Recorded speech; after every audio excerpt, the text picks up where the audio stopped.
1 minute before Divine Realm went live, I sat in my villa in Donghai City, watching the news on the screen. An ordinary talent determined how strong a player would be during the early game. Heaven-plundering archery, however, would keep growing with every hunt. The stronger my enemy and the rarer its skills, the more valuable the power I could steal. It was not a one-time advantage. It was an evolutionary path with no stated upper limit.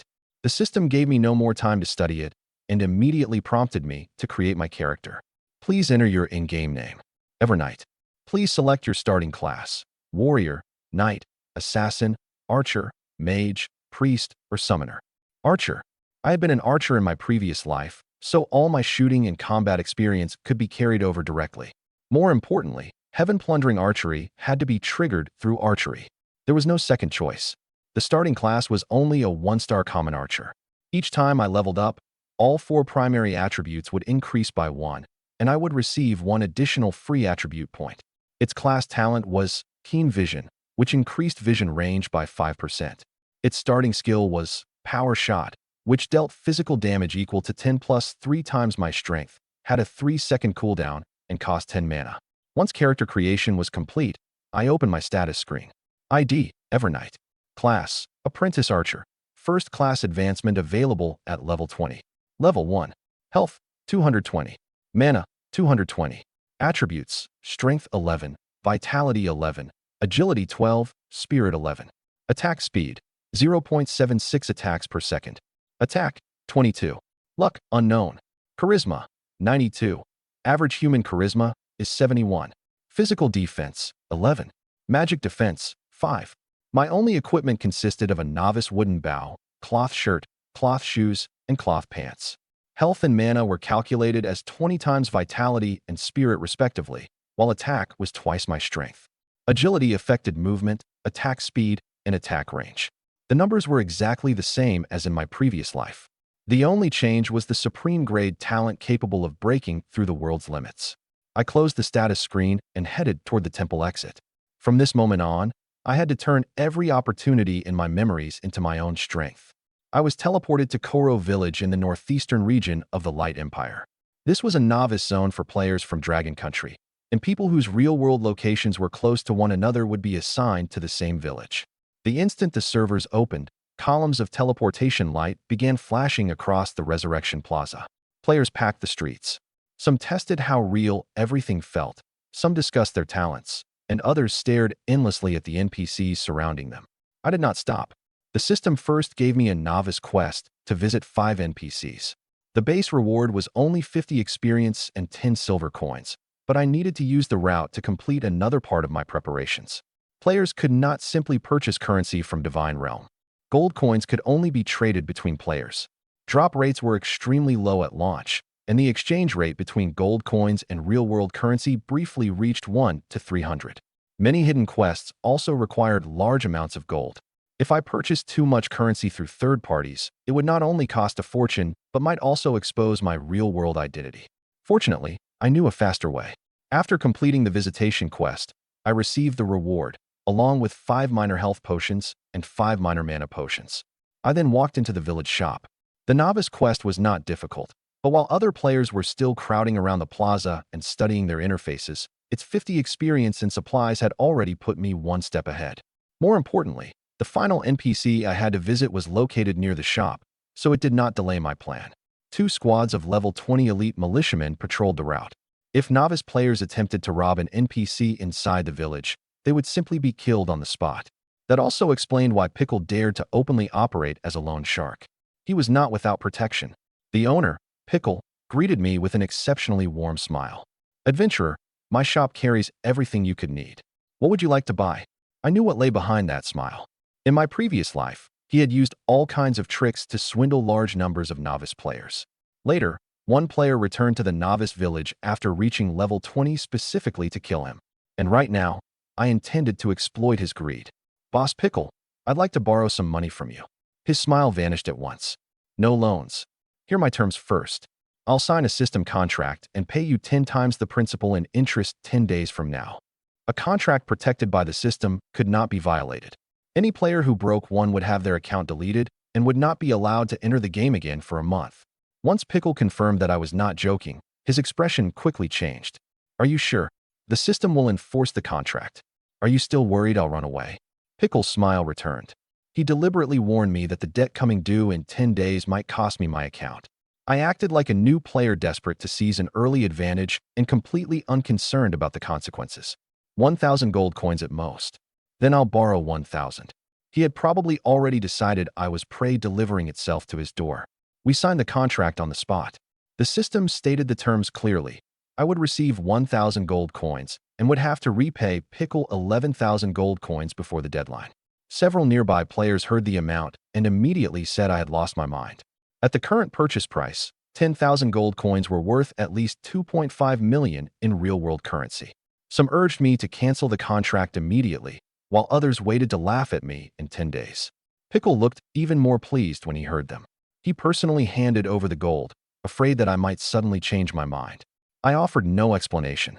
Unless history had deviated more than expected, I would not have to repay him anything tomorrow. In fact, I would get even more from him. The novice gift pack came with only 100 arrows, nowhere near enough. With the borrowed money, I bought 200 health potions, 50 mana potions, 50 bundles of ordinary arrows, and 4 steel prison scrolls, spending a total of 190 gold coins. An ordinary potion restored 10 health or mana per second for 5 seconds, and its effect could not stack. Each bundle contained 100 arrows. A steel prison scroll could seal off an area for up to 10 minutes and cost 40 gold coins apiece. The scrolls were expensive, but they were essential to my next plan. The 200 health potions cost 20 gold. The 50 mana potions and 50 bundles of arrows each cost 5 gold, while the 4 scrolls cost 160. I did not buy any novice equipment. At this stage, ordinary gear offered only a limited improvement, while the potions, arrows, and control scrolls would allow me to fight above my level for an extended period. 5 minutes after leaving the shop, I arrived at the village chief's house. Chief Lawrence gave me Koro Village's main quest. The undead in the western forest were threatening the villagers. I had to kill 200 skeletons and bring back the soul crystals they dropped. Completing the quest normally would reward me with 300 experience, 10 silver coins, and 1 piece of black iron equipment for my class.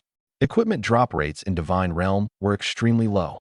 During the launch period, an ordinary player would often have to kill hundreds of monsters just to obtain a single piece of black iron gear. That made this a main quest almost every player would accept, but I knew its hidden condition. If I turned in 200 soul crystals dropped by elite skeletons, the equipment reward would be upgraded directly from black iron to gold. At a time when equipment was extraordinarily difficult to obtain, the first piece of gold equipment could be worth tens of millions.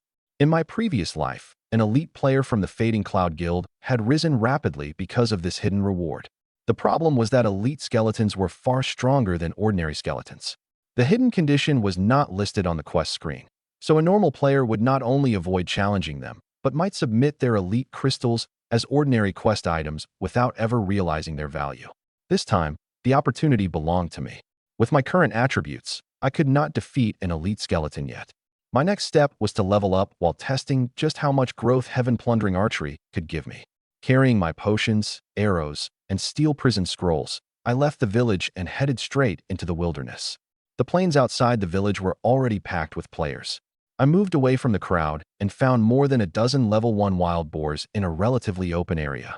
Each one had 310 health, 20 attack, and the charge skill. A single wild boar was no weaker than a novice player, and attacking one might draw several more nearby. Ordinary players needed a party. I needed more targets to test my talent. I raised my novice wooden bow and aimed at the eye of the boar farthest from the pack. Power shot. The arrow struck its weak point and dealt 56 damage. Several boars were enraged at once and charged with their heads lowered, but I had already begun retreating. Archers had low health. Distance was life. Years of combat experience from my previous life allowed me to shoot accurately while moving. I focused every arrow on the first boar's eye, repeatedly dealing 25 points of weak point damage. When the boar fell, its corpse briefly blocked the companions behind it. I used that half second to move sideways, causing the second boar's charge to miss. I did not scatter arrows wildly between targets. I kept every shot focused on the same enemy. Only by reducing their numbers first could I prevent several boars from cutting off my escape route. Level 1 wild boar killed. You have gained 2 experience. My experience increased to 72. Of that, 50 came from the novice quest, and 20 was the exploration reward for entering the map outside the village. Then a second notification appeared. Skill plundered. Charge. Getting a skill on my very first kill was luckier than I had expected. But the other boars were already closing in, so I could only keep moving and shooting. In less than a minute, all 5 wild boars were dead. In total, I plundered 1 passive skill, 3 vitality, and 1 strength. I also picked up 1 silver coin and a basic white-grade ring that added 1 strength. Killing 5 monsters by myself was already more efficient than what most 5-player parties nearby could manage. Only 1 piece of equipment had dropped, which proved how low the launch period drop rate truly was. If players had not received an increased drop rate for their first monster kill, I might have gotten nothing at all. I put on the ring, raising my attack to 26, and only then opened my skill screen. Charge, passive 1/100th. Effect, after firing an arrow, movement speed increases by 5 for 1 second. Trigger cooldown, 3 seconds. My original movement speed came from only 12 agility, so even the first stack of this passive increased it by nearly half. The 1/100 shown after its name also confirmed that I could plunder it repeatedly and stack the effect. To test its upper limit, I fired 3 arrows in quick succession into an area crowded with boars. Dozens of wild boars charged at me at once. Nearby players thought I was about to be surrounded and killed, but I used my range and speed boost to keep widening the distance. Every additional stack of the charge passive gave me more room to kite them. The boar herd tried to encircle me from both sides, so I changed direction in advance and forced them to crowd into a single line of pursuit. The boars in front blocked the ones behind, while my arrows continued striking the lead boar in the eye and neck. The instant one target died, I switched to the next wounded monster. I gave them no opportunity to get close. Before long, all 38 wild boars lay dead along the path of the chase. I also discovered a hidden rule. Once I had plundered 10 vitality and 10 strength from this type of wild boar, the talent stopped extracting attributes from them and converted every subsequent plunder into the charge skill instead. By the end of the battle, charge, passive, had reached 23 stacks. Each activation now increased my movement speed by 115, enough to leave any same-level monster unable to catch me. This large-scale pull also confirmed that the passive only activated after I fired an arrow and could trigger only once every 3 seconds. The speed boost lasted just 1 second, but as long as I timed it properly, it was enough to avoid a charge and reopen the gap. The players watching finally understood. The outcome was not determined by talent alone. My ability to keep hitting weak points while moving at high speed mattered just as much. Someone tried to copy the way I pulled monsters, only to flee after drawing 4 or 5 wild boars. Other players began asking about my talent and technique. I revealed nothing and simply collected the scattered silver coins and materials from the ground. At that moment, a party whose members all had bloodstained prefixes in their IDs approached. The Bloodstained Guild ranked 25th in Dragon Country at the time. After accepting corporate investment, it would eventually break into the top 10. However, its members were notoriously overbearing, and I had clashed with them in my previous life. Their warrior leader, Bloodstained Frost, invited me to join their progression team. He even offered me the captain's position and an annual salary of 10 million. Brother Evernight, your archery is good enough to lead a progression team. Say the word, and we can sign the contract today. Sorry, I don't join guilds. The money meant nothing to someone who had inherited billions, and I had no intention of standing beside my former enemies. As I turned to leave, the mage Bloodstained Maple mocked me from behind, claiming that a fragile archer without a tank to protect him could only bully low-level monsters. I did not look back. Bloodstained Frost stopped him and did not continue pestering me. But afterward, they drove the nearby independent players away and claimed the area with the densest monster population. Their behavior was exactly as I remembered, making me even more certain that rejecting them had been the right decision. With 23 stacks of the charge passive, I was capable of fighting above my level. I continued toward the western forest and soon encountered a pack of level 3 wild wolves. Each wolf had 750 health, 63 attack, and the bite skill. They were fast, attacked proactively, and hunted in packs. No normal level 1 player would come here immediately after launch, so the entire region had effectively become my private hunting ground. When the pack noticed me, I opened with power shot to one wolf's eye, then followed with a normal attack. 90 damage, then 42. Thanks to the attributes provided by the wild boars, my strength had already reached 22. More importantly, the charge passive kept the wolves from ever closing the distance. In less than 20 seconds, I shot the first wild wolf dead. The wolves were faster than the boars and fanned out to surround me during the chase. I could no longer retreat in a straight line. Instead, I used rocks and trees to keep changing angles. Whenever the charge passive triggered, I rapidly crossed an obstacle and fired while the pack was forced to go around it. I gained 6 experience and plundered 2 agility. 7 more kills would let me level up. I kept retreating without breaking my attack rhythm, and a few minutes later I reached level 2, gaining 1 point in each of my 4 primary attributes and 1 free attribute point. I assigned a free point to strength. The 16 agility I had already gained from the wild boars was enough for now. Strength directly increased the base damage of every arrow. Before I had built up a large number of passive skills, shortening my kill time mattered more than stacking additional speed. After reaching level 2, my strength, vitality, and agility had all surpassed those of an ordinary player at the same level. Heaven Plundering Archery had encountered only 2 types of low-level monsters, yet it had already pushed me to the point where I could hunt above my level. After hunting for a while longer, I finally plundered a second type of skill from the wild wolves. Bite, passive 1/20th. Effect, every third arrow fired causes the target to bleed, dealing 5 damage per second for 3 seconds. At the maximum of 20 stacks, each activation would deal a total of 300 bleed damage. Even if I had to stop attacking temporarily to dodge a skill, the bleed effect would continue, making it perfectly suited to wearing down high health targets. Several dozen minutes later, I reached level 3. From this wolf pack, I had accumulated a total of 20 strength, 30 agility, and all 20 stacks of the bite passive. Once I reached those limits, the wild wolves stopped providing any additional gains. The last few wolves could no longer withstand my firepower.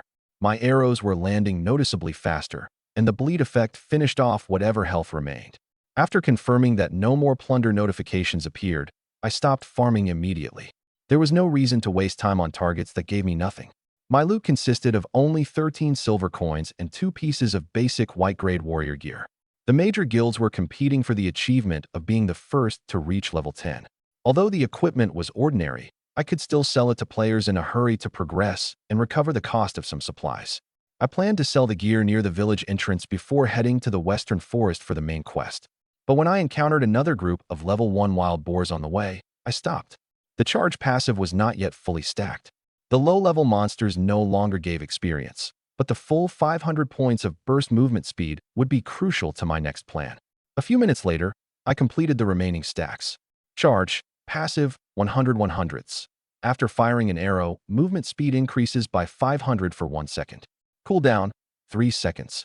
Bite, passive, 20/20ths. Every third arrow causes the target to bleed for 100 damage per second for 3 seconds. Just as I was about to leave, a Koro village announcement rang in every player's ears. A large number of the Wild Boar King's offspring have been killed. The Wild Boar King has been enraged. The boss will appear shortly.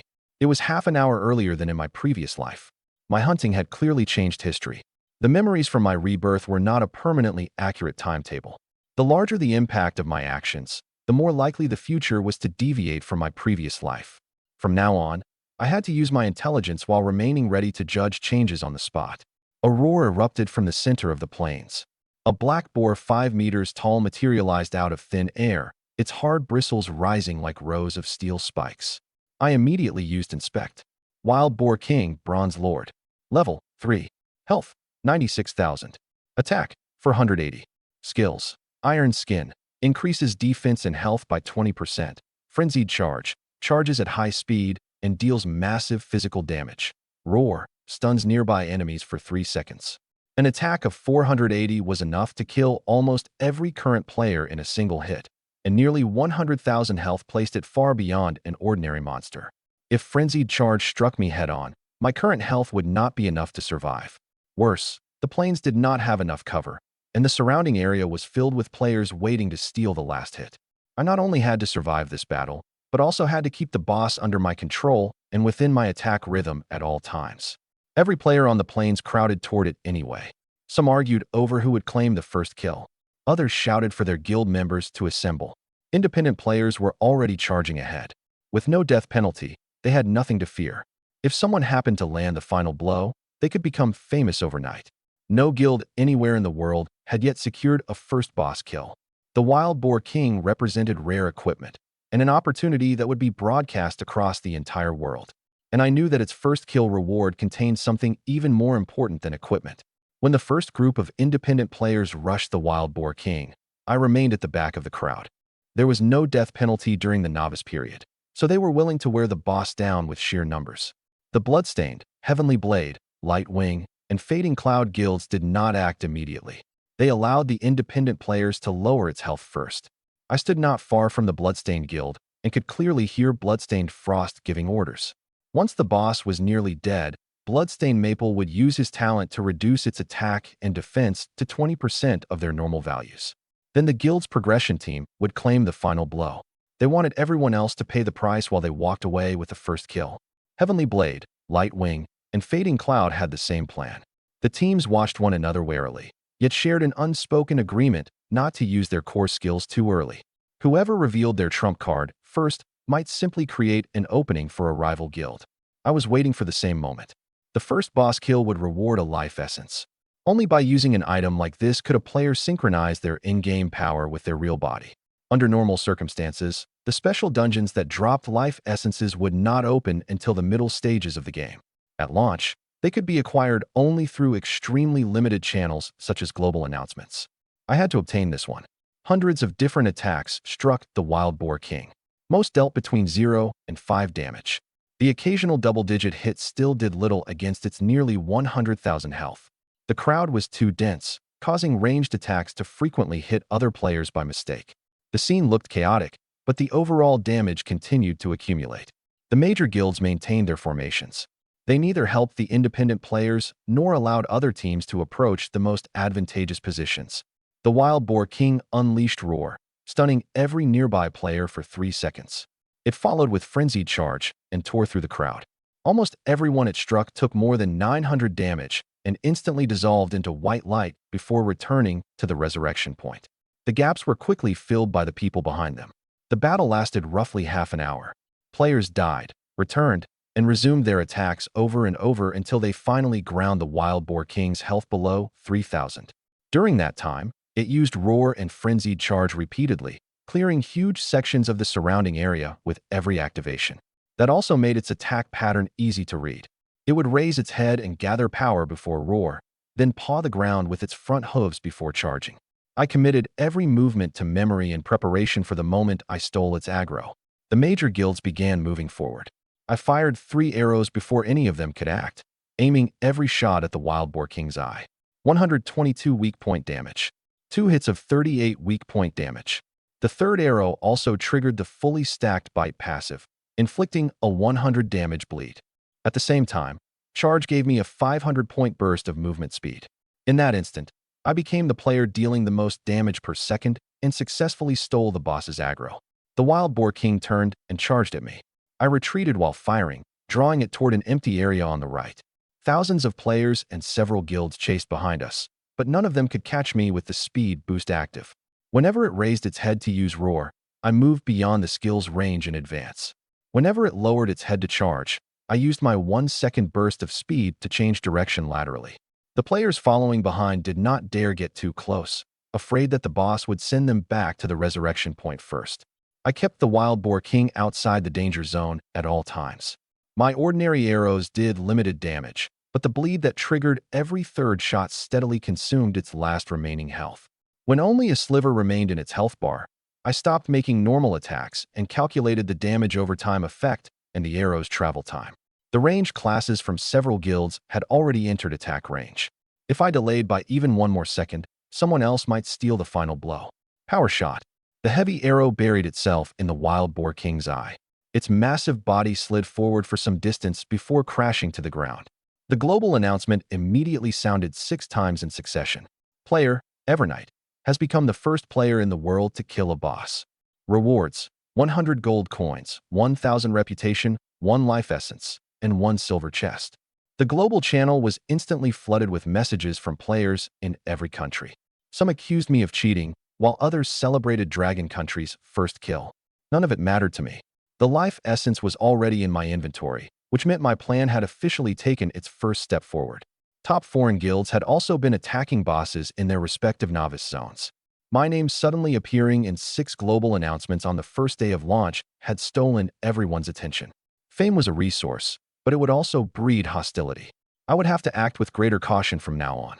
Killing the Wild Boar King also granted me 720 experience, raising me directly to level 4. I gained 1 point in each of my 4 primary attributes and 1 free attribute point.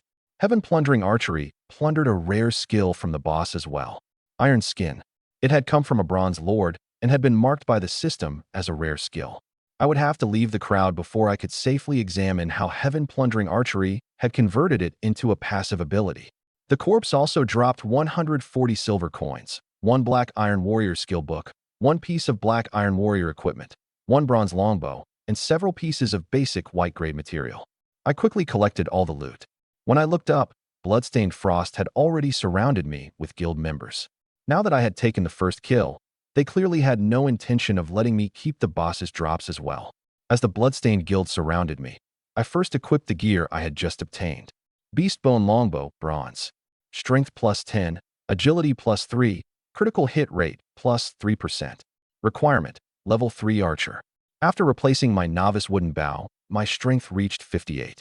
The Bronze Longbow was already excellent, but the greatest improvement from the Wild Boar King was still the rare passive that Heaven Plundering Archery had converted. Iron Skin, Passive 1/1. Effect, permanently increases health by 1000. When attacked, blocks the first 200 points of damage. At this stage, most players could not deal even 200 damage in a single hit. In other words, unless someone possessed a special talent, an ordinary attack could not hurt me at all. Just as I was about to inspect the other first kill rewards, my private message notification began flashing wildly. You have received 3.58 million private messages. They included greetings from ordinary players, recruitment offers from major guilds, and bids for my equipment. I had no intention of joining a guild, and I needed the bronze bow for myself, so I disabled private messages from strangers. If I left the notifications on, messages would interfere with every battle I fought from now on. The annual salaries and signing bonuses offered by the major guilds looked impressive, but what they truly wanted was the influence brought by the first kill and information about the talent I had not disclosed. At that moment, Bloodstained Frost approached with several dozen guild members. I glanced at their formation. Why did you bring so many people to surround me? What are you planning? Bloodstained Frost began by pretending this was a business deal. Sell me every piece of equipment the Wild Boar King dropped. Name your price. Not for sale. My answer left no room for negotiation. The smile on his face quickly turned into a threat. The Bloodstained Guild has tens of thousands of members across the country. Evernight, you'd better think it over. They were racing to produce the first level 10 player, and bronze equipment would significantly improve their progression speed. As for supposedly letting me name my own price, the moment I refused, the transaction would become a robbery. The warriors behind Bloodstained Frost had already spread out, while their ranged classes took positions on both sides. This was not a formation for conducting business. The moment I took out the equipment, they might kill me first, and then guard the dropped items to stop me from picking them back up. If you want to rob me, then attack. Don't waste my time. I raised the Beastbone Longbow. Bloodstained Frost dropped the act and immediately ordered Bloodstained Maple to use his talent. Weakening Curse struck me, reducing my attack and defense by 80% for 1 minute. Bloodstained Maple believed I had lost all ability to resist. How many points of attack do you even have left? There are dozens of us. Who do you think you can kill? He did not know that the fully stacked bite passive dealt fixed bleed damage. Even if my displayed attack dropped to 0, 3 consecutive hits would still let me kill a player. Bloodstained Frost charged first, bringing his longsword down on me with the force of a heavy slash. The system determined that they had attacked first, so my counterattack would not increase my sin value. A damage number rose above me. 0. Iron Skin blocked all of it. Bloodstained Frost visibly froze. He could deal double-digit damage to the Wild Boar King, yet he could not hurt an archer whose defense had already been reduced by 80%. Attacks between players were also affected by defense and damage reduction. Iron Skin did not increase my displayed defense. It canceled the first 200 damage during the final calculation, which meant Weakening Curse could not reduce its effect. I gave him no chance to attack a second time. At point-blank range, I fired an arrow into his face. 167 damage. Then 6. Then 6. The third arrow triggered a 100 damage bleed, and Bloodstained Frost's health rapidly fell to 0. You have killed player, Bloodstained Frost. Bloodstained Maple and the remaining members attacked at once. Spells, arrows, and summoned beasts struck me from different directions, yet nothing appeared above my head except a chain of zeros. At last, they panicked. Since they could not break my defenses, I did not even need to dodge. I only had to choose a target and fire 3 arrows in succession. Once fully stacked bite triggered, another player fell every few seconds. Bloodstained Maple tried to hide behind the warriors, so I cleared the melee fighters blocking my path first. Once an arrow inflicted bleed, running away would not stop it. Several players had barely turned and fled a dozen meters before the continuing damage emptied their health bars. After several rounds of concentrated attacks still accomplished nothing, the bloodstained members scattered in every direction. I was alone and could not pursue them all at once. In the end, I killed more than 20, while the rest escaped back to the village. Nearby players recorded the entire encounter. Some cheered because I had taught the Bloodstained Guild a lesson. Others warned me that once the footage was uploaded to the forums, Bloodstained would definitely retaliate. I did not care about their revenge. We had already been enemies in my previous life. All I had done today was move the conflict forward.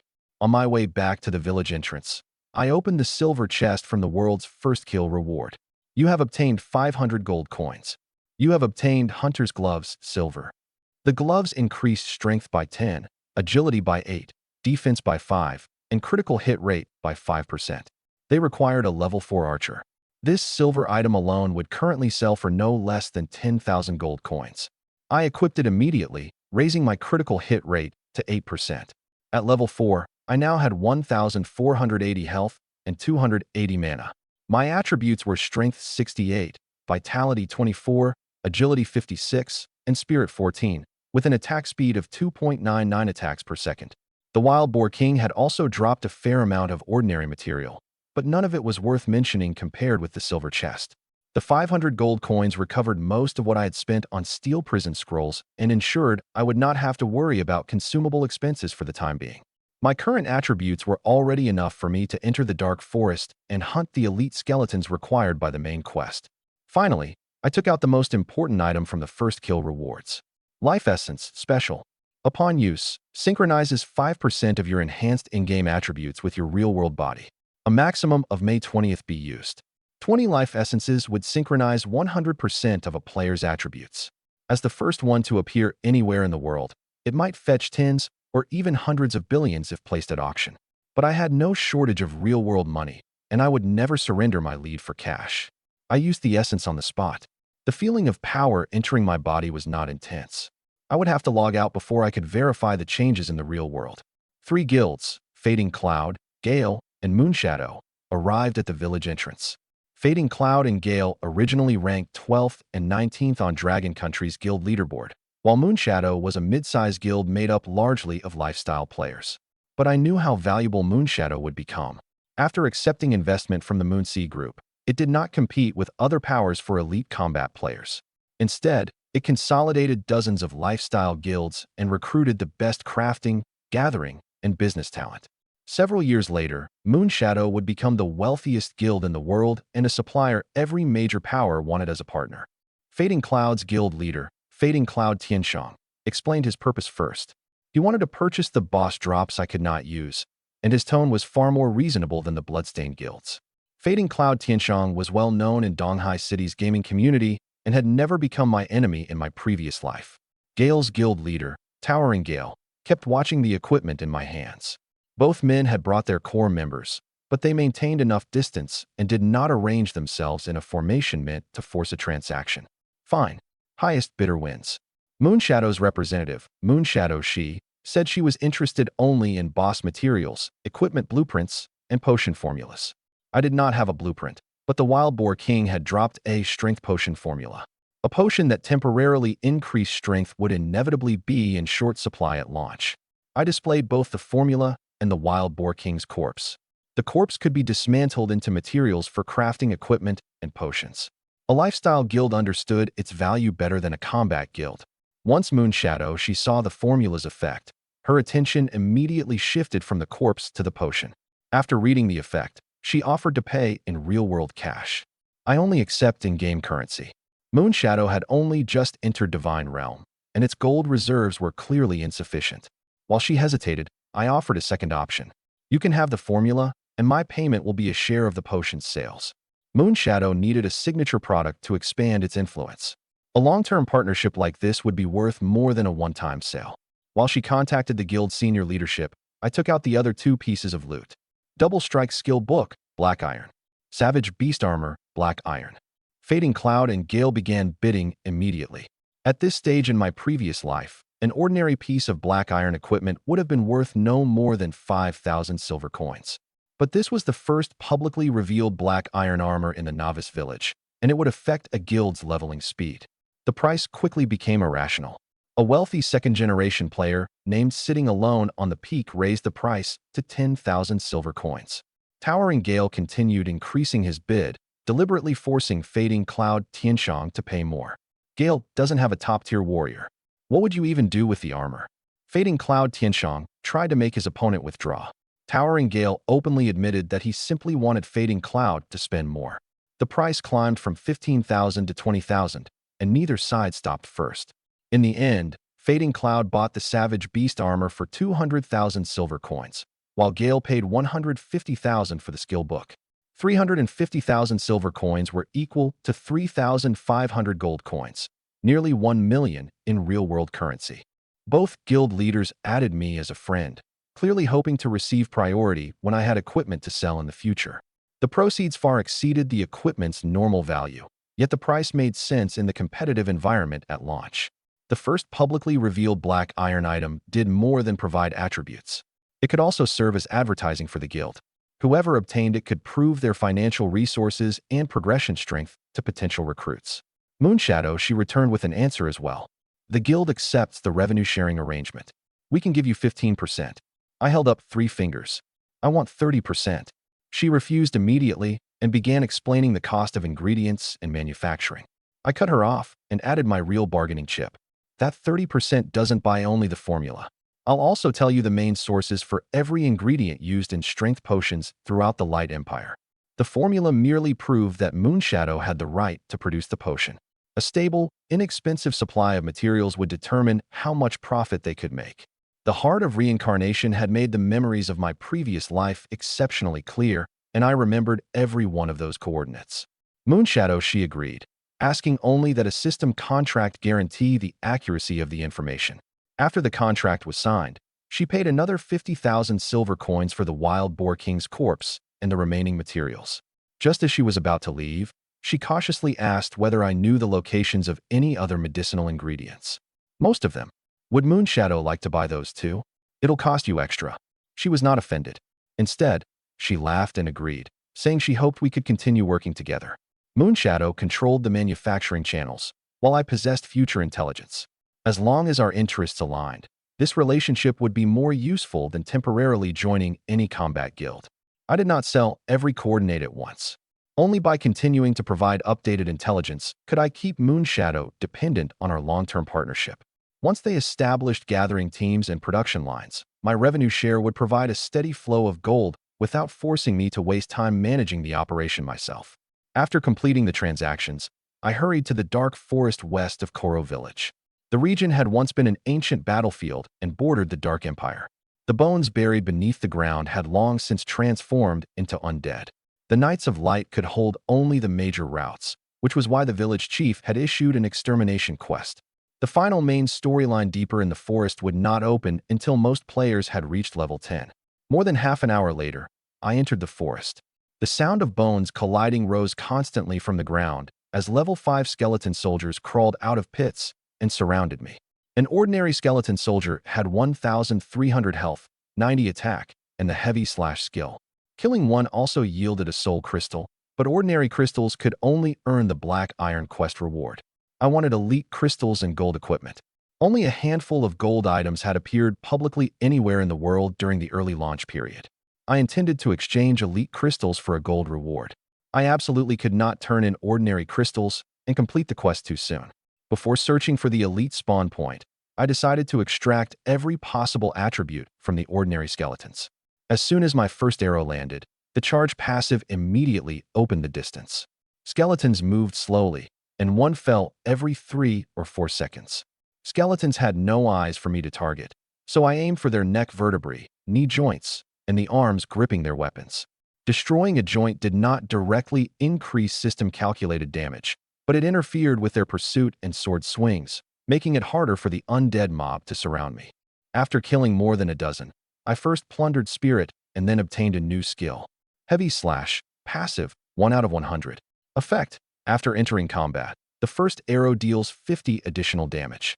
Can trigger only once per combat encounter and refreshes after leaving combat. At the maximum of 100 stacks, my first arrow after leaving combat would deal an additional 5,000 damage. It was poorly suited to continuous monster farming, but it would let me seize the initiative when challenging a boss or ambushing a high-threat target. I also confirmed the reset condition.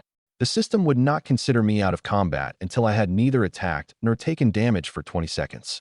As long as I arranged the distance in advance, the restriction would not be difficult to exploit. Just over 10 minutes later, I reached level 5, with my experience at 666/1,750. From the ordinary skeletons, I had accumulated 30 spirit and all 100 stacks of the Heavy Slash passive. Once I had exhausted their benefits, I used the memories from my previous life to find a pit 3 meters in diameter. The first level 5 elite, Skeleton Warrior, soon climbed out. It had 4,400 health, 138 attack, and both Heavy Slash and Undead Body. Its attributes were far higher than those of an ordinary skeleton. I tore open one of the steel prison scrolls I had purchased in advance. Silver light transformed into an enormous iron cage that covered the entire spawn pit. The skeleton warrior swung its sword into the bars, but the black iron-grayed cage did not deform at all. This terrain was precisely why I had borrowed money to purchase the scrolls. My first arrow after leaving combat received the full bonuses of both Heavy Slash and Power Shot. 5,102 damage. The skeleton warrior died on the spot. I gained 30 experience and plundered the rare skill, Undead Body. Once Heavy Slash entered cooldown, the later elites could no longer be killed with one arrow. But the cage isolated the danger inside, so I only had to stand outside and keep firing. Undead Body, passive, 1 first. Effect, grants immunity to mental debuffs such as fear and stun. All attributes +5. More elites continued spawning from the pit, but every one of them was trapped by the cage. I fired continuously from a safe distance while they could do nothing but endure the attacks. A steel prison lasted no more than 10 minutes. Before one scroll's effect disappeared, I tore open the next in advance to prevent the newly spawned elites from rushing me. For scrolls were enough to cover most of the farming period. For the remaining time, I could kite them directly with my improved attributes. There was only an extremely brief gap whenever I replaced a scroll. I kept my eyes on the prison's durability, holding the next scroll in my hand before resuming my attacks. If I were even one step too slow, the skeleton warriors piled up inside the pit would charge out together, instantly turning a safe farming point into a deadly encirclement. In less than an hour, I killed all 200 skeleton warriors and reached level 6. During this round, I plundered another 30 strength, 10 vitality, and 10 spirit, while collecting all 200 elite soul crystals. Once they stopped spawning, I jumped into the pit and gathered the 200 elite crystals for basic white-grade skill books and 12 pieces of level 5 equipment. The equipment could still be sold, while the skill books would be saved as fusion materials for later. Just as I was preparing to return to the village, a massive cloud of black fog surged from the bottom of the pit. Gray patterns lit up beneath my feet, forming a circular array that had never appeared in any intelligence from my previous life. Before I could leave its range, spatial power activated.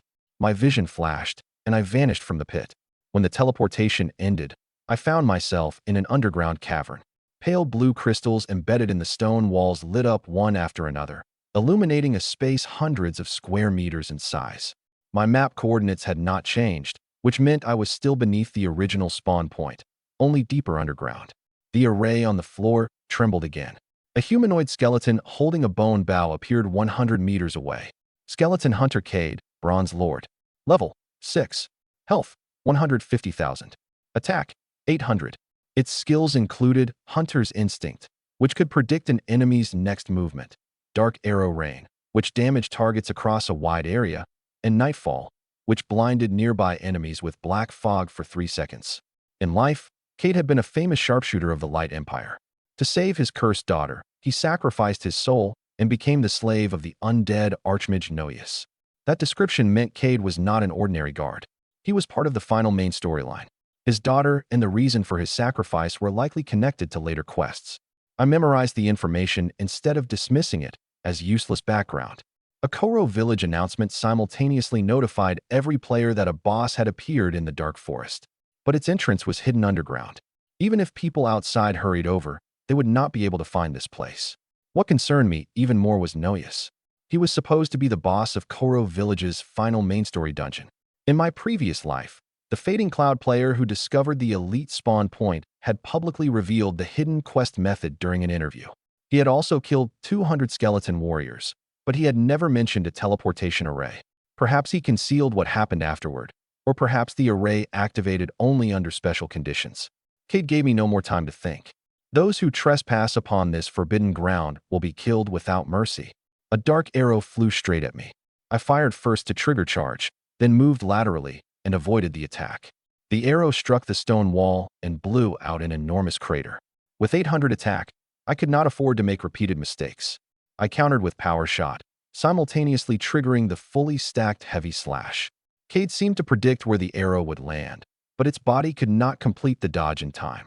5,203 damage. After the opening burst, I began controlling the distance. The smallest details in the way Cade raised its bow, rotated its wrist, and shifted its center of gravity revealed the direction of its attack in advance. Decades of combat experience allowed me to move before it released an arrow. Hunter's instinct could predict my actions, but it could not make Cade's body any faster. Sometimes it predicted that I would dodge left, so I began the step and then used my speed boost to cut sharply back to the right. At other times, I deliberately suggested that I would retreat in a straight line, only to move sideways the instant its arrow left the string. The stronger its predictive ability, the easier it became to mislead with false information. My ordinary arrows consistently dealt 87 damage, while my attack speed raised my damage output to 261 per second. Every third arrow also inflicted bleed for 100 damage per second over 3 seconds. Cade had no bleed resistance, but it possessed powerful health regeneration, so I had to keep suppressing it without interruption. It occasionally widened the distance and tried to exploit its range in an archery duel. I used charge to close into a range where its movements were easier to observe. We were both archers, but it relied solely on skills and attributes, while I could constantly adjust my rhythm. More than 10 minutes later, its health fell to 50%. Accept the judgment of darkness.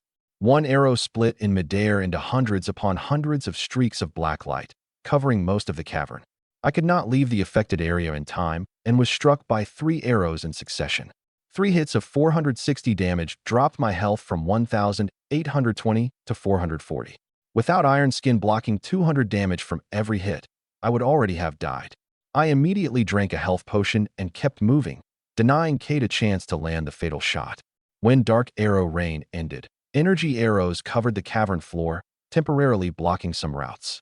I was forced to shrink my movement area and use more precise footwork to avoid Cade's follow-up attacks. Only after the potion steadily restored my health did I widen the distance again. I could not rush this battle. A single error in judgment might cost me all the progress I had made. More than half an hour later, Cade finally had less than 5,000 health remaining. I stopped attacking and let it in circles for 20 seconds, successfully leaving combat. The fully stacked heavy slash lit up again. I turned, drew my bow, and sent the final arrow across the cavern. Level 6 Skeleton Hunter Cade killed. You have gained 1,680 experience. Ultra rare skill plundered. Hunter's Instinct. Cade's soul fire went out, and its skeleton collapsed across the ground. The intense battle had left my arm aching. I rested for a moment before taking inventory of the loot. Before it fell, Cade had left behind only a broken sentence about being unwilling. Combined with its character description, that unwillingness might not have come solely from defeat. It might have been grief over failing to save its daughter. Unfortunately, Cade had already lost consciousness, so I could not question it for now. The boss did not drop its bone bow. It left only a bronze ring. Bone ring bronze. Strength plus 12, defense plus 4, attack speed plus 5%. Requirement, level 5 archer. A player could wear 2 rings. I put it on my right hand without conflicting with the basic white-grade ring on my left, raising my strength to 118. Hunter's Instinct had originally been an archer passive, so its effect did not change after conversion. It granted a chance to foresee the enemy's next move, with a higher spirit increasing the activation rate. Combined with my existing combat judgment, it could reduce the risk of making a mistake even further. Only one problem remained: how to leave the underground cavern.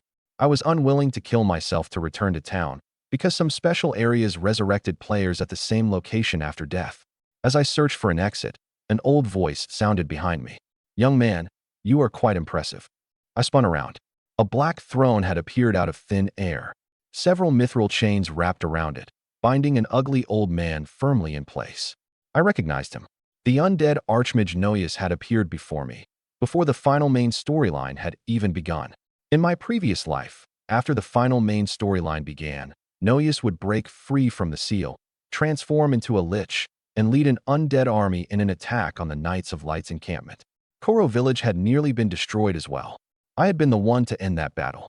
Now that he was still chained to the throne, my first thought was whether I could kill him early and eliminate the threat entirely. Inspect returned only 3 question marks, while his status showed sealed. I quickly abandoned the idea. The sealed Noyes was stronger than the lich form he would take later. My current attack probably could not even penetrate his defenses. There was a teleportation array on the other side of the cavern, so at least I would not be trapped here. Noyes let out a deep laugh. After several hundred years, someone still remembers my name. You are the first person to complete the trial within 2 hours. I am willing to offer you an opportunity. Destroy the array core inside the tunnel behind me, and I will grant you supreme power. At last, I understood the teleportation array's activation condition. Even with a party, the Fading Cloud player from my previous life had taken several hours to kill 200 elites. Naturally, he could not have entered the underground area within 2 hours. But there was no chance I would truly release Noyes. He had slaughtered more than 100 human cities and attempted to summon an undead army to destroy the world. What I needed to consider was how to obtain a benefit from him without damaging the seal. I deliberately stared at the spatial ring on his throne and let greed show on my face. What kind of power can you give me? Players in my previous life had long since developed a complete set of conversational tactics for extracting hidden rewards from NPCs. A few lies would not be enough to deceive an undead mage who had lived for centuries. I also had to show him the weakness he most wanted to believe he could exploit. I deliberately shifted my gaze between the spatial ring, the mithril chains, and the throne, then lowered my voice as I asked about the reward. To Noyes, a young man who lost his caution at the sight of treasure would be far easier to control than an adventurer who claimed to be righteous. Sure enough, Noyes took me for a greedy adventurer he could use. I can grant you Cade's complete inheritance. Deal. I acted exceptionally eager and immediately entered the tunnel behind him. 10 minutes later, a wave of heat rolled toward me. A churning river of lava flowed at the tunnel's end, while the array core continually absorbed its energy to maintain the seal on the throne. With the fully stacked heavy slash's additional 5,000 damage, I really did have the power to reduce the core's durability. But I did not attack. I returned to the throne. The core constantly drew energy from the lava, and there were no guards nearby. If I struck it, the seal would genuinely weaken, and Noyes might recover part of his power. Taking such a risk merely to test a promise was not worth it. Noyes saw me return empty-handed, but his voice remained gentle. "Did you encounter a problem?" "I'm not strong enough. I can't damage the array core at all." His voice rose instantly. "I saw you defeat Cade with my own eyes. How could you possibly lack the strength?" I put on an embarrassed expression. "A teammate cast a legendary grade enhancement spell on me earlier. That's the only reason I could defeat Cade. The spell has already expired." Noyes could not inspect my true status through the seal. He remained silent for a long time, but in the end, he still could not bear to give up the only person in several centuries who had met his requirements. His expression changed several times, clearly showing that he doubted my story. But a legendary enhancement really could allow a low-level player to unleash a brief burst of extraordinary power, and Cade's bones were scattered outside. The lie was enough to explain the result of the battle. "I will lend you a weapon first." Light flashed across the spatial ring on his finger, and a silver longbow fell to the ground. Demon Hunting Bow, silver. Strength plus 15, Vitality plus 5, Agility plus 9. Damage against demonic creatures plus 10%. Requirement, level 5 archer. The spatial ring was already soul-bound, so I could not take it, but the silver bow was valuable enough. I immediately replaced the Beastbone longbow. The Demon Hunting Bow required only level 5, which suggested it might originally have been part of Cade's inheritance. Even without considering its attributes, the 10% damage bonus against demons would remain useful long after I left the novice village. I'll try again. With that, I returned to the tunnel carrying the weapon Noyes had lent me. As for when I would return it, that naturally depended on how much sincerity he could still show. I returned to the lava river with the demon-hunting bow. Once again, I did not touch the array core.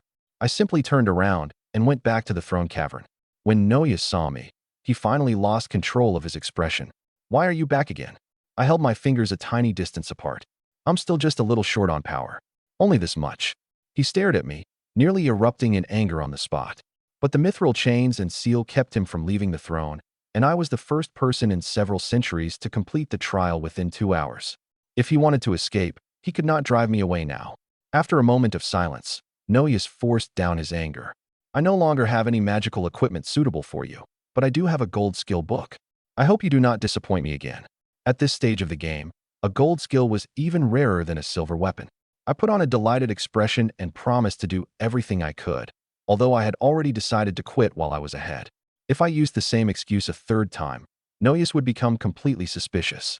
By leaving now, I would already walk away with a free silver longbow and a gold skill book. There was no reason to genuinely weaken the seal.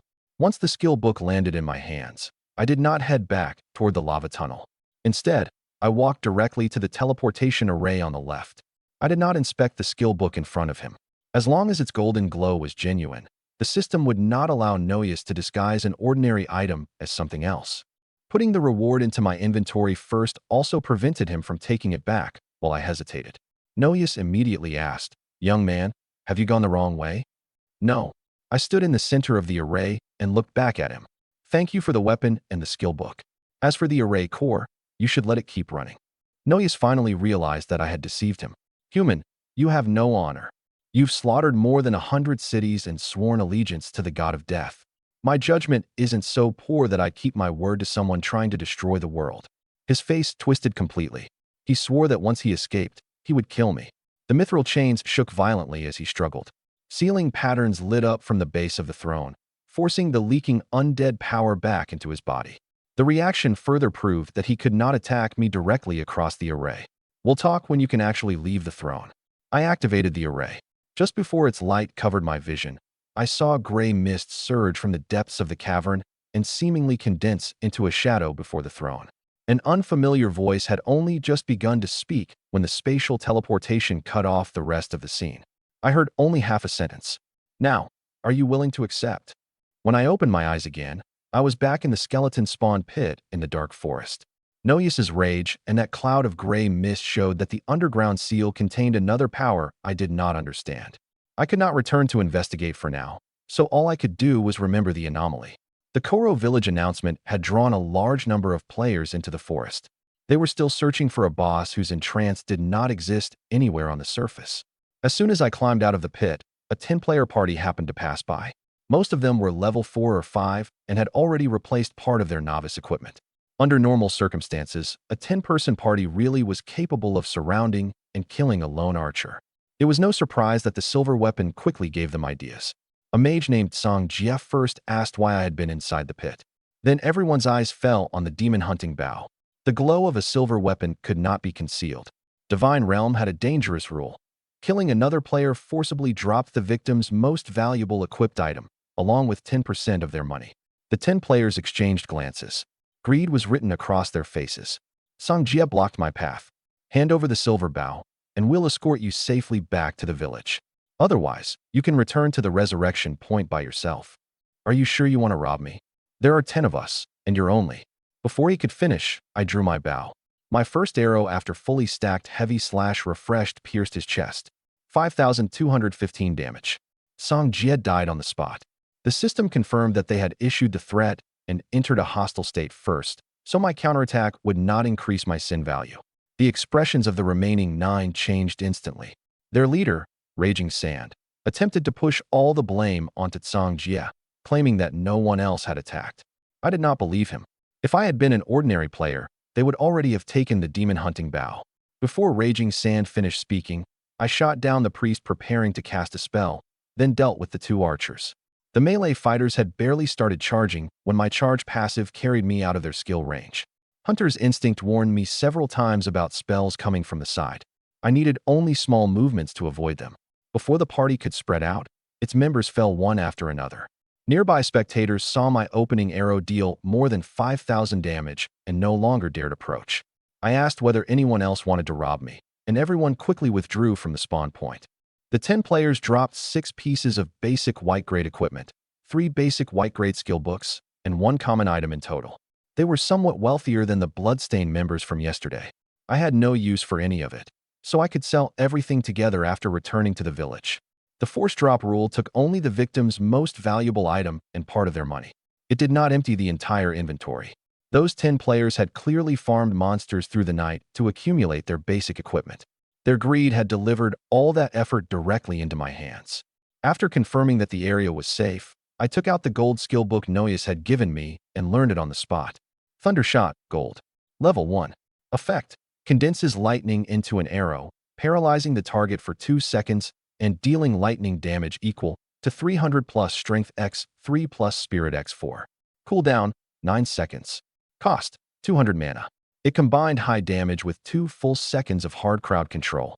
Whether I was soloing a boss or fighting players, it could change the course of a battle.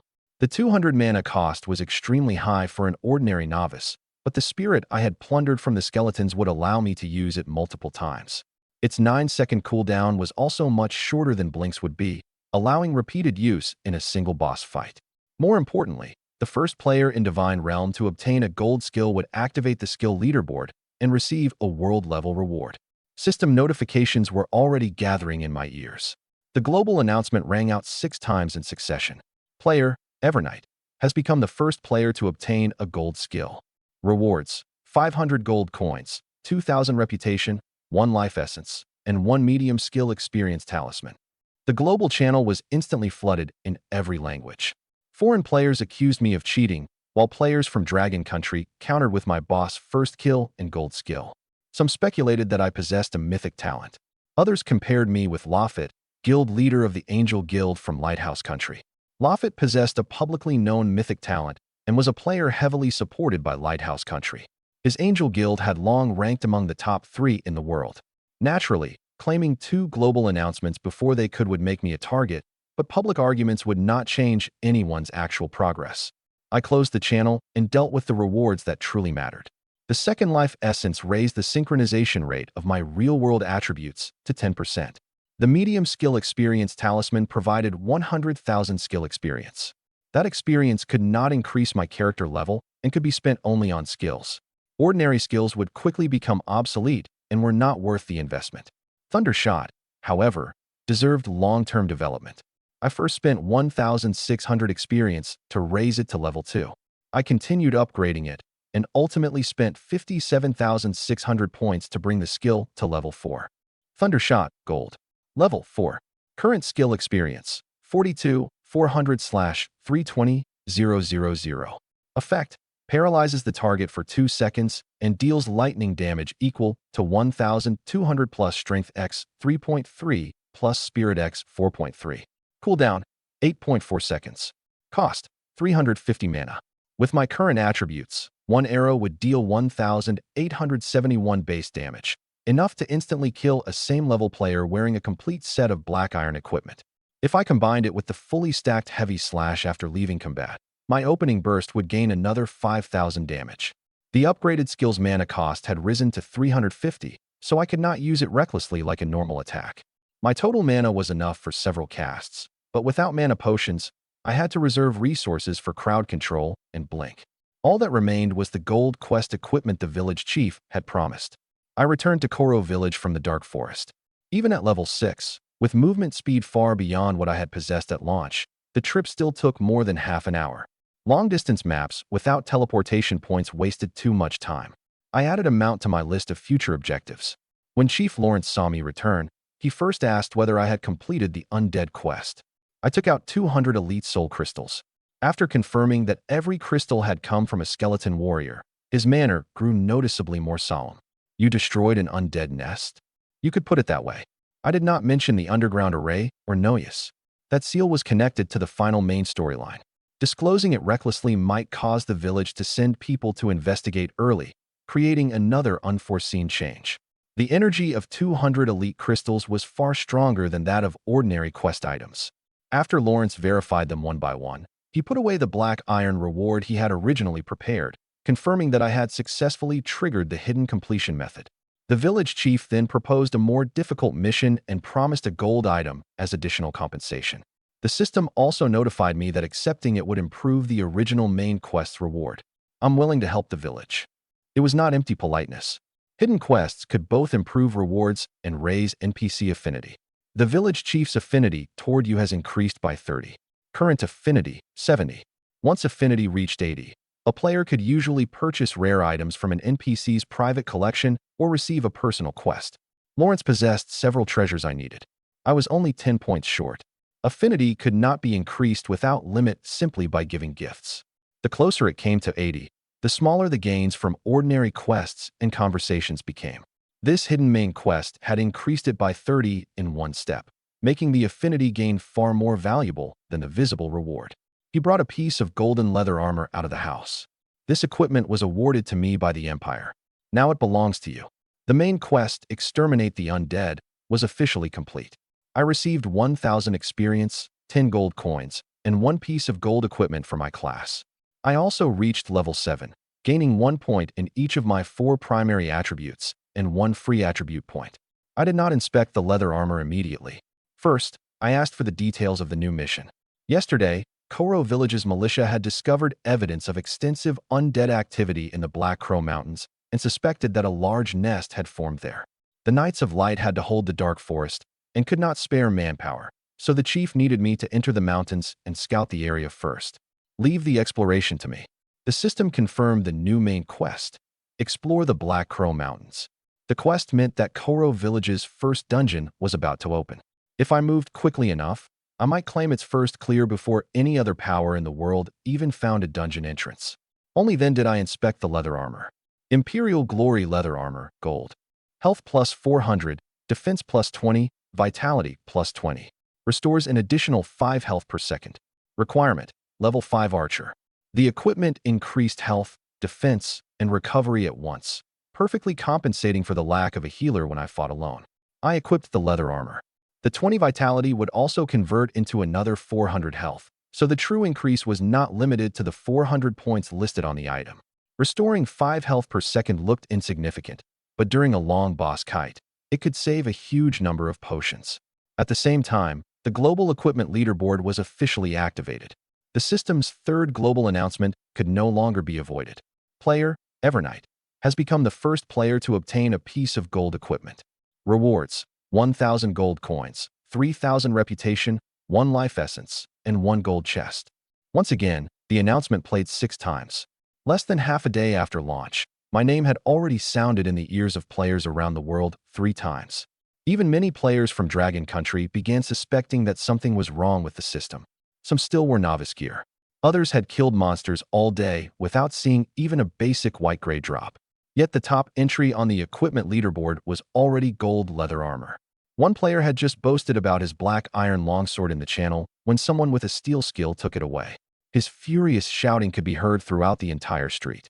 The chaos showed that players were rapidly adapting to Divine Realms rules, and that any publicly displayed treasure would invite trouble.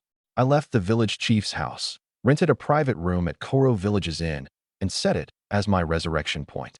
The public resurrection plaza could easily be blockaded by a guild. A private room would provide a brief period of safety whenever I logged in or resurrected. Compared with my current income, the cost of 3 days' rent was negligible. After locking the door, I used the third life essence, raising the synchronization rate of my real-world attributes to 15%. Then I opened the gold chest. When the golden light faded, the system displayed 2 rewards. 2,000 gold coins. Blink Skill Book, Gold. Blink was a universal mobility skill available to every class. It could be used for pursuit, to escape melee range, or to directly avoid any non-targeted area attack. During the early and middle stages of the game, its value was not even lower than that of a diamond or epic grade attack skill. Universal skills had no class restriction and were far rarer than ordinary skill books. Even if I later changed to an advanced class, Blink would remain with me and would not disappear because my class path had changed. I learned it immediately. Blink, Gold. Level 1. Effect. Move through space and teleport to any position within a radius of 10 plus Spirit X 0.1 meters. Cooldown. 90 seconds. Cost, 300 mana. I had 62 spirit at the time, giving me a maximum distance of 16.2 meters. The system display rounded it to approximately 16.3 meters. The cooldown was long, but when a fatal attack was about to land, 16 meters could decide whether I lived or died. After organizing my equipment, my main statistics were Level 7, Health 1940, Mana 1240, Strength 126, Vitality 47, Agility 70, Spirit 62. Attack Speed 3.15 attacks per second. With every task for the day complete, I logged out in the inn. When my vision returned to the bedroom in my villa, the power of all three life essences acted on my real body at once. I could feel some invisible restriction opening as warm energy spread through my limbs. Divine Realm was not a virtual game. Players used their real bodies to enter another genuine world.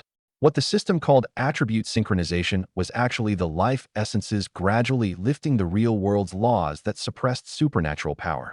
Once the power stabilized, I went to my private gym to test it. I had maintained a regular workout routine for 10 years and knew my previous limits clearly.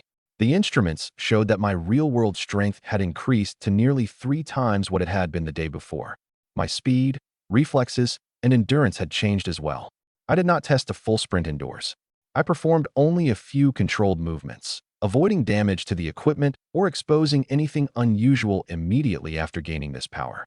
My body adapted quickly, with no rejection or loss of control. In my previous life, it had taken me a month to reach this point. This time, it took only 1 day. Even so, my body still could not withstand modern firearms head-on. I had to keep my real-world identity hidden. At least until my defenses underwent a qualitative transformation, no other power could be allowed to confirm that Evernight was Suyu. After dinner, I logged into the Divine Realm forum jointly created by the world's nations. Half a day after launch, more than 3 billion people were online simultaneously. Discussions related to Evernight had already exceeded 100 million. I did not join the conversation. Instead, I checked the progress of the world's top 10 guilds. Every country had already taken control of its leading powers. They were all searching for novice dungeons and planned to livestream their first clear attempts from beginning to end.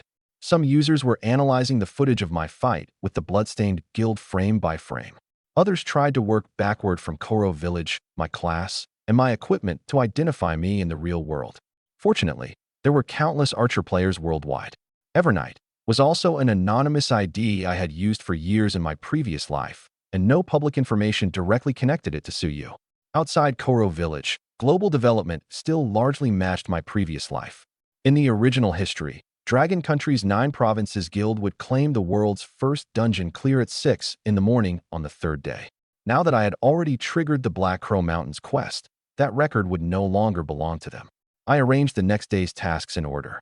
First, handle the hidden incident involving the goods lost by Pickle's merchant caravan and resolve the 11,000 gold contract. Second, explore the Black Crow Mountains and seize the world's first dungeon clear. Finally, complete the hidden quest held by Koro Village's hunter to obtain a clue for an archer advancement class. Those 3 tasks had to be completed in that order. Pickle's incident had a festival deadline. If I missed it, I would lose control over the contract. The Black Crow dungeon was tied to a world record. The hunter's quest was important, but no other player could trigger it within a single day, so it could wait until last. Intelligence later disclosed by Dragon Country proved that immediately after those 3 announcements, Lighthouse Country's forces had begun using infiltrators inside Dragon Country's guilds to investigate Evernight. They planned to attack Dragon Country's top players both in the game and in reality. Dragon Country's authorities also noticed the anomaly and began protective preparations ahead of schedule. Lighthouse Country also attempted to cooperate with the forces of Sakura Country and Great Hanming Country, turning competition into an organized hunt. The plan was not immediately public, but from that day forward, guilds from several countries simultaneously collected information on Dragon Country's elite players through both the forums and the game. At the time, I did not know the specific names on their list, but bounty posts and attempts to expose players' real identities had already appeared on the forum. That only proved further that keeping a low profile was not needless caution. The next morning, I continued reading the forum while eating breakfast. An ordinary player could remain in Divine Realm for no more than 12 hours per day. Logging in at night could replace sleep, while logging in during the day consumed real-world time.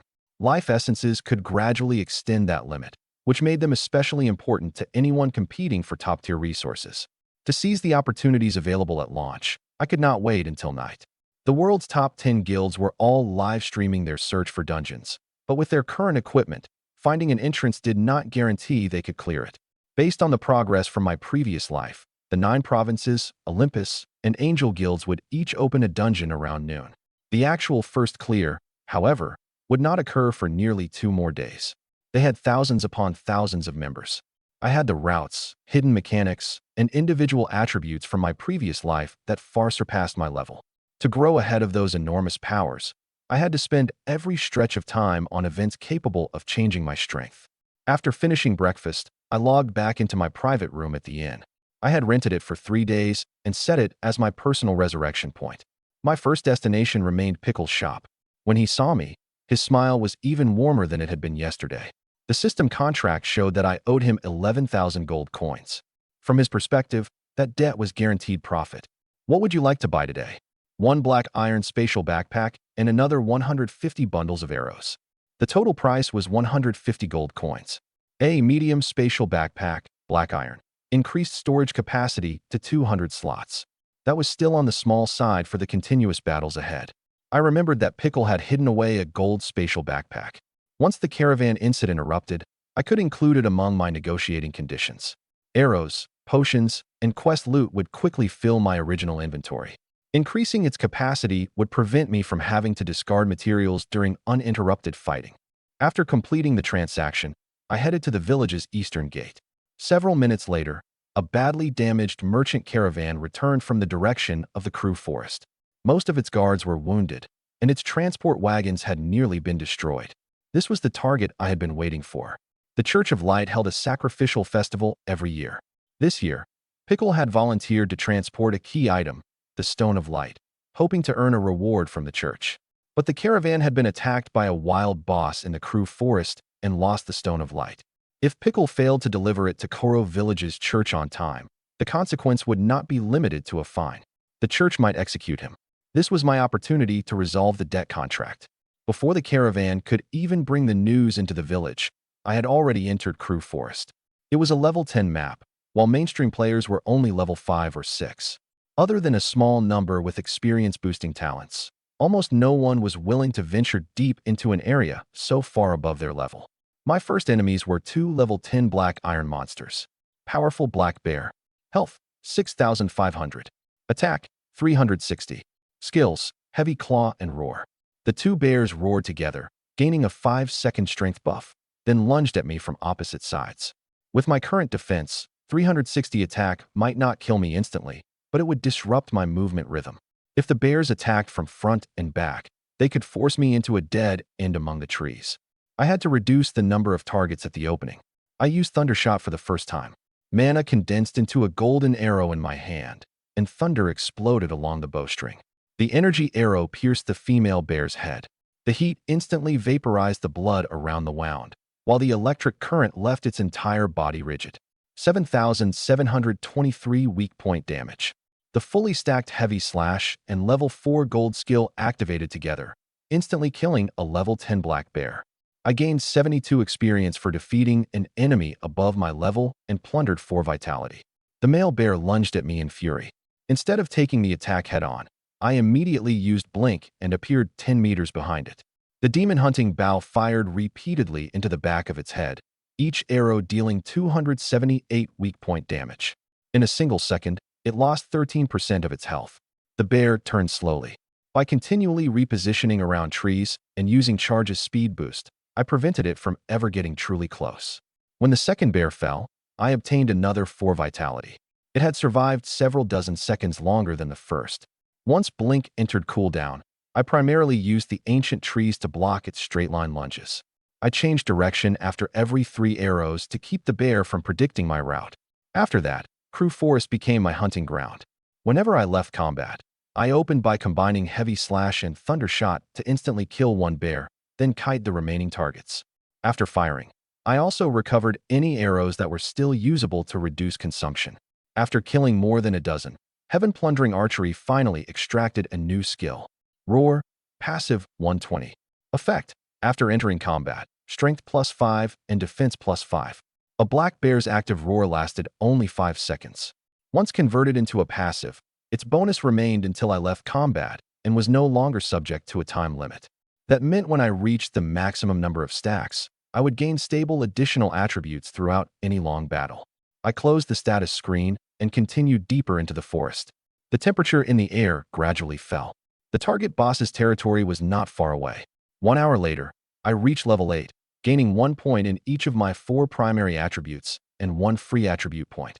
Killing black bears above my level had granted a huge amount of experience. I was only 2 levels away from level 10 and had a strong chance of earning the achievement for becoming the world's first level 10 player. Leveling up instantly restored all health and mana. That saved me a full round of supplies and allowed me to challenge the boss at the center of the forest in peak condition. The hunt also gave me a total of 60 vitality, 20 strength, and the maximum number of stacks for 2 rare passives. Roar, passive, 2020. After entering combat, strength +100 and defense +100. Heavy claw, passive, 20/20ths. Each arrow reduces the target's defense by 20, up to a maximum reduction of 200. Roar would add 100 strength and defense during combat, while Heavy Claw would strip away 200 defense through repeated hits. Both passives required time to become fully effective, making them perfect for the Bear King I was about to face. I had reached the center of Crew Forest. White frost began appearing across the ground and tree trunks. The air turned colder, and heavy footsteps sounded repeatedly from ahead. In my previous life, it was still Fading Cloud's strategy group that had discovered Pickle's hidden incident, but they had only revealed that the target was a Silver Bear King. They left no detailed record of the battle. History had shifted again because of my early intervention, so I could not rely entirely on old intelligence. A roar shook the forest. A white bear the size of a small hill crashed through the underbrush, freezing the ground wherever it stepped. Frost Bear King, Silver Lord. Level, 10. Health, 500,000. Attack, 2,800. Skills, Frostfire, summons frigid flames to freeze nearby enemies. Ice Armor, condenses armor of ice to absorb damage. Heavy Claw, tears apart targets at close range. Icicle Strike, throws an enormous condensed icicle. It was the dominant magical beast of Crew Forest, an immature bear king with the bloodline of a frost dragon. Its draconic blood made its attributes clearly superior to those of an ordinary silver boss. A Koro village announcement immediately informed every player that a boss had appeared in Crew Forest. It would take time for anyone else to reach this place from the village. I had to end the battle before they arrived. The difference in our raw attributes was too large. One attack from the Bear King could take away most of my health, and ordinary kiting would not let me outrun it. My only option was to use the thick ancient trees around us to restrict its charge routes. I fired 3 arrows first. The first, empowered by Heavy Slash, dealt 4,844 damage. The next 2 both dealt 0, failing to penetrate its icy defense. Thundershot had been used on the black bears and was already off cooldown, but I did not use it at the opening. Confirming the boss's defense, speed, and skill patterns mattered more than dealing another 1 or 2,000 points of damage. The Bear King charged instantly and shattered the ancient tree behind me with one swipe. I moved sideways to avoid the falling trunk and continued firing. After 7 or 8 arrows, the Heavy Claw passive reached its maximum effect, reducing the boss's defense by 200. My ordinary attacks finally began dealing double-digit damage. I had only 3,160 health and could survive at most 1 direct hit. The second would kill me. Whenever the Bear King swiped at me, I moved behind a tree in advance and let the trunk absorb the impact, then resumed firing from the other side. My damage gradually accumulated from 44 points at a time. A critical hit could deal 538, equal to 12 normal arrows. My 8% critical hit rate became an important factor in shortening the battle. I still did not use Thundershot. Whenever a boss was affected by a particular control effect, its resistance to the same type would increase by roughly 5%. I had to save the 2-second paralysis for moments that were truly impossible to dodge. Blink's 90-second cooldown could not be wasted either. More than 10 minutes later, the Bear King's health dropped to 80%. It raised its head and gathered power. Large quantities of pale frost fire formed in midair, then engulfed my position. I immediately used Blink and appeared behind the boss, avoiding the frozen zone and firing repeatedly before it could turn. The Bite passive steadily dealt 100 bleed damage per second, gradually staining its white fur red. Ice armor absorbed an enormous amount of damage. Without that protection, its health would already have fallen below half. After observing further, I understood the skill pattern. Every time the Bear King lost 20% of its health, it would unleash a wide-area Frostfire attack. Every time it lost 5%, it condensed and threw an icicle from range. I began actively controlling my damage output. Whenever its health was about to cross one of those thresholds, I made sure that either Blink or Thundershot was available. When an icicle came toward me, I first used the ancient trees to alter its path. If there was truly no room to dodge, I paralyzed the boss with Thundershot and interrupted the throwing motion. For more than 40 minutes, I could not make a single fatal mistake. The Bear King kept smashing down ancient trees. The number of usable obstacles steadily decreased, shrinking the space available for the battle. At one point, an icicle grazed my shoulder. Iron skin canceled part of the damage, and the gold leather armor's automatic regeneration slowly restored my health. I did not relax. Any full hit could still end the battle immediately. When the final ice armor shattered, the Bear King's health entered execution range at last. I avoided Heavy Claw, moved laterally to its side, and sent an arrow into its head, emptying the last of its health. The Frost Bear King crashed to the ground. Level 10 Frost Bear King killed. You have gained 8,640 experience. You have reached level 9. All 4 primary attributes, +1. Free attribute points, +1. Rare skill plundered, Frostfire. A large number of items burst out around the boss's corpse. One golden glow was especially conspicuous. I had not yet inspected the gold loot when I heard other players approaching from beyond the forest. After the Frost Bear King fell, I first inspected the skill I had plundered. This was the first exceptional quality passive I had obtained. Common, rare, and ultra-rare as previously labeled by the system all ranked below this tier, so its effect was naturally worth anticipating. Frostfire, passive 1 out of 10. Effect, coats arrows in frost flame, reducing the target's movement speed by 400 and dealing 1,000 frost damage per second for 3 seconds. Can trigger on the same target only once every 10 seconds. I checked the numbers again.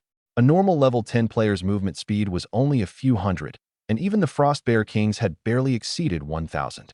A reduction of 400 from a single arrow was enough to immobilize an ordinary target on the spot. The 3,000 total frost damage over 3 seconds could directly kill most players at my level. Slows were considered debuffs in Divine Realm, not hard crowd control effects such as stun, blind, or knockback. Bosses would gradually adapt to repeated use of the same hard control, but they would not gain corresponding resistance merely because they had been slowed multiple times. For an archer who depended on fighting at range, this ability was an almost perfect passive. As long as the enemy could not catch me, I could keep attacking. The skill was only at 1 stack and had already reached this level of power. If I could continue plundering it from similar high-level monsters, the damage and slow would rise even further at the maximum of 10 stacks. Unfortunately, the Frost Bear King was the only nearby target with Frostfire. There was no source for additional stacks at the moment. I then collected the boss loot. 800 silver coins. Quest item, Stone of Light. Gold skill book, Frost Trap. Level 10 silver equipment, White Bear battle boots. There was also 1 bronze item, several black iron items, and some basic white grade gear. The equipment alone was worth hundreds of thousands in real-world currency, while the Stone of Light was tied to Pickle's survival. Since I had risked my life to kill a silver boss with 500,000 health, canceling a debt of 11,000 gold coins would be only the starting point of our negotiation. It was unusual for a silver boss to drop a gold skill. Considering that the Bear King possessed a Frost Dragon bloodline, the skill book might originally have been a resource left by the dragons rather than an ordinary system drop. I also remembered a rumor from my previous life. A player had later returned to the novice village and killed Pickle, unexpectedly obtaining a mysterious item from him. But the player had soon been captured and imprisoned by NPCs, and no information about the item was ever made public. Now that I had the Stone of Light as leverage, I could force Pickle to reveal his true collection. I learned the gold skill book. Frost Trap, Gold. Level 1. Effect. Places a frost trap near you that can remain for 180 seconds. When triggered, it erupts with frost arrows, freezing the target for 0.5 seconds and dealing frost damage equal to 300 plus Spirit X7. Cooldown, 20 seconds. Cost, 300 mana. The trap could be placed in advance and remain for up to 3 minutes. I could prepare several before battle and then lure enemies into their range. A 0.5-second freeze was brief, but it was long enough to interrupt a skill or create a window for one evasive movement. The trap could only be placed near my own position. It could not be launched from range like an arrow. A 20-second cooldown meant I could prepare several within 3 minutes. As long as I planned my route correctly, I could turn an entire area into a battlefield that favored me. The White Bear battle boots required level 10, so I could not equip them yet and had to store them in my inventory. The gold skill and the draconic blood inside the Bear King made me think of another possibility. Dragons love collecting wealth. There might be treasure near the Frost Bear King's den. I searched in the direction from which it had appeared for more than 10 minutes and eventually found an enormous cave. Cold wind poured from the entrance, and bear tracks covered the ground. 7 ordinary female bears charged out. Their attributes were far below the Bear King's, and Frostfire greatly reduced their movement speed. I used Thundershot to instantly kill the one in front, then forced the remaining targets into a single line of pursuit. Pale flames ignited across every bear struck by an arrow, and the 3 seconds of continuous damage were enough to remove most of their health. I retreated while firing and quickly eliminated all of them. I never used Blink throughout the entire fight, proving that Frostfire had made conventional kiting much safer. Golden light deeper inside the cave entered my view. Large piles of gold coins rested along the rock walls. There were no cubs and no pets that could be contracted. Discovering the first pet in the world would have triggered another announcement reward, but unfortunately, there was no such opportunity this time. I carefully examined every crack and corner, confirming that there was no concealed nesting chamber. Scattered near the gold were some or that had already lost its power and several pieces of damaged equipment. The only truly valuable item was a crystal identified by the system. I collected all the wealth inside the cave. You have obtained 8,520 gold coins. You have obtained Frost Dragon Blood Crystal, Epic. The crystal's quality made me stop moving. If used by someone with a Frost Dragon bloodline, it could strengthen that bloodline and improve their potential. Without the corresponding bloodline, it would instead increase spirit and mana and permanently grant 20% frost resistance. I was not going to preserve an epic item for an unknown bloodline requirement. I consumed the crystal immediately. Spirit permanently increased by 30, maximum mana increased by 10,000, and frost damage resistance increased by 20%. The 20% resistance was not a fixed block. It proportionally reduced all frost damage during final calculation. Against an ice mage or frost boss, it would function together with iron skin, and its value would not rapidly become obsolete as my level rose. Thundershot and Blink both consumed large amounts of mana. Previously, I had enough mana to cast them only a few times and had to keep drinking mana potions. My mana now reached 11,880. In a short battle, I would no longer be forced to stop because of insufficient resources. My primary attributes became Level 9, Health 3,180, Mana 11,880, Strength 150, Vitality 109, Agility 72, Spirit 94. With Iron Skin and fully stacked Roar added on top, most current players could not even penetrate my base defenses. Just as I was preparing to return to the village, a friend message notification suddenly sounded. Since launch, I had added only 3 friends: Fading Cloud Tianshang, Towering Gale, and Moonshadow Shi. The message came from Fading Cloud Tianshang. Bloodstained Frost entered Crew Forest with an elite guild team. I heard he also applied to the main guild for an item designed specifically to deal with you. Do you need Fading Cloud to send reinforcements? The warning proved that Fading Cloud's intelligence network had already begun operating. In my previous life, they had risen from 12th in Dragon Country to 10th in the world not only because of their combat strength, but because their leaders understood the importance of building relationships early. Fading Cloud's later decline had resulted from an ally's betrayal during a massive guild war, not from any lack of ability.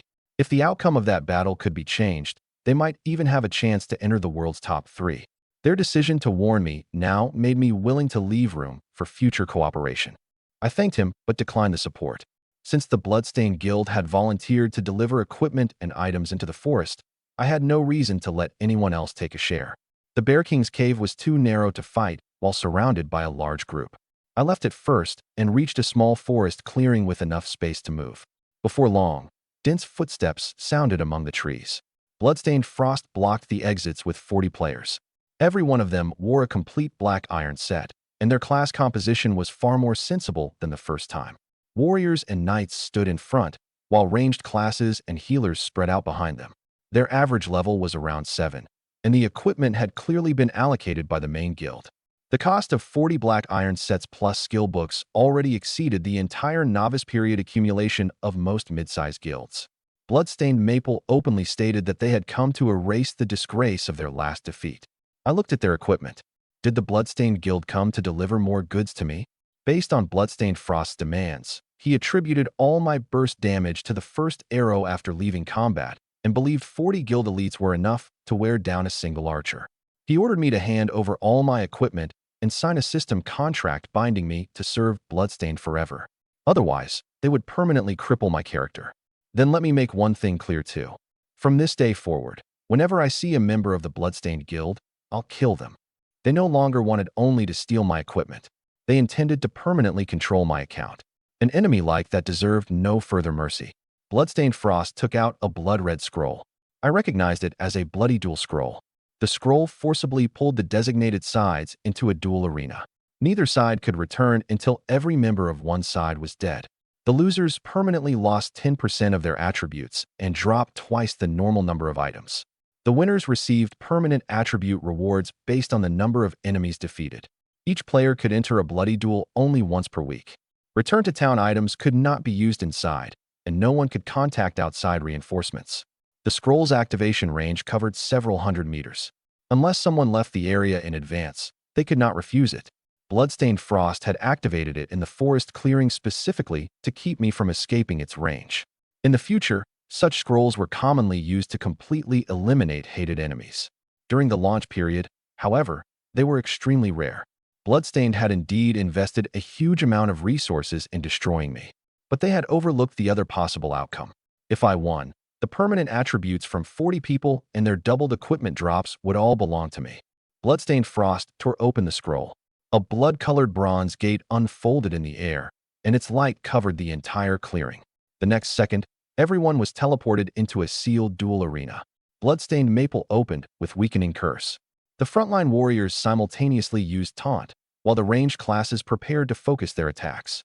Their coordination had clearly been trained. Taunt forced its target to attack the caster for a short time. If they took away my freedom to aim, the backline could use the opening to deal damage.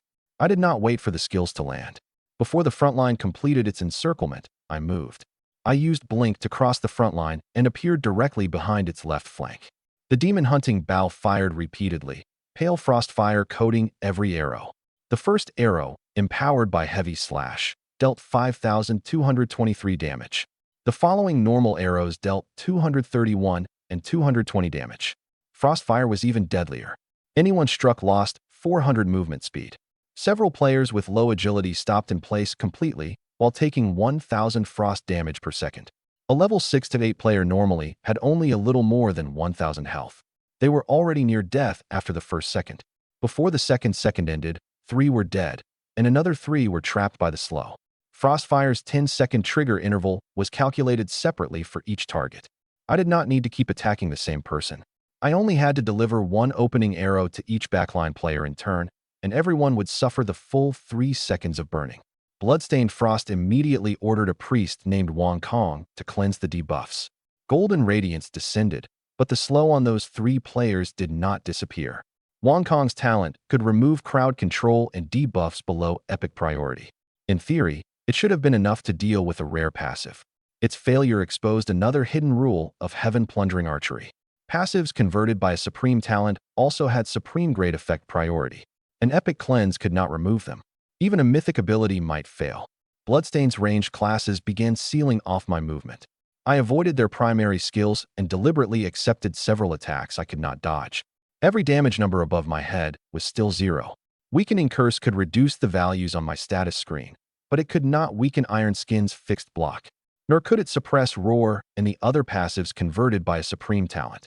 Ice arrows, fireballs, and ordinary arrows struck my gold leather armor again and again.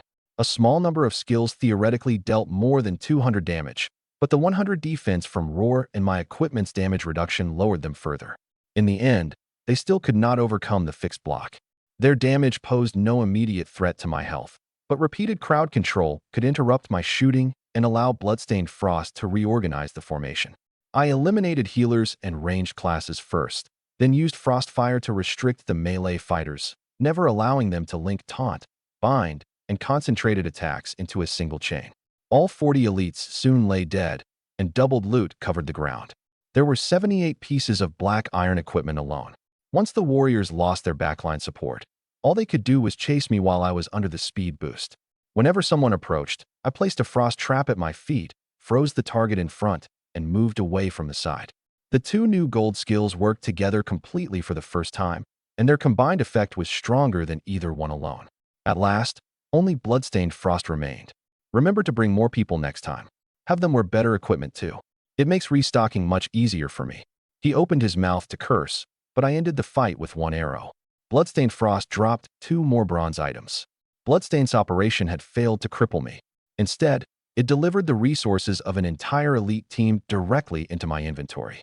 After Bloodstained Frost died, the system announced the end of the bloody duel. Victory reward: strength, vitality, agility, and spirit each increased by 10. At the normal growth rate of a 1-star class, I would have needed to gain 10 levels to receive the same increase to all 4 attributes. The scroll originally meant to destroy me had instead provided a permanent enhancement. I left the duel arena and returned to the clearing in Crew Forest. Double drops covered the ground, nearly filling all 200 slots of my medium backpack. After a complete inventory, I had 6 bronze items, 88 black iron items, and 76 basic white grade items. Most were level 5. A small number reached level 10, but nearly all the higher level pieces were only white grade. 10 of the extra black iron items had been spare equipment carried in their inventories, while the 6 bronze pieces included the 2 dropped by Bloodstained Frost. Because the forced duel doubled everyone's drops, the number of items far exceeded the number of players. The individual attributes on the equipment were already beneath what I needed.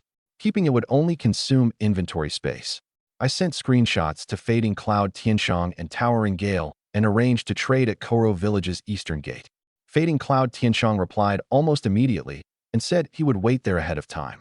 Towering Gale also confirmed that he wanted to buy. It took me more than half an hour to leave Crew Forest. A crowd of players had already gathered at the village entrance, while representatives from both guilds waited by the road with their purchasing staff. I encountered no monster worth stopping for on the return trip. I killed only those blocking my path, preventing low-value materials from filling my inventory again. Fading Cloud and Gale had cleared a trading area in advance and brought enough appraisers and accounting personnel. I removed the equipment from my inventory, and it quickly formed a pile on the ground. Nearby players stopped walking when they saw hundreds of items appear at once. Many had farmed for an entire day and still wore their novice sets, yet bronze, black iron, and white grade light now shone together before them. Some recorded the transaction, while others asked prices on the spot. Both guilds immediately ordered members to maintain order and prevent the crowd from snatching anything. Based on his intelligence about the Bloodstained Guild entering the forest, Fading Cloud Tianshang quickly guessed where the equipment had come from. Towering Gale had not known the details. When he heard that I had defeated an entire elite team alone, he directly asked whether I had killed nearly 100 Bloodstained members. Beating them. Anyone with hands could do it. Fading Cloud Tianshang helplessly pointed out that even if an ordinary player had 100 more hands, they still could not accomplish anything like that. I did not continue discussing the battle. I told the 2 guilds to inspect the attributes and divide the items directly. 10 minutes later, Fading Cloud bought 4 bronze items, while Gale took the other 2. The 2 sides split the remaining black iron and white grade equipment evenly. Neither guild tried to haggle over every item. They calculated a total package price based on quality, level, and class demand. That might have cost me a small amount of gold, but it saved a huge amount of time that would otherwise have been spent running a stall and prevented the equipment from occupying my inventory for too long. The entire batch sold for 15,256 gold coins. With the Boss Cave treasure and global announcement rewards included, I now possessed more than 30,000 gold. My inventory had free space again, and I no longer had to worry about supplies for the coming dungeon. Fading Cloud Tianshang also mentioned that Moonshadow's strength potions were already selling well among Dragon Country's guilds. Every guild was willing to pay a premium for temporary attributes while competing for the first level 10 achievement. Under our contract, I received 30% of sales revenue, settled monthly, and I could request in advance from Moonshadow she at any time. In the real world, I possessed billions. If buying large amounts of in-game gold with cash would not leave clues to my identity, I could easily have invested $1 billion directly. For now, the gold from equipment transactions and potion revenue was accumulating quickly enough and far more safely. More than 30,000 gold was still insufficient to buy truly high-level items, but inside a novice village, it was an enormous fortune. More importantly, every coin came from normal in-game transactions and could not directly expose my real-world account. Once the trade ended, I went to Pickle's shop. The caravan from yesterday stood outside, every guard hanging his head. Pickle was screaming at them for losing the Stone of Light and claiming that the church would execute everyone involved for blasphemy. When he saw me approach, the debt was still the first thing that came to mind. Even if I'm going to die, don't think you can escape the 11,000 gold contract. If you can't repay the money, the system rules will punish you all the same. Who said I couldn't pay? I placed the Frost Bear King's corpse in front of the shop. The caravan guards immediately recognized it as the boss that had attacked them and taken the Stone of Light. Pickle's attitude changed in an instant. He carefully asked whether the quest item was in my possession. They described how the Bear King had attacked the wagons with frost flames, perfectly matching the skills of the monster I had killed. Everyone present could serve as a witness, so Pickle could not claim that the quest item had come from somewhere else. It is. He offered to cancel the debt contract in exchange for the Stone of Light. Your life is worth only 11,000 gold. Pickle countered that if I did not surrender the Stone of Light, I would not receive a particularly high reward from the church even if I could repay my debt. I did not argue. I simply took out 11,000 gold coins. The moment the money appeared, he lost his final bargaining chip. Pickle clearly could not understand why someone capable of producing more than 10,000 gold on the first day of launch had borrowed money from him at an extortionate interest rate. I was now the only person who would decide the Stone of Light's fate. At last, he asked the correct question. What conditions will convince you to return it? I gave him 3 conditions. First, cancel the 11,000 gold debt contract immediately. Second, pay me an additional 100,000 gold coins. Third, allow me to choose any 3 treasures from Pickle's entire private collection. Pickle protested that the final demand was equivalent to 3 conditions by itself. I only had to look at him before he stopped arguing. Without the Stone of Light, the church might execute him for blasphemy. His debt and collection had clear prices. His life did not come with a second one. None of the 3 conditions exceeded what the contract system allowed. Pickle could refuse, but if he did, I would simply deliver the Stone of Light to the church, collect the ordinary quest reward, and leave him to bear sole responsibility for his failure. To prevent either side from going back on the agreement, we signed a new system transaction contract. Pickle first handed over 100,000 gold coins, roughly 1/4 of his cash reserves, then opened his hidden shop. The items truly worth noting included Life Crystal Potion Gold. Holds 3 charges. Each charge instantly restores 50% health. Recovers 1 charge per day. Limited to levels 15 through 35. Listed price, 250,000 gold. Expert Explorer's Backpack, Gold. Expands inventory capacity to 800 slots and increases rare drop rate by 1%. Listed price, 380,000 gold. Ring of Glory, Gold. Equipment for a level 15 archer, but with no minimum level requirement. Listed price, 190,000 gold. The list also contained several ordinary gold items, special potions, and crafting materials. For any other novice player, each one could transform their progression. Since I already possessed gold leather armor, I had to prioritize functional items that would not quickly become obsolete. For a novice village merchant, the collection was astonishing. Yet nothing matched the rumored mysterious treasure from my previous life. I watched Pickle's expression and deliberately asked whether he had truly displayed his entire collection. He immediately began to stammer. The contract says your entire collection. Think carefully. Which matters more, a treasure or your life? After repeated hesitation, Pickle finally took out a black angel statue no larger than his palm. Its familiar, unusual aura immediately made me think of a world relic. World relic, Angel of Death, sealed. Tier, intermediate. Current effect, unknown. Unsealing requirement. Absorb 10,000 strands of death power, equivalent to killing 10,000 monsters. World relics were born alongside the world, and their abilities were not restricted by the ordinary equipment system. Only 49 existed throughout the Holy Dragon world. Roughly 60% had already fallen into the hands of its native inhabitants, while the rest remained scattered. They were divided into only 4 tiers: basic, intermediate, advanced, and ultimate. The The complete power of an intermediate relic could normally rival an epic treasure. World relics did not lose their value quickly like low-level equipment. Some abilities could even influence an entire civilization war. Every publicly known player or power that possessed one in my previous life had stood at the peak of the world. Pickle could not see a player's system screen and did not know the unsealing condition. He repeatedly urged me to choose a gold item with a known effect instead. That proved he had never truly understood the Angel of Death. In the end, I chose 3 items. The Angel of Death, World Relic. The Gold Equipment, Ring of Glory. The Gold Item, Expert Explorer's Backpack. Their combined true value far exceeded 10 million gold coins. Once the contract was executed, the debt was officially canceled, and I handed the Stone of Light to Pickle. The system first confirmed that the 100,000 gold and all 3 treasures had been transferred before giving the quest item to him. The transaction order was protected by the rules. He had no opportunity to receive the Stone of Light and then go back on the deal.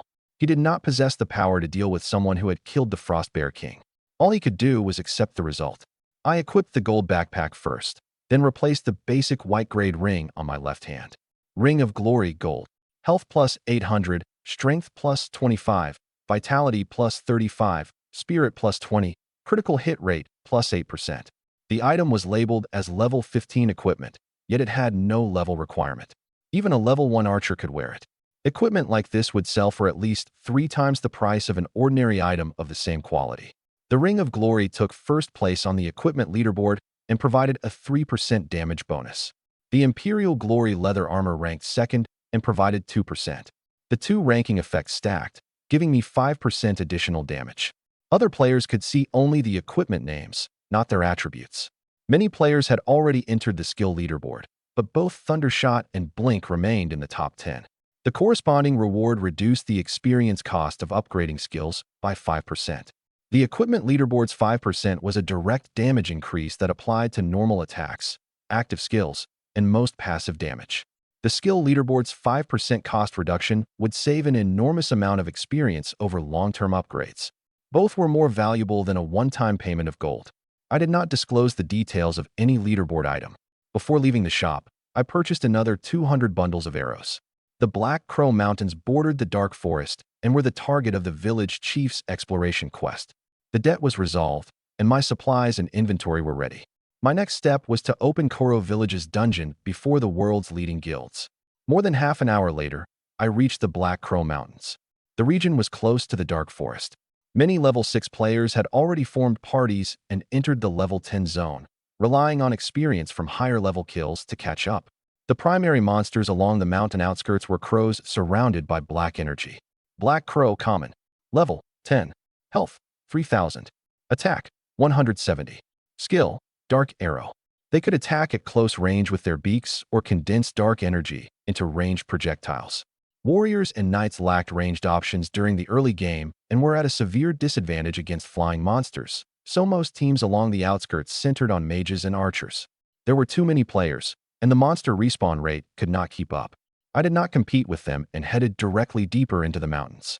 Melee players along the outskirts stood beneath trees and waited for the black crows to descend, while ranged parties attacked targets in the air first.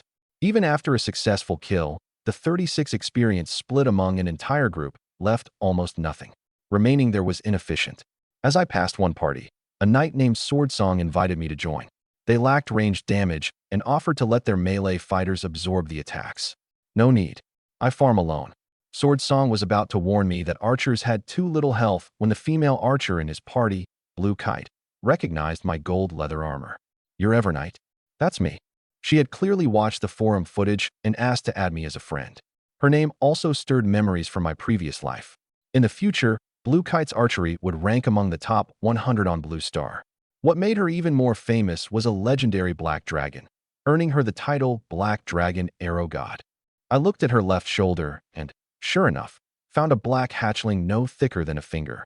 For now, it looked like a lizard. It should have been the companion pet born from her talent. Blue Kite introduced Swordsong as her older brother and said that her archery instructor had watched my combat footage. Master Wu, who had won the World Archery Championship 5 times in a row, admitted that my practical combat archery surpassed his own. Swordsong was visibly shocked. He possessed an epic talent but was accustomed to relying on a team, which explained why he had readily invited a stranger with a ranged class. At the time, Blue Kite herself was merely an ordinary player with excellent archery. Her black dragon had not yet matured and lay across her shoulder with almost no combat strength. What would truly make her famous in the future was the way she fully combined her personal archery, companion pet, and archer class. I did not invite Blue Kite to my party simply because of her future accomplishments, but I accepted her friend request. A player with a legendary companion black dragon who specialized in archery might be valuable to work with later. Swordsong joked that if he had known who I was, he would have asked me to lead the party from the beginning. Blue Kite immediately told him not to waste his epic talent by depending entirely on teammates. Their interaction also proved that they really were siblings, not strangers who had formed a temporary party. After saying goodbye, I continued deeper for more than 10 minutes and entered a region with almost no players. Hoarse cries sounded above me. Large numbers of black crows folded their wings and dove toward the ground like arrows. I raised the demon-hunting bow and fired repeatedly. Instead of standing in the middle of the open ground, I kept my back against a rocky outcrop so that the crows could not attack from behind at the same time. Once the first row was shot down, their corpses interfered with the diving paths of those behind them and gave me time to aim again. The first arrow, empowered by Heavy Slash, dealt 5,563 damage. The following arrows dealt 563 base damage and triggered Frostfire. The Black Crows lost 400 movement speed and nearly stopped in midair, then took 1,000 frost damage per second.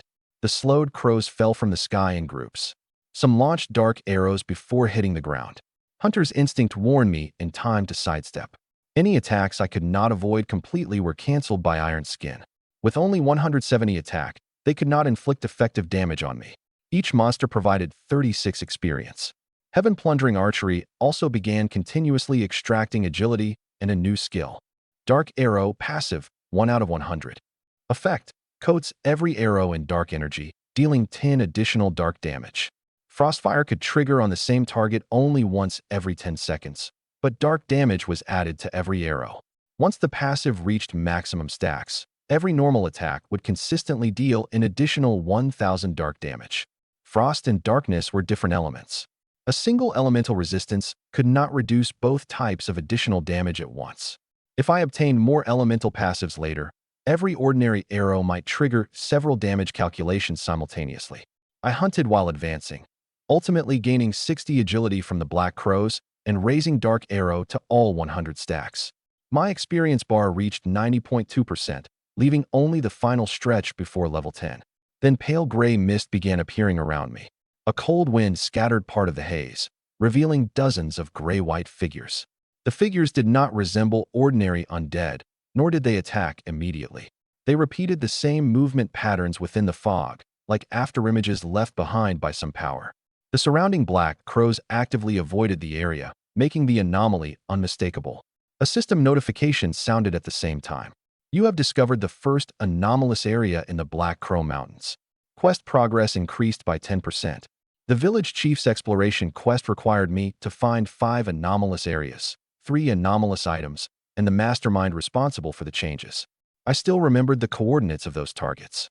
The true dungeon entrance was already close. The figures in the gray fog let out low growls and dragged their stiff bodies toward me. Walking Corpse, Black Iron Elite. Level, 10. Health, 20,000. Attack, 350. Skills, Corpse Poison, Undead Physique. Their attributes were far higher than those of ordinary Black Crows, but they moved slowly. Now that I had fully stacked Dark Arrow and possessed Frostfire Slow, these monsters were nothing more than valuable sources of experience and passives. Walking Corpses had high health, and their Corpse Poison also reduced healing effects. A normal party needed a knight to absorb their attacks and a priest to cleanse the poison in time. The anomalous area also had a special drop, Black Soul Stones. They were entry tokens for Koro Village's Novice Dungeon, and only 1,000 would drop throughout the entire village. That meant no matter how many players came, at most 1,000 people could ultimately enter the dungeon. I targeted the Walking Corpse in front. My first arrow after leaving combat removed a quarter of its health. Dark Arrow, Frostfire, and Bleed then activated together. The corpse was already slow, and after being slowed further, it nearly stopped in place. It fell in roughly 3 seconds. Level 10 Walking Corpse killed. You have gained 216 experience. Skill Plundered, Undead Physique. Undead Physique, passive 1/10. Effect, permanently increases health by 500. At the maximum number of stacks, it would increase my health by 5,000. Survivability was an archer's greatest weakness, making this passive far better suited to me than an ordinary attack skill. I maintained the distance and continued shooting them one by one. Corpse poison required close-range transmission, and I remained beyond the infection radius at all times. Hunter's instinct also warned me in advance whenever they threw chunks of rotten bone. Each kill increased my experience bar by roughly 2.3%. After the 5th walking corpse fell, my experience finally exceeded the requirement. You have reached level 10. All 4 primary attributes, +1. Free attribute points, +1. Less than a full day had passed since Divine Realm launched. I reached level 10 more than 2 hours earlier than I had in my previous life and claimed another unique global achievement. The global announcement played 6 times. Player, Evernight, has become the first player to reach level 10. Rewards, 2,000 gold coins, 3,000 reputation, 1 life essence, and 1 gold chest.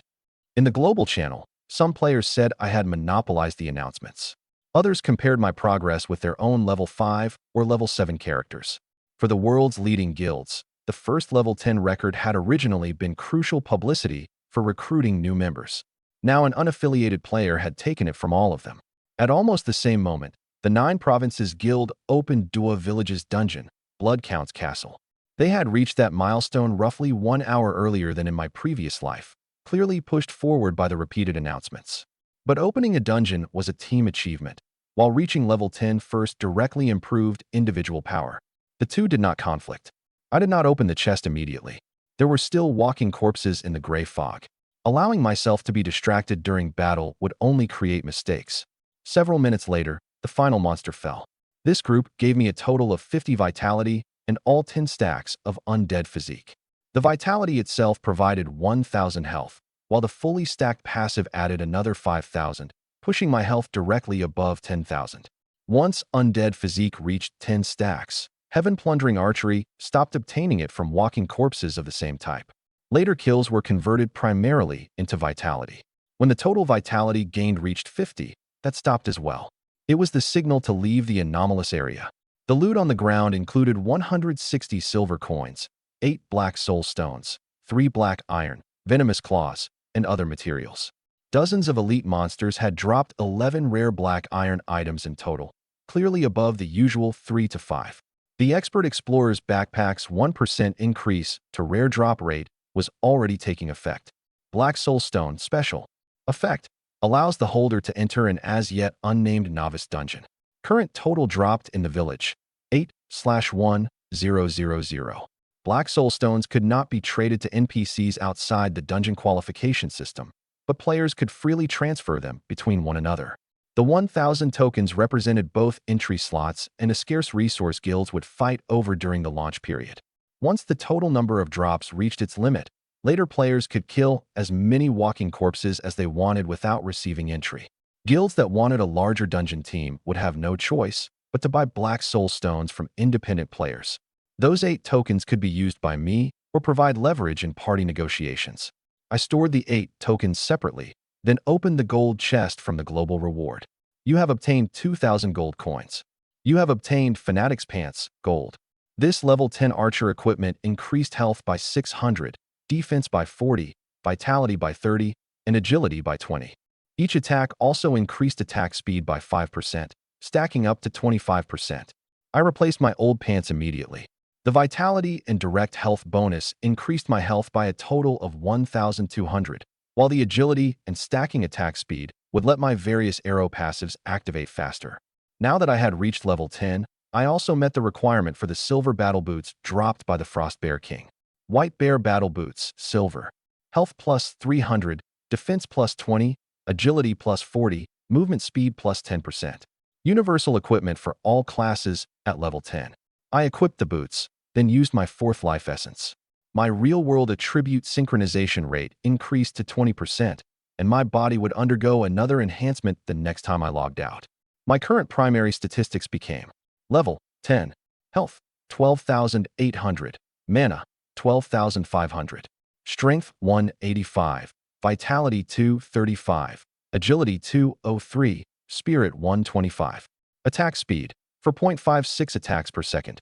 Physical defense 324. Magic defense 206.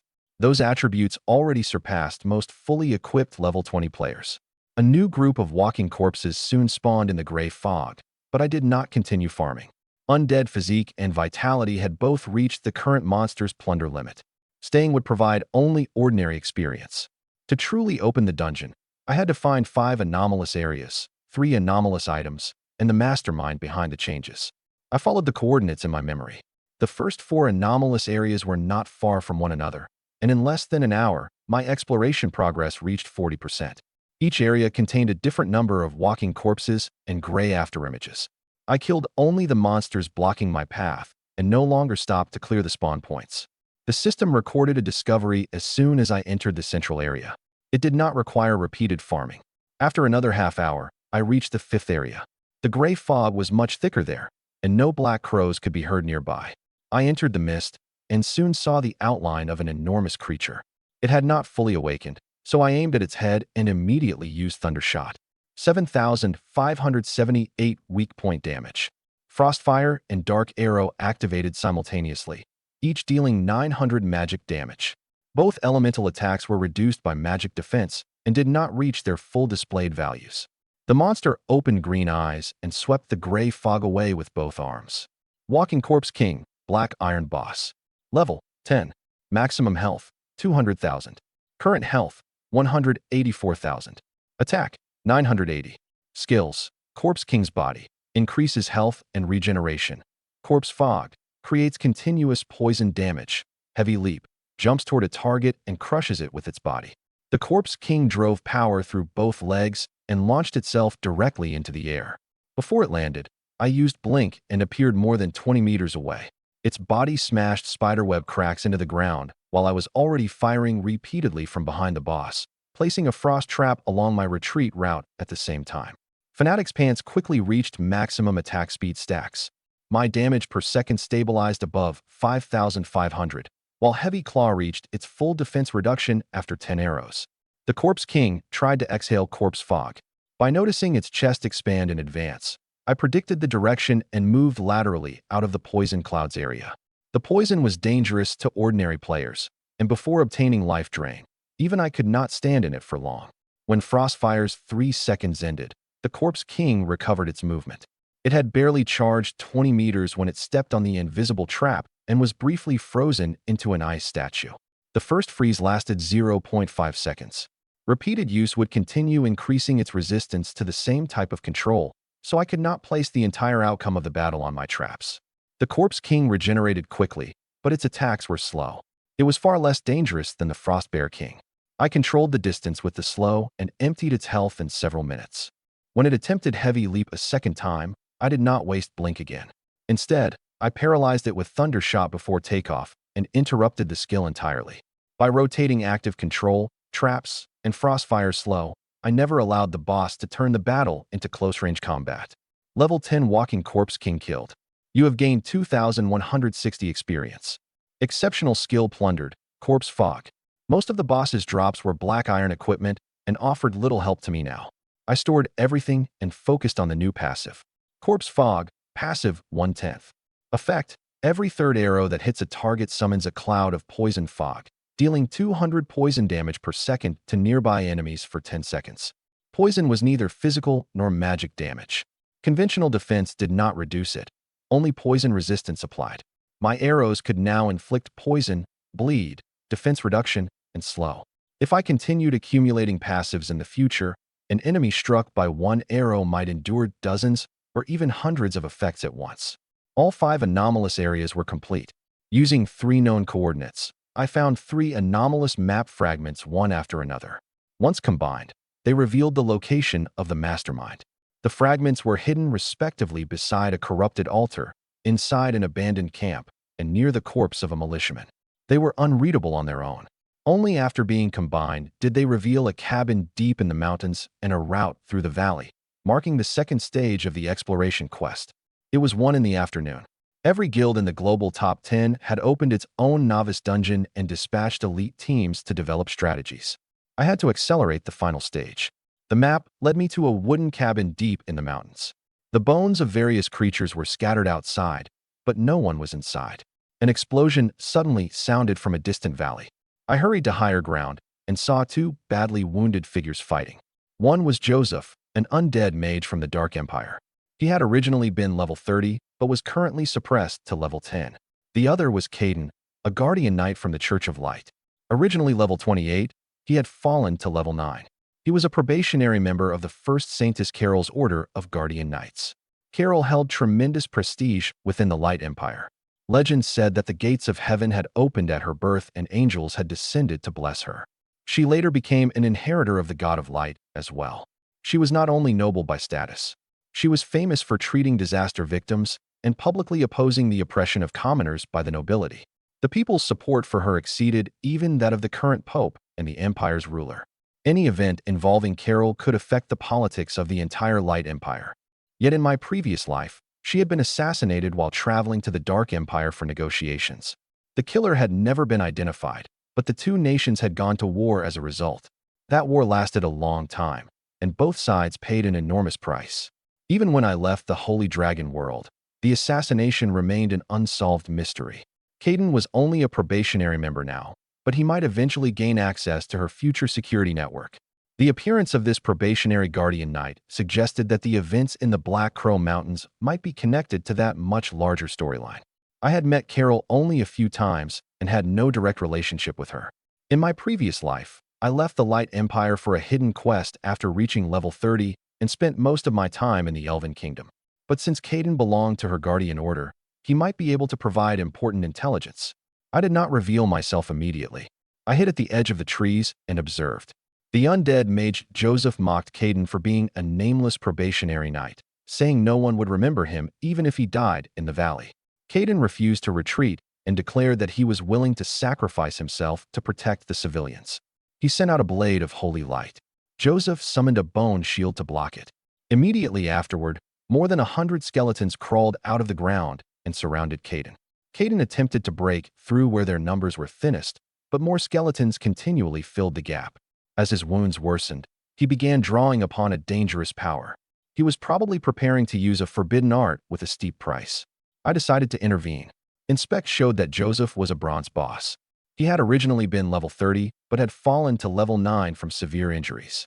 He had only 240,000 of 1,620,000 health remaining, 1,925 attack, and the skills Skeleton Summoning, Bone Shield, Bone Spear, and Life Drain. When Koro Village's players found him in my previous life, Joseph had already fallen to level 5 and was easily surrounded and killed. His early appearance made him more dangerous, but it also meant greater rewards. From inside the trees, I fired Power Shot into Joseph's unprotected right eye. 5,957 weak point damage. I did not use Thundershot because Caden was too close to Joseph. The lightning and paralysis might have altered the state of his forbidden art. Power Shot was enough to interrupt the casting and turn Joseph's attention away from the badly wounded knight. Joseph clutched his injury and roared. Caden also stopped activating the forbidden art. I walked out of hiding, explained that I was an adventurer from Koro Village, and told Caden to withdraw immediately. You can't continue fighting. Staying here will only get in my way. Caden looked at his wounds and did not act stubbornly. Thank you, Mr. Adventurer. Before he left, the system notified me that his affinity had increased by 40, reaching 70. Only Joseph, dozens of his summoned skeletons, and I remained in the valley. The direction of Caden's retreat led past the outside of the cabin and did not cross the coordinates of the undead nest. I did not turn my full attention to Joseph until I confirmed that Caden had escaped the skeleton's pursuit, preventing the mage from using the knight as a hostage. Joseph threatened to refine me into an undead. I triggered Corpse Fog with my third arrow, instantly enveloping more than 10 skeletons in poison. 200 poison damage per second for 10 seconds. The level 9 skeletons had only slightly more than 2,000 health. Poison ignored ordinary physical and magic defense, so 10 seconds was exactly enough to kill them. With an attack speed of 4.56 arrows per second, I could trigger 3 clouds of Corpse Fog in 2 seconds. No number of summoned creatures could surround me. The poison clouds could overlap, but the same poison source could not stack without limit. I fired at 3 different positions in the skeleton formation, spreading the fog across the entire encirclement instead of wasting every activation on one target. Joseph kept summoning skeletons, while I attacked his body directly. Frostfire reduced his speed, Dark Arrow provided additional damage, Heavy Claw continuously stripped his defense, and Bleed and Poison consumed his health at the same time. Some bone spears broke through my movement pattern, but Iron Skin and my gold equipment absorbed most of the damage. I had not yet obtained Life Drain. Joseph himself attempted to recover from the skeletons and surrounding corpses, but his healing still could not keep pace with the damage. Bone Shield could block arrows from the front, so I used Blink to change angles and deliberately attacked the shield's edge and his wounded right side. As Heavy Claw continuously reduced his defense, the Bone Shield lasted less and less time with every use. When his health fell below 3,000, he finally abandoned the battle and fled toward the valley exit. His injuries made his base speed extremely low. My arrows could slow him while accelerating me, and the distance between us rapidly closed. Joseph stopped, dropped to his knees, and begged for mercy, offering all his treasures in exchange for his life. If I kill you, the treasures will belong to me anyway. He immediately changed his offer and claimed he would agree to any condition. I demanded the exact coordinates of the undead nest. Joseph agreed, but insisted that I first swear to the system rules that once I obtained the coordinates, I would not kill him. A system contract analyzed explicitly described actions. It did not add conditions that the signatories had failed to write down. He demanded that I make no further active attacks. He did not ask me to remove any traps already present, nor did he require me to guarantee his safety. Letting a badly wounded level 30 bronze boss escape was impossible. More importantly, he had caused the changes in the mountains and intended to send an undead army to attack the village. I needed both the coordinates and the kill rewards.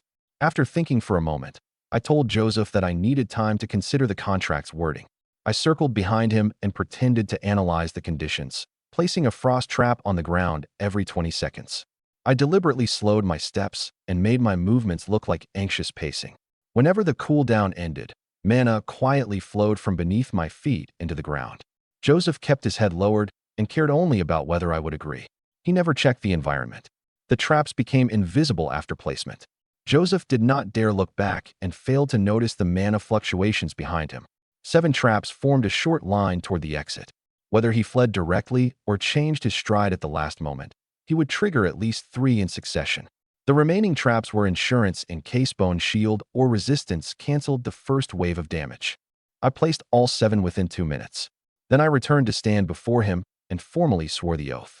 I, Evernight, swear by the rules that once the undead mage Joseph provides the coordinates of the undead nest, I will make no further active attack against him. Contract established. The system confirmed that there were no loopholes in the wording. Joseph visibly relaxed. He had heard only that I would not actively attack him. He never asked whether attacks were already waiting beneath his feet, nor had I promised not to take his drops, not to turn over any soul item, or not to attack him again if he was resurrected in the future.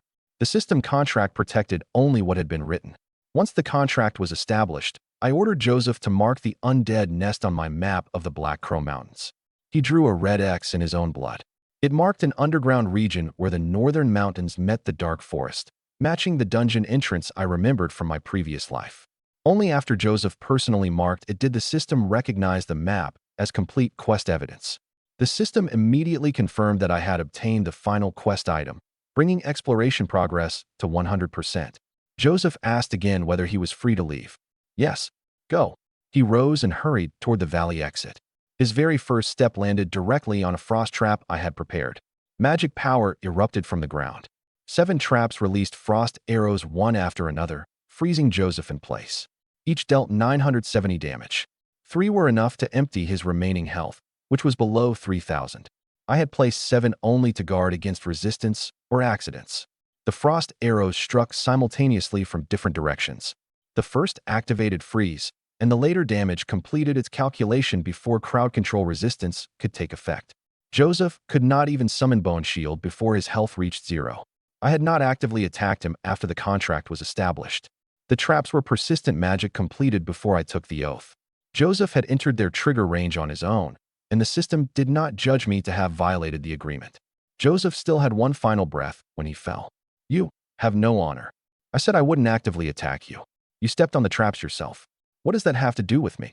The words made him cough blood and fury, and he finally died. Level 30 Undead, Mage Joseph killed. You have gained 163,440 experience. You have killed an enemy of a higher tier. Bonus experience, 100%. Exceptional skill plundered, life drain. Divine Realm divided every 20 levels into a separate tier. Killing an enemy across tiers greatly increased experience. My total gain this time exceeded 320,000. The system calculated the base reward using Joseph's original level 30 and bronze boss identity, not merely his injured level 9 state. That was another reason I absolutely could not let him leave.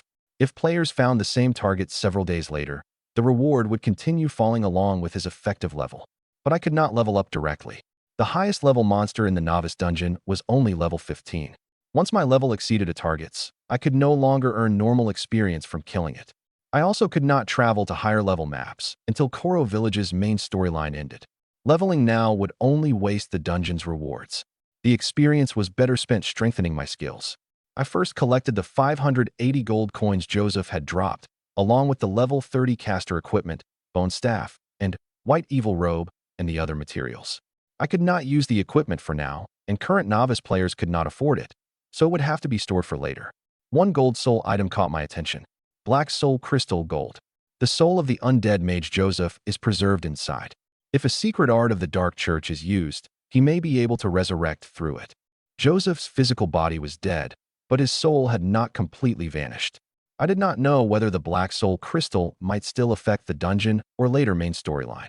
Destroying it recklessly was unwise, so I isolated it inside the gold backpack for now. The crystal displayed no sign of conscious activity and could not communicate with me directly. The location of the Dark Church's secret art was not shown, meaning resurrection was not an operation an ordinary player could perform at this stage. Next, I invested the usable experience I had accumulated into Blink.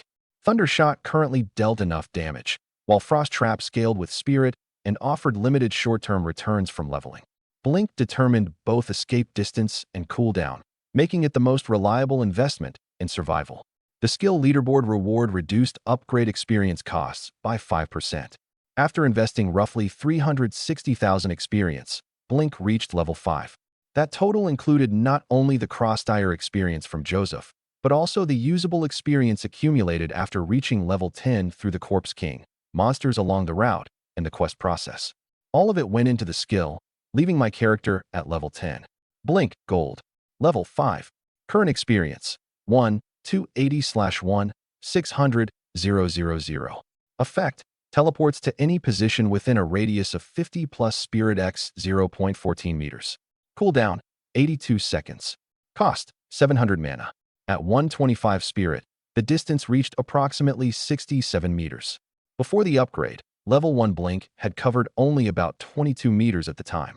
Its range had now tripled, and its cooldown had fallen by 8 seconds.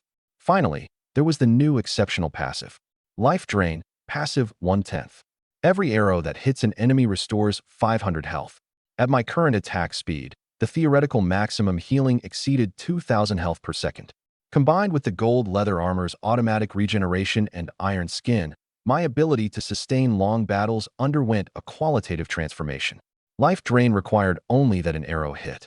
It did not demand high damage. Even against a target with extremely high defense, continuous shots could restore my health. Only an enemy completely immune to arrows would negate the effect. With the quest complete, I used the return scroll I had prepared that morning. An array formed beneath my feet and teleported me directly to my room at Koro Village's inn, saving nearly 2 hours of travel. I immediately met the village chief, handed over the map marked with bloody coordinates, and explained that an undead nest truly existed in the mountains and that the undead mage behind it had been killed. I concealed the existence of the Black Soul Crystal. Joseph could theoretically still resurrect. Until I confirmed the soul item's function, handing it to militiamen who knew nothing about dark magic would only increase the risk. Lawrence needed to send militia to verify the coordinates and asked me to return in 1 hour to collect the reward. The system gave me the same notification. In 1 hour, Koro Village's novice dungeon would officially open. After I submitted the exploration quest, a Koro Village announcement played 3 times. Player, Evernight, has completed the main quest. Novice Dungeon Undead Demon Nest will open in 1 hour. The first party in the world to clear a novice dungeon will receive a system reward. The Novice Village Contribution Leaderboard has opened simultaneously. Rewards will be issued by rank after the dungeon event ends. The announcement sent players across the village rushing to form parties and head toward the Black Crow Mountains. But only those holding Black Soul Stones could enter, and most still did not know where the tokens dropped. The contribution leaderboard calculated kills, quests, and key mechanics within the dungeon, not merely the final blow. Even without securing the world's first clear, a high-ranking party could receive equipment, reputation, and gold. As a result, large numbers of guilds were willing to fight over the limited slots. I needed elites from Fading Cloud, Gale, and Moonshadow to help handle certain dungeon mechanics. Before logging out, I sent the anomalous area coordinates and the method for obtaining Black Soul Stones to the leaders of all 3 guilds. They insisted on paying 1,000 gold coins for the intelligence. I did not need the money, but charging a normal fee maintained clear boundaries in our partnership, so I accepted in the end. I also warned them that the total number of Black Soul Stones in the anomalous areas was limited and that they should prioritize core tanks, healers, and damage dealers. Even if ordinary members entered, they might die to the first wave of attacks in a hard dungeon. The continuous fighting that morning had consumed a great deal of energy. I returned to the inn and logged out. My real body immediately absorbed the enhancement from the 4th life essence. My strength, speed, and endurance increased again. My overall physical capabilities were now more than 5 times those of an ordinary person. Attribute synchronization required only life essences. Bringing active skills and equipment into the real world required knowledge essences and nature essences respectively. Talents would naturally be released once attribute synchronization reached 100%. Knowledge and nature essences primarily came from later special dungeons and world events and could not be obtained reliably at launch. That meant I currently possessed only basic attributes in the real world. I could not use Blink, Thundershot, or any of the special effects provided by my equipment. In other words, I was already far beyond an ordinary human, but I had not yet become a true supernatural being with access to my game abilities. Before showering and eating, I checked the dungeon live streams of the major guilds. World-class guilds such as 9 Provinces from Dragon Country, Angel from Lighthouse Country, and Olympus and War God from Western Europe had been taking turns attempting their dungeons for more than 3 hours. It was Blue Star players' first experience with a Divine Realm Team dungeon, and they had chosen hard difficulty. Every one of them remained stuck at the first boss. The stream showed that their primary problem was not insufficient damage, but ignorance of the mechanics. Tanks absorbed fatal skills during the wrong phase, while poor ranged positioning triggered chain damage. The more people they brought, the greater the cost of a failed first attempt. At the time, the Angel Guild was in the lead. It had pushed the boss to roughly 35% health, meaning it had removed 65%, but still had not solved the final mechanic. News of Koro Village's dungeon entered the forum's top 10 trending topics, but outside observers were not optimistic about us. The world's guilds had assembled hundreds of elite players and still failed to clear the first stage. Koro Village had only one publicly known expert, me, and we were starting 3 hours behind them. That judgment ignored 2 facts. I knew the strategy from my previous life, and I did not need hundreds of players to repeatedly test every mechanic. After lunch and an hour of rest, I logged back in and went to the village chief's house. Lawrence confirmed that the militia had found the undead nest. Because my intelligence had allowed the village to prepare in advance, he increased his affinity toward me again. The village chief's affinity toward you has increased by 15. Current affinity, 85. Once it reached 85, the way Lawrence addressed and treated me changed. This not only unlocked his hidden shop, but also meant that I had gained almost the same trust as a core member of Koro Village. The main quest, Explore the Black Crow Mountains, was complete. Rewards, 2,000 experience, 50 gold coins, 500 Light Empire reputation, and 1 gift from the village chief. With affinity above 80, Lawrence led me into the house and opened an enormous chest protected by an array. It contained several gold items. As the Novice Village's hidden tycoon, his collection was more reliable than Pickles. I could choose 1 item for free. 2 drew my attention most strongly. Frost Quiver, gold. Automatically retrieves nearby arrows you have fired and adds frost magic to them. Normal listed price, 350,000 gold. Actual market value may exceed 1 million. Functionality approaches that of diamond equipment. Mysterious orb, unknown. Its complete effect cannot be identified. Simply keeping it in your inventory permanently increases luck by 1. Value cannot be estimated. Unknown items were often connected to hidden opportunities, while luck was extraordinarily difficult to obtain. But the Frost Quiver could immediately improve my endurance and arrow effects in the dungeon. Neither was easy to surrender. The quiver would also automatically retrieve nearby arrows. A hard dungeon might last for hours. Even if I carried tens of thousands of arrows, automatic recovery would still reduce inventory use and supply pressure. The Frost enchantment would add another type of elemental damage to ordinary attacks. I asked whether I could choose one item for free, then pay for the other. Lawrence offered a better solution. If I continued helping the village and destroyed the undead nest, I could choose a second item from his collection as the reward. I had to complete the final main storyline anyway. There was no reason to refuse. Main quest accepted. Destroy the undead nest. Quest requirement. Clear the hard difficulty undead demon nest and personally kill the final boss. Personally kill applied only to the final boss. I could still cooperate with other players during the earlier stages of the dungeon. I chose the Frost Quiver as my exploration quest reward and equipped it immediately. The mysterious orb remained inside the village chief's chest for now. Once I obtained the dungeon's first clear, it would belong to me as well. Before leaving the village chief's house, I inspected the Frost Quiver I had just received. Frost Quiver, Gold. Type, Special Equipment. Does not occupy a conventional equipment slot. Effect 1. Consumes a small amount of mana to automatically retrieve undamaged arrows within 100 meters. Effect 2. Consumes mana to enchant arrows. Upon hitting a target, an enchanted arrow reduces both its movement speed and attack speed by 15%. Capacity, 0/20, 000 arrows. I transferred every arrow in my backpack into the quiver. Automatic retrieval consumed almost no mana, but enchanting one arrow cost 10 mana. Even after consuming the Frost Dragonblood Crystal and raising my mana above 10,000, I could not enchant all 20,000 arrows at once. I prepared 1,000 Frost Enchanted arrows first and reserved them as a trump card for bosses and emergencies. The 15% slow was calculated separately from Frostfire's fixed reduction, making it especially useful against high-speed targets. The quiver could hold up to 20,000 arrows without affecting the gold backpack's 800 slot capacity. I activated retrieval once, and the intact arrows scattered around the training area automatically flew back into the quiver. That proved I would no longer have to pick them up one at a time after every battle. The Frost enchantment had no duration. As long as an arrow remained undamaged, it could be retrieved and used again. 1,000 were more than enough for a single hard dungeon. I had to reserve the rest of my mana for active skills. Half an hour later, I reached the entrance to the Black Crow Mountains. The system had established a dungeon teleportation array there. Players had to consume a black soul stone to enter Undead Demon Nest. Large numbers of players had gathered around the entrance. The combined teams from Fading Cloud, Gale, and Moonshadow had already attempted the dungeon several times without even finding the first boss. Fading Cloud Tianshang was live-streaming the process, hoping every player in the village could help analyze the mechanics, and he promised payment for any effective strategy. Players without Black Soul Stones could only remain at the entrance and watch the stream. Some suggested clearing every monster on the first floor. Others suspected that special materials needed to be gathered. Yet several attempts had failed to trigger the boss.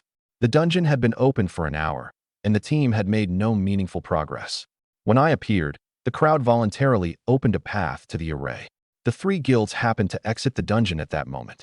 Towering Gale greeted me first, while Moonshadow she explained that the team was ready. Fading Cloud Tianshang admitted they had found several unusual structures, but still could not determine how to make the boss appear. I know the complete method. Let's go in together. They did not question me. The dungeon had opened only after I completed the main quest, so it was perfectly reasonable to assume that an NPC had given me some advance intelligence. I also asked about the Bloodstained Guild. Fading Cloud Tianshang laughed and told me that when Bloodstained Frost heard I would participate, he refused to join the combined progression team and took his members to another map. I only told him that whenever I see a Bloodstained member, I'll kill them. All three leaders realized that there could be no reconciliation between us. Moonshadow she and Fading Cloud Tianshang each offered guild support if I needed it. I refused. The Moonsea group behind Moonshadow was no weaker than the capital backing Bloodstained, and Fading Cloud was also willing to provide combat personnel. Accepting their support would rapidly escalate the conflict, but it would drag them into my private war. At this stage, I preferred to let Bloodstained continue delivering resources by itself. Bloodstained would not merely act overbearing in the future. During the Civilization War, its senior leadership would collude with an enemy civilization and attack players from Dragon Country. I had no intention of preserving any possibility of cooperation with a power like that. There was currently no public evidence of their future betrayal, so I could not demand that other guilds eliminate them in advance based on memories from my previous life. But as long as Bloodstained kept attacking first, I could weaken them within the limits of the rules. Fading Cloud invited me into the team and transferred leadership authority. The teleportation screen displayed. Dungeon. Undead Demon Nest. Type. Team. Available difficulty. Hard only. Clear requirement. Kill the final boss, the Skeleton King. Divine Realms dungeon difficulties were easy, medium, hard, nightmare, hell, and abyss. With every increase, monster attributes, mechanics, and rewards all changed.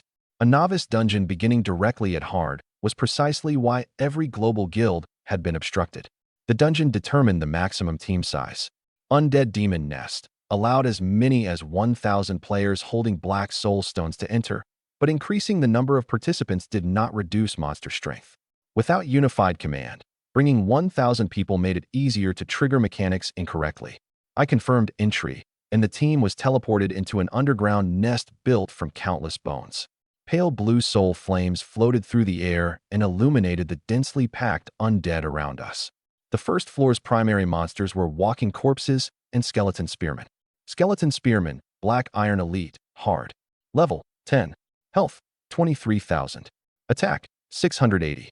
Skills throw and pierce.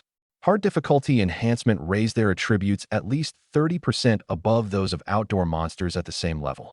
If hundreds of bone spears fell at once, a normal level 10 party would lose members in the very first wave. Monsters surrounded the spawn area from 4 directions. Players had no safe place to reorganize after entering. Skeleton spearmen suppressed them from range, while walking corpses blocked the way in front. During the earlier attempts, everyone had concentrated on advancing in one direction, causing them to miss the requirement involving all 4 mechanisms. I ordered everyone to remain where they were. Before we could find the boss, we had to resolve the leader mechanisms in all 4 directions. Fading Cloud Tianshang warned me that a single volley from the skeleton spearman could instantly kill a player at the same level. I nodded, then explained the first stage's mechanic. There was a stone pedestal in each of the 4 directions. Destroying one would summon an undead leader. Only if all 4 leaders died within 30 seconds would the first floor guardian boss appear. If more than 30 seconds passed, any dead leader would resurrect, and the surrounding monsters would respawn as well. Simply relying on superior numbers to advance one direction at a time could never complete the stage. Fading Cloud's progression team had already found the pedestal on the left during a previous attempt. After hearing the explanation, they immediately inferred that the other 3 were located ahead, behind, and to the right. I divided the team into 4 groups. Fading Cloud, Gale, and Moonshadow led the groups clearing the left, right, and rear directions respectively. I alone took responsibility for the monsters ahead and the strongest level 14 leader. Each group would lower its leader's health as much as possible, then wait for my countdown and kill them simultaneously. Moonshadow's combat members were weaker overall than those of the other 2 guilds, but Fading Cloud assigned experienced commanders and tanks to assist them. That would be enough to handle the lowest level target. I also ordered all 4 groups to maintain communication in the team channel and assigned 1 reporter to each.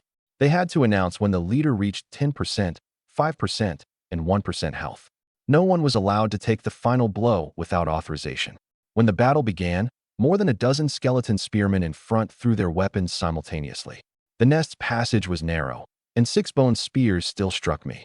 Each dealt 396 damage, reducing my health by 2,376 at once. The loss did not matter. I retreated to create distance and fired over the first row to attack the monsters in the rear. Hard difficulty had amplified the bone spear's damage. My gold equipment, roar, and iron skin reduced each hit to 396. An ordinary archer might lose most of their health from a single spear. My critical first arrow dealt 6,001 damage, while the following arrows dealt roughly 620 to 640. The third generated corpse fog and poisoned more than 10 skeletons at once. Every hit also activated life drain, making repeated 500-point healing numbers appear above my head. The health I had just lost was completely restored within a few arrows. Frostfire reduced the second row's movement speed nearly to zero. They stopped in the passage and blocked the monsters behind them instead. Once the first row's throw entered cooldown, I gained a brief window for retaliation. I did not kill the slowed second row first. I shifted my attacks to the ranged fighters in front. After every thrower fell, I used Pierce to strike both the targets blocking the passage and the group behind them. The monster's own formation became my defensive line. When other team members looked back and saw one archer holding off hundreds of black iron elites head-on, they were inevitably shocked. I ordered them to focus on their own directions. If we missed the mechanic's 30-second window, all the clearing we had already done would have to be repeated. After I killed 5 skeleton spearmen, Heaven Plundering Archery produced a new skill. Pierce, passive, January 10th. Effect: when an arrow strikes the first target, it has a 10% chance to pass through and deal 5% damage to the enemy behind it. It had originally been an ordinary monster skill, yet after conversion, it was evaluated as superior quality, above exceptional. That indicated an extremely strong match with the archer class. A skill's quality did not depend entirely on the monster's original level.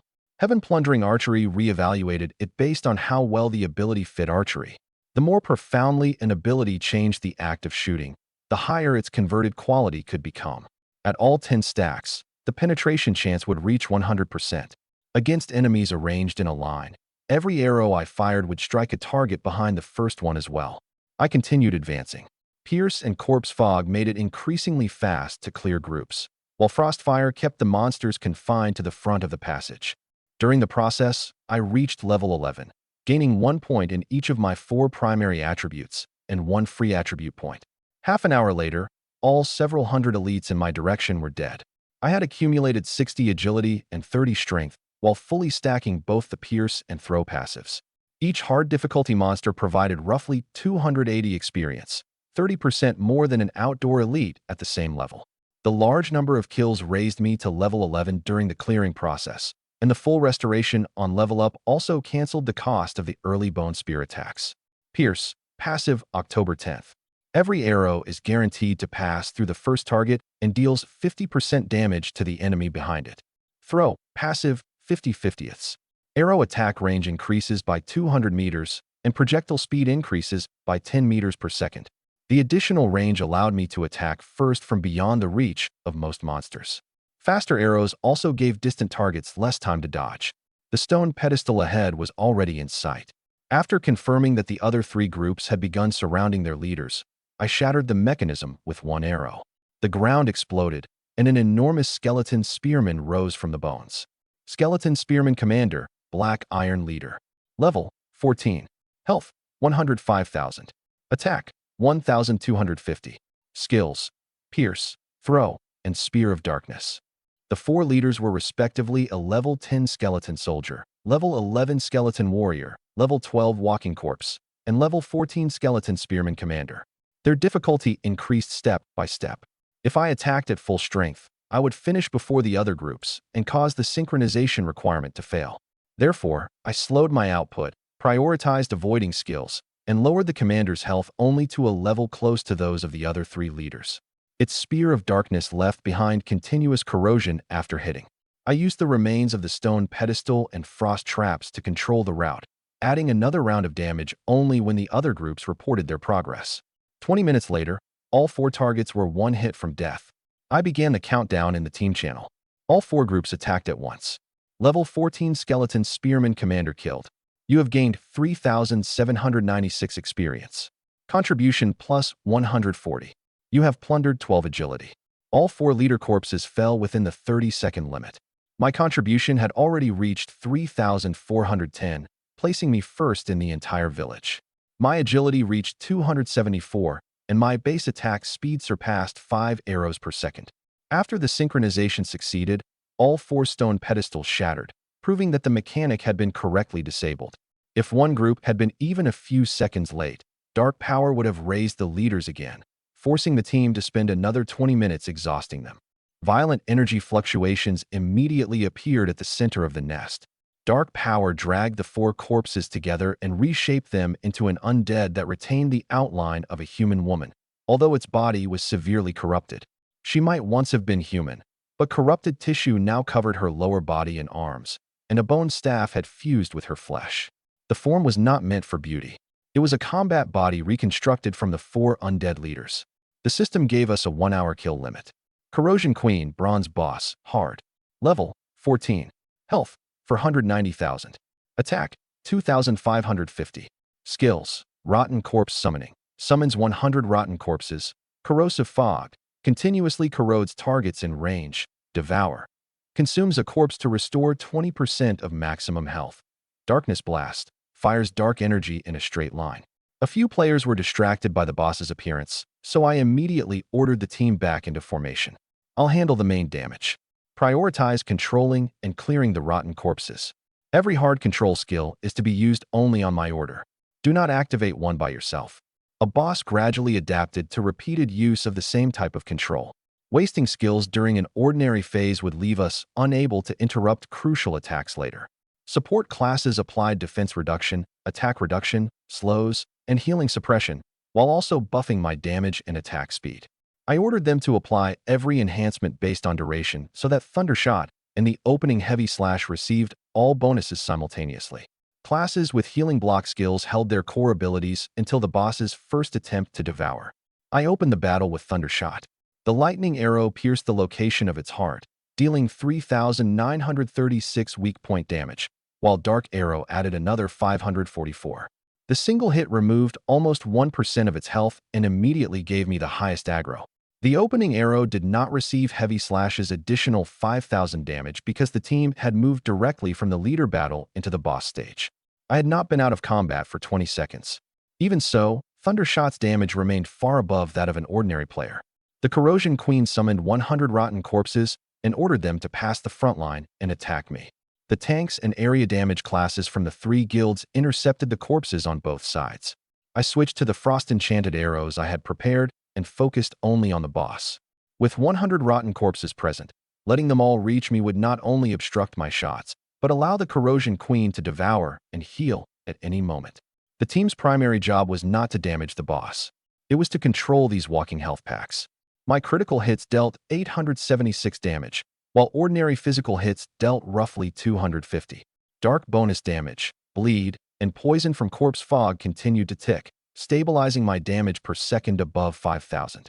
The first time the Corrosion Queen used Darkness Blast, I blinking 60 meters to the right.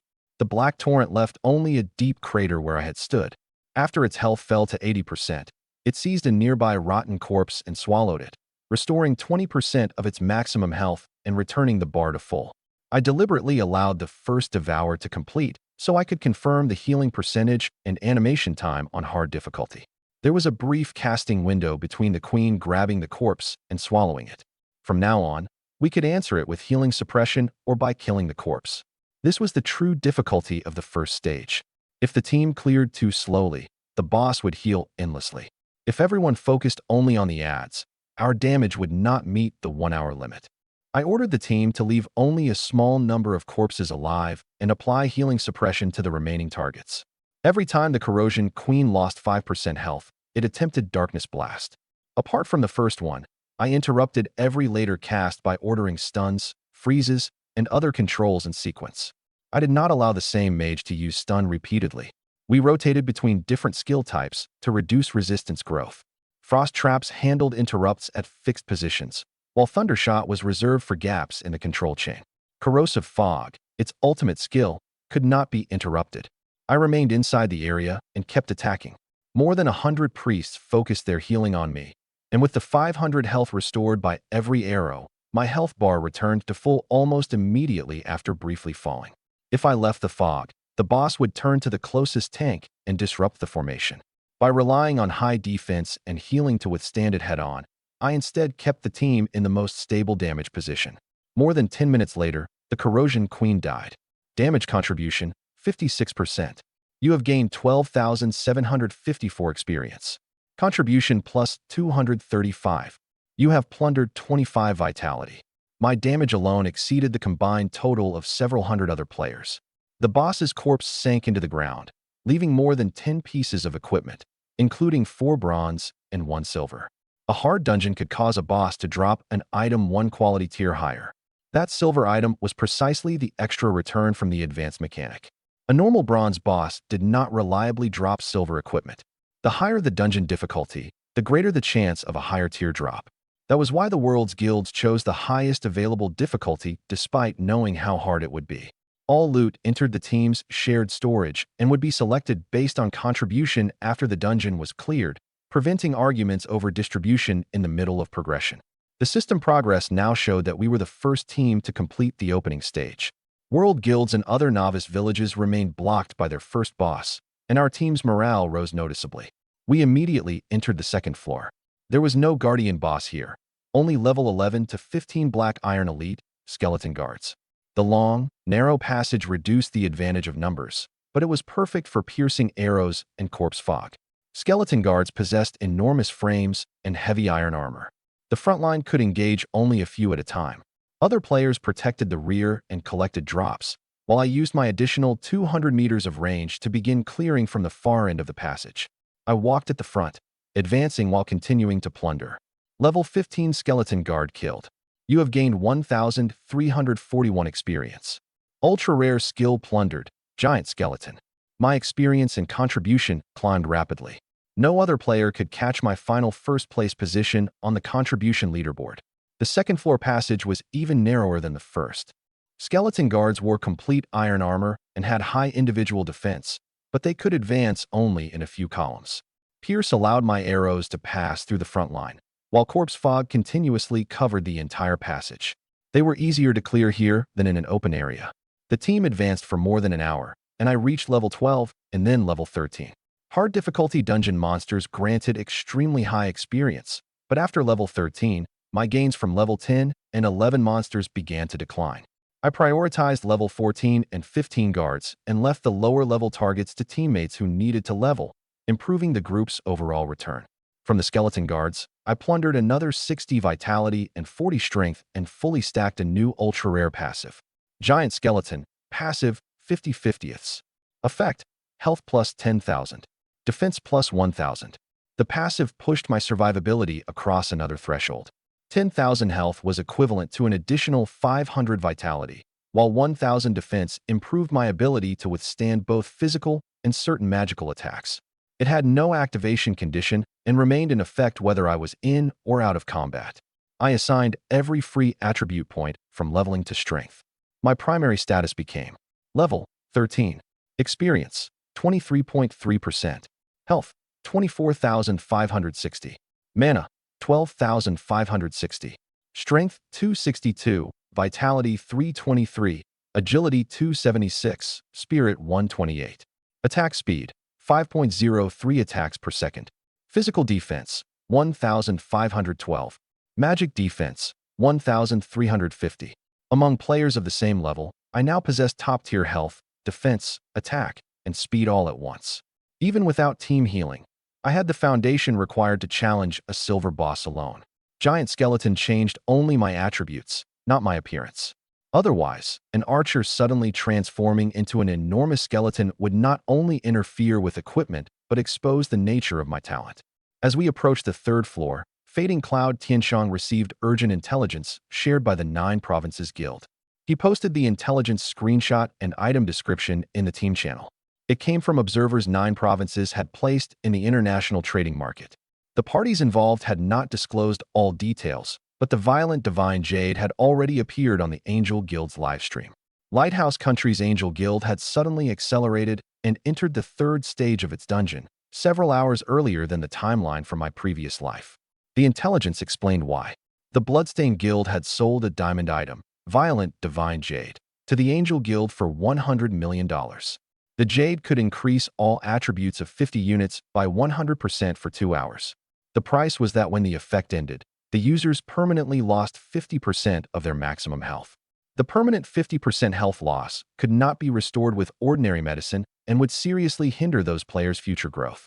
The Angel Guild was clearly prepared to sacrifice a group of progression members solely to claim the global announcement and dungeon first clear. The item exchanged long-term development for a short-term explosion of power. Bloodstained could have used it to strengthen its own progression team, yet it chose to help a foreign guild steal Dragon Country's record. That was clearly not only about profit. They were also targeting me.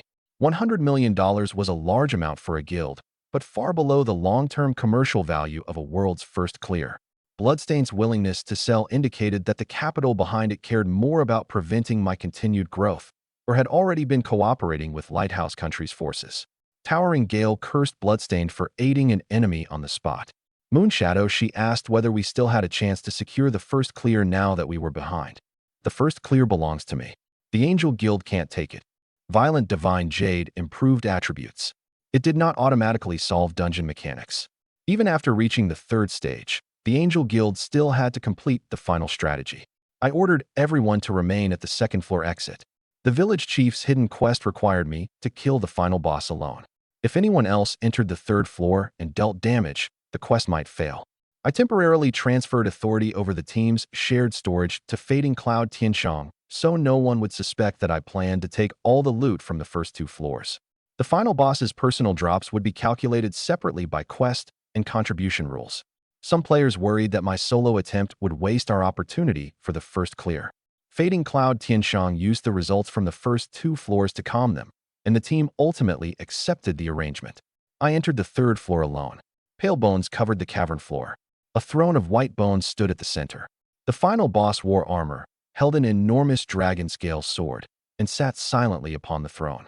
There were no ordinary monsters around the throne, and no stone pillars I could exploit. The open battlefield meant I would have to avoid every area attack with movement. I could not use terrain as I had during the Frostbear King battle.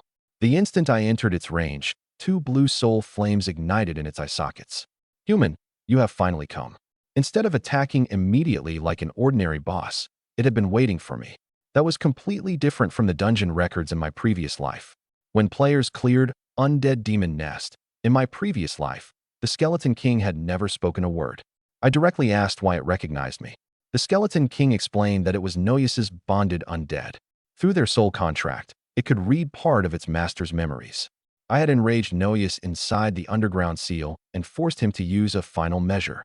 That act had instead granted the Skeleton King a brief period of self-awareness. A bonded undead normally obeyed its master completely and could not even form independent thoughts. But after Noyus altered the state of his soul, a temporary crack appeared in the contract, allowing the consciousness of Gran, long suppressed, to awaken. I immediately asked what the final measure was. The contract forbids me from revealing it. You need only be wary of the crisis that is coming. The statement matched the shadow I had seen before leaving the underground cavern.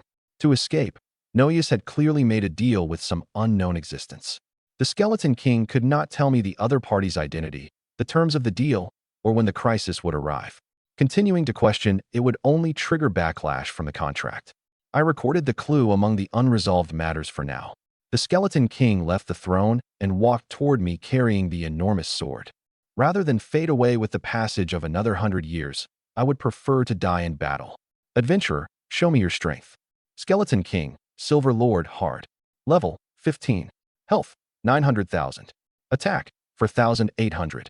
Skills, Aura of Fear. Terrifies nearby enemies for 3 seconds. War Leap, jumps toward a distant location, stunning and heavily damaging targets at the landing point.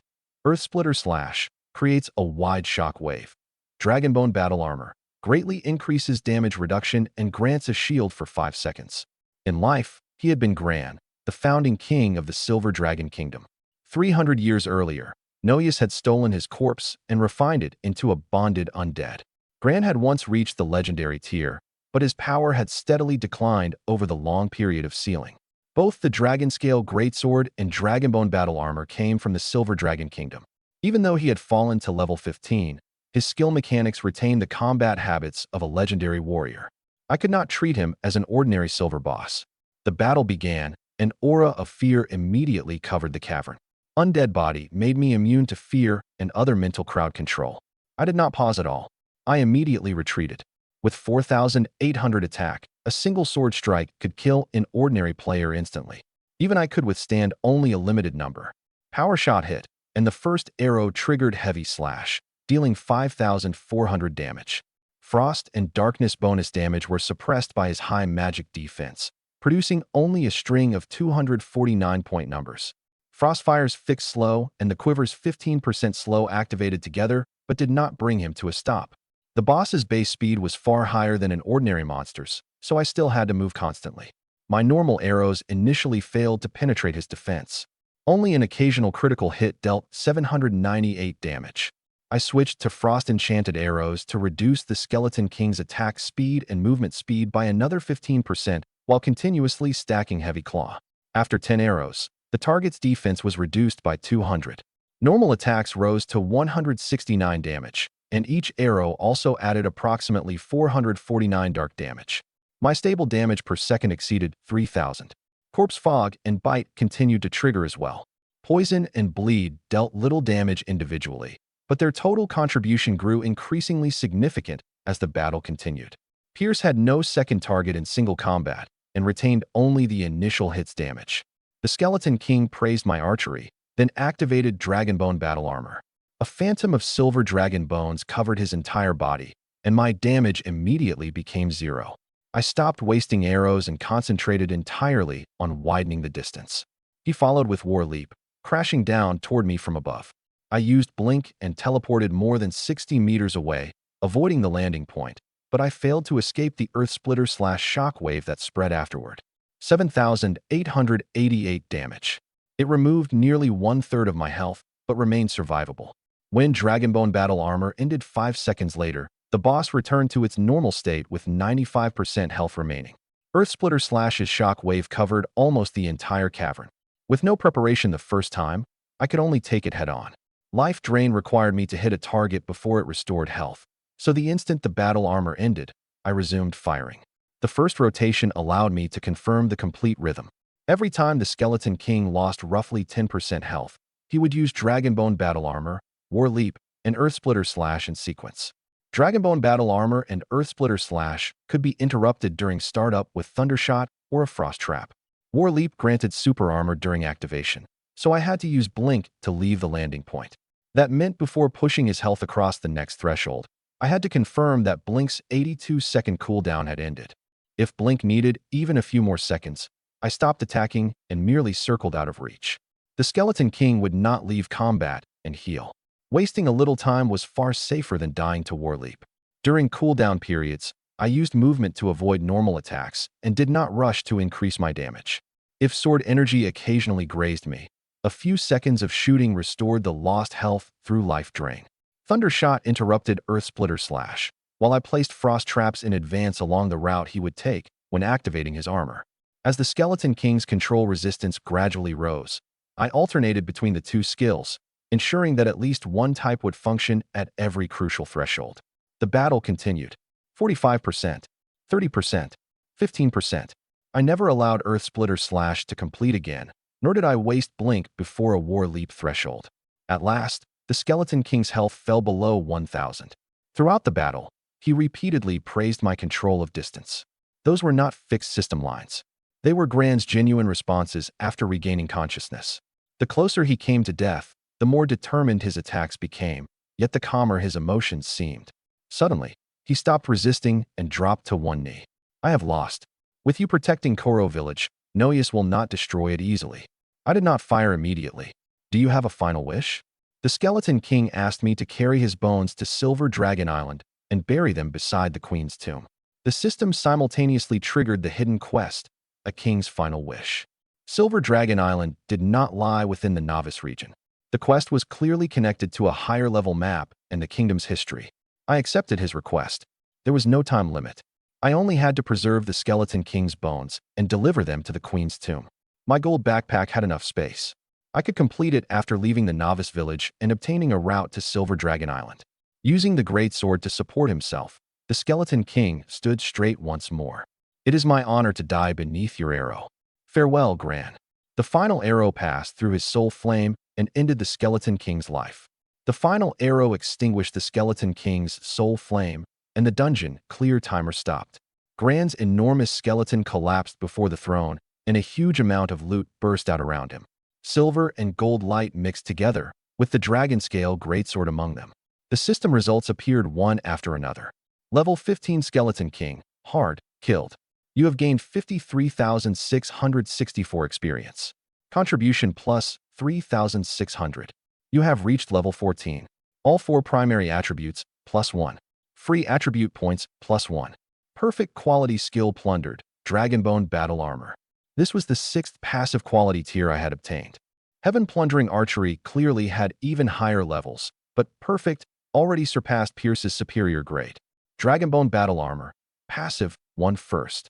Every time health falls by 10%, gain 20% damage reduction and a shield equal to 5% of maximum health for 5 seconds.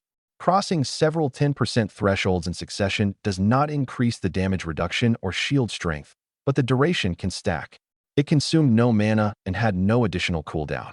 Every new 10% interval my health crossed extended the duration, although the shield strength would not stack without limit.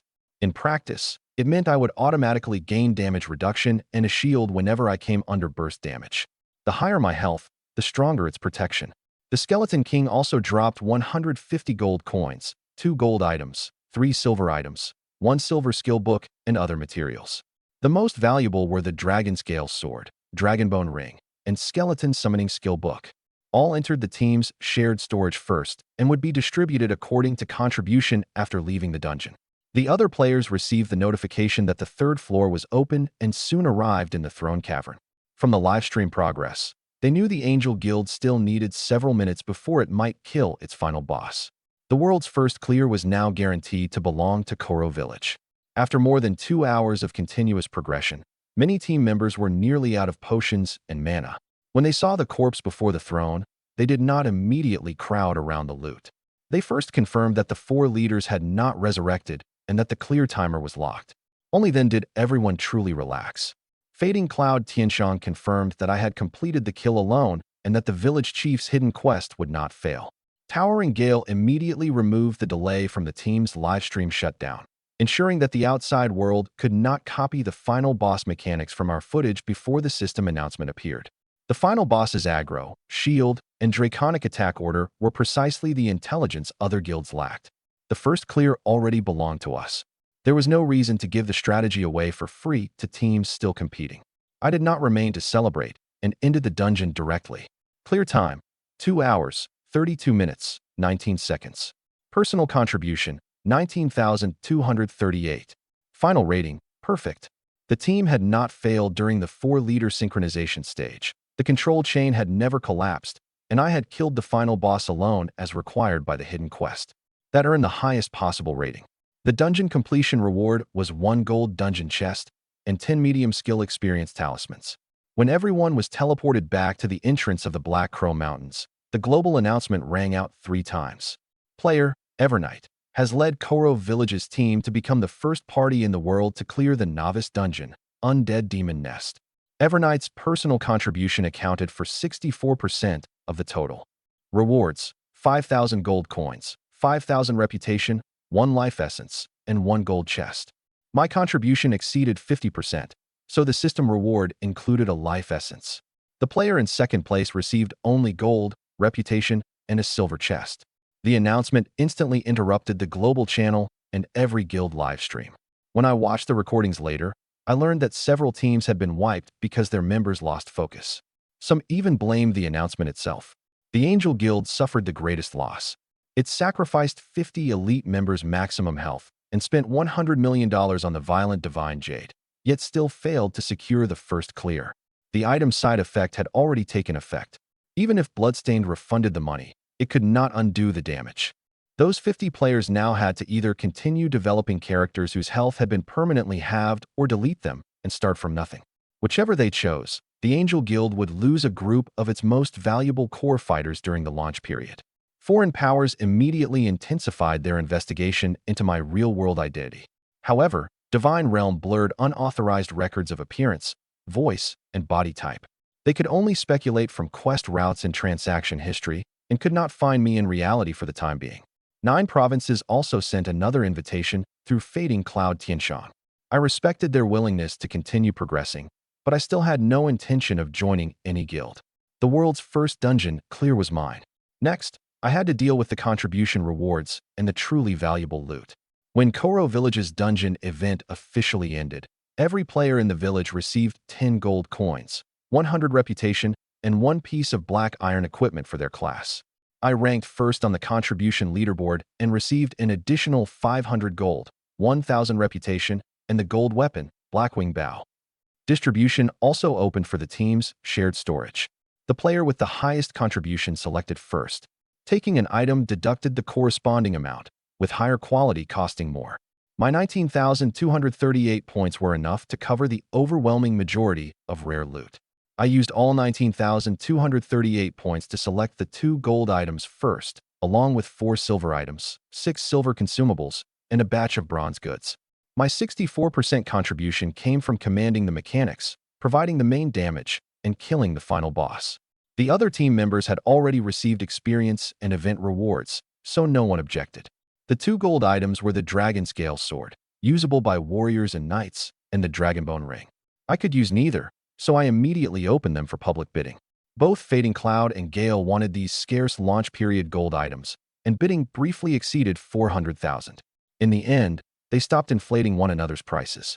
Fading Cloud bought the Dragon Scale Sword for 300,000, and Gale paid the same amount for the Dragonbone Ring. The Dragon Scale Sword favored warrior damage, while the Dragonbone Ring was better suited to a core knight. Each side obtained what it needed, avoided further price inflation, and could immediately strengthen its next dungeon team. I sold the remaining equipment and consumables I could not use to the 2 guilds as well, ultimately raising my gold holdings to 766,000. I then used a return scroll to go back to the inn. Instead of submitting the village chief's quest immediately, I first organized my dungeon gains. The most important items were 10 medium skill experience talismans, 2 gold chests, contribution leaderboard reward, Blackwing Bow, my 5th life essence. After using the essence, my real-world attribute synchronization rate rose to 25%. Blackwing Bow gold, strength plus 55, agility plus 30, spirit plus 15, attack speed plus 10%. Attacks gain 15% physical penetration. Requirement, level 14 archer. Attack speed and physical penetration improved my damage at the same time and could stack with Heavy Claw's defense reduction. I equipped the Blackwing Bow immediately and kept the Demon Hunting Bow, with its bonus damage against demons, as a spare. Blackwing Bow was stronger against most heavily armored targets. Demon Hunting Bow excelled only in demon dungeons. The 2 weapons served different purposes. Selling the old bow would provide a single payment of gold, but preserving it let me switch at any time in the right situation. The 2 gold chests produced a total of 4,000 gold coins, 1 gold, Flaming Arrow Rain Skill Book, and 1 gold, Mighty Strength Potion Formula. Mighty Strength Potion, crafted from 5 ingredients. Upon use, strength increases by 32% for 5 minutes. Also permanently increases strength by 16. Each player can receive the permanent effect only once. A permanent increase of 16 strength was enough to make every physical class compete for it, while the 5-minute enhancement created a continuing consumable market. Selling the formula alone would earn money once. Controlling the production channel would generate lasting profit. The formula had both one-time and repeat demand. Each player could gain its permanent strength only once, but they could continue buying the temporary enhancement for later battles. As long as production capacity and materials remained stable, the formula would not lose value after the first wave of sales ended. In my previous life, Moonshadow had nearly monopolized the manufacture of potions, equipment, and skill scrolls. They had only just completed their reorganization now, making this the best moment to exchange formulas and future intelligence for control. What truly mattered to me was not how much this single formula could sell for, but the network of alchemists, material buyers, and sales channels that Moonshadow had already established. Once I controlled it, every later formula I obtained could rapidly become a product. I would not have to build a team from nothing. The formula itself would remain in my possession while a mature organization handled production and sales. That preserved control over the technical source while preventing me from wasting time purchasing materials, brewing potions, and conducting each transaction personally. I stored the formula. After completing the village chief's quest, I would negotiate the deal with Moonshadow Shi. Before the negotiation, I learned the gold area skill. Flaming Arrow Rain Gold. Level 1. Effect: condenses a mana arrow. After being fired into the air, it splits into a large number of flaming arrows and attacks every target within the area, dealing fire damage equal to 300 plus Spirit X 5.2. Cooldown: 15 seconds. Cost: 500 mana. Based on its displayed values alone, it was a normal gold area skill. What truly interested me was that arrows formed by an active skill could also trigger passives converted by heaven plundering archery. If every arrow created by Flaming Arrow Rain carried Heavy Slash, Frost Fire, Dark Arrow, Corpse Fog, and my other effects, one area attack could slow, poison, and bleed its targets while dealing multiple kinds of elemental damage. I used 4 medium skill experience talismans and gained 400,000 skill experience. Thundershot, Blink, and Flaming Arrow Rain all ranked in the skill leaderboard's top 10, raising the upgrade experience discount to 6%. After spending 1,504 points to reach level 2, I continued investing and eventually raised Flaming Arrow Rain to level 5. Flaming Arrow Rain Gold. Level 5. Current experience 37,000/1 600,000. Damage 1,500 plus Spirit X6. Cooldown 13 seconds. Cost 900 mana. The area damage increased significantly and the cooldown fell. It consumed only mana, not physical arrows. I now needed only a group of monsters to verify whether every split arrow inherited my passives. After taking inventory, I went to the village chief's house to submit the main quest, but encountered the guardian knight Caden first. His injuries had already been treated, and his golden armor had been repaired. Recovering and returning to the village in such a short time showed that the Church of Light provided special supplies to probationary guardian knights. He had returned specifically to thank me. His affinity increased by 15 and reached 85, revered. Lawrence explained that Caden was the son of Koro village's blacksmith and had been home on vacation when he encountered Joseph. The village chief was also the one who had told him my name. I considered the rescue incidental, but Caden insisted that my assistance had saved his life and that he had to give me a gift. He had been preparing to activate a forbidden art to break out. Even if he succeeded, it would have left severe lasting damage. My arrow had not only saved his life, but preserved his chance of becoming a full guardian knight. He took out a potion surrounded by golden radiance. You have received the gift of Guardian Knight Caden. Holy Light Baptism Potion, Epic. It was an item reserved for internal use by the Church of Light. Normally, someone needed 100,000 church reputation and formal membership to qualify for an exchange. Caden also gave me a warrant. In the future, I could use it to find him in Northwind, the main city. Once his leave ended, he had to return to the Guardian Order. The warrant had no direct attributes, but it proved my relationship with a member of the church. When handling church matters in an unfamiliar main city, identification like this was often more useful than gold. After Caden left, the village chief fulfilled his promise and gave me the mysterious orb.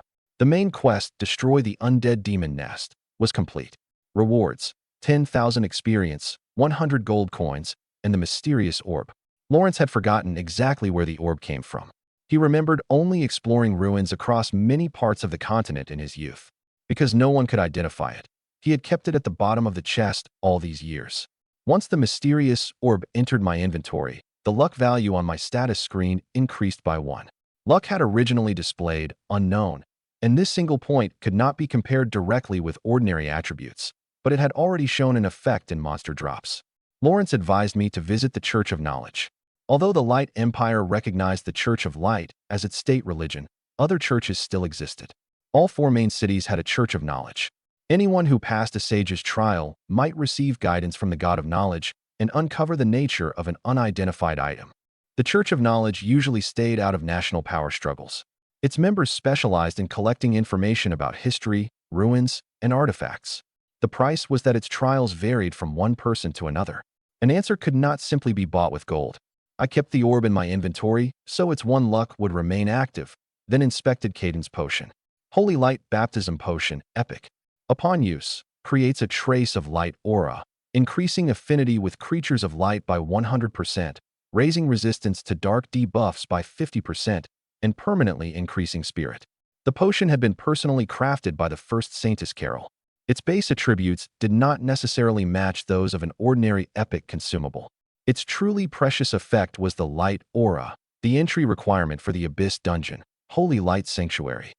Light affinity would improve the attitudes of angels, sacred beasts, and church members, while dark resistance reduced curses and corrosion.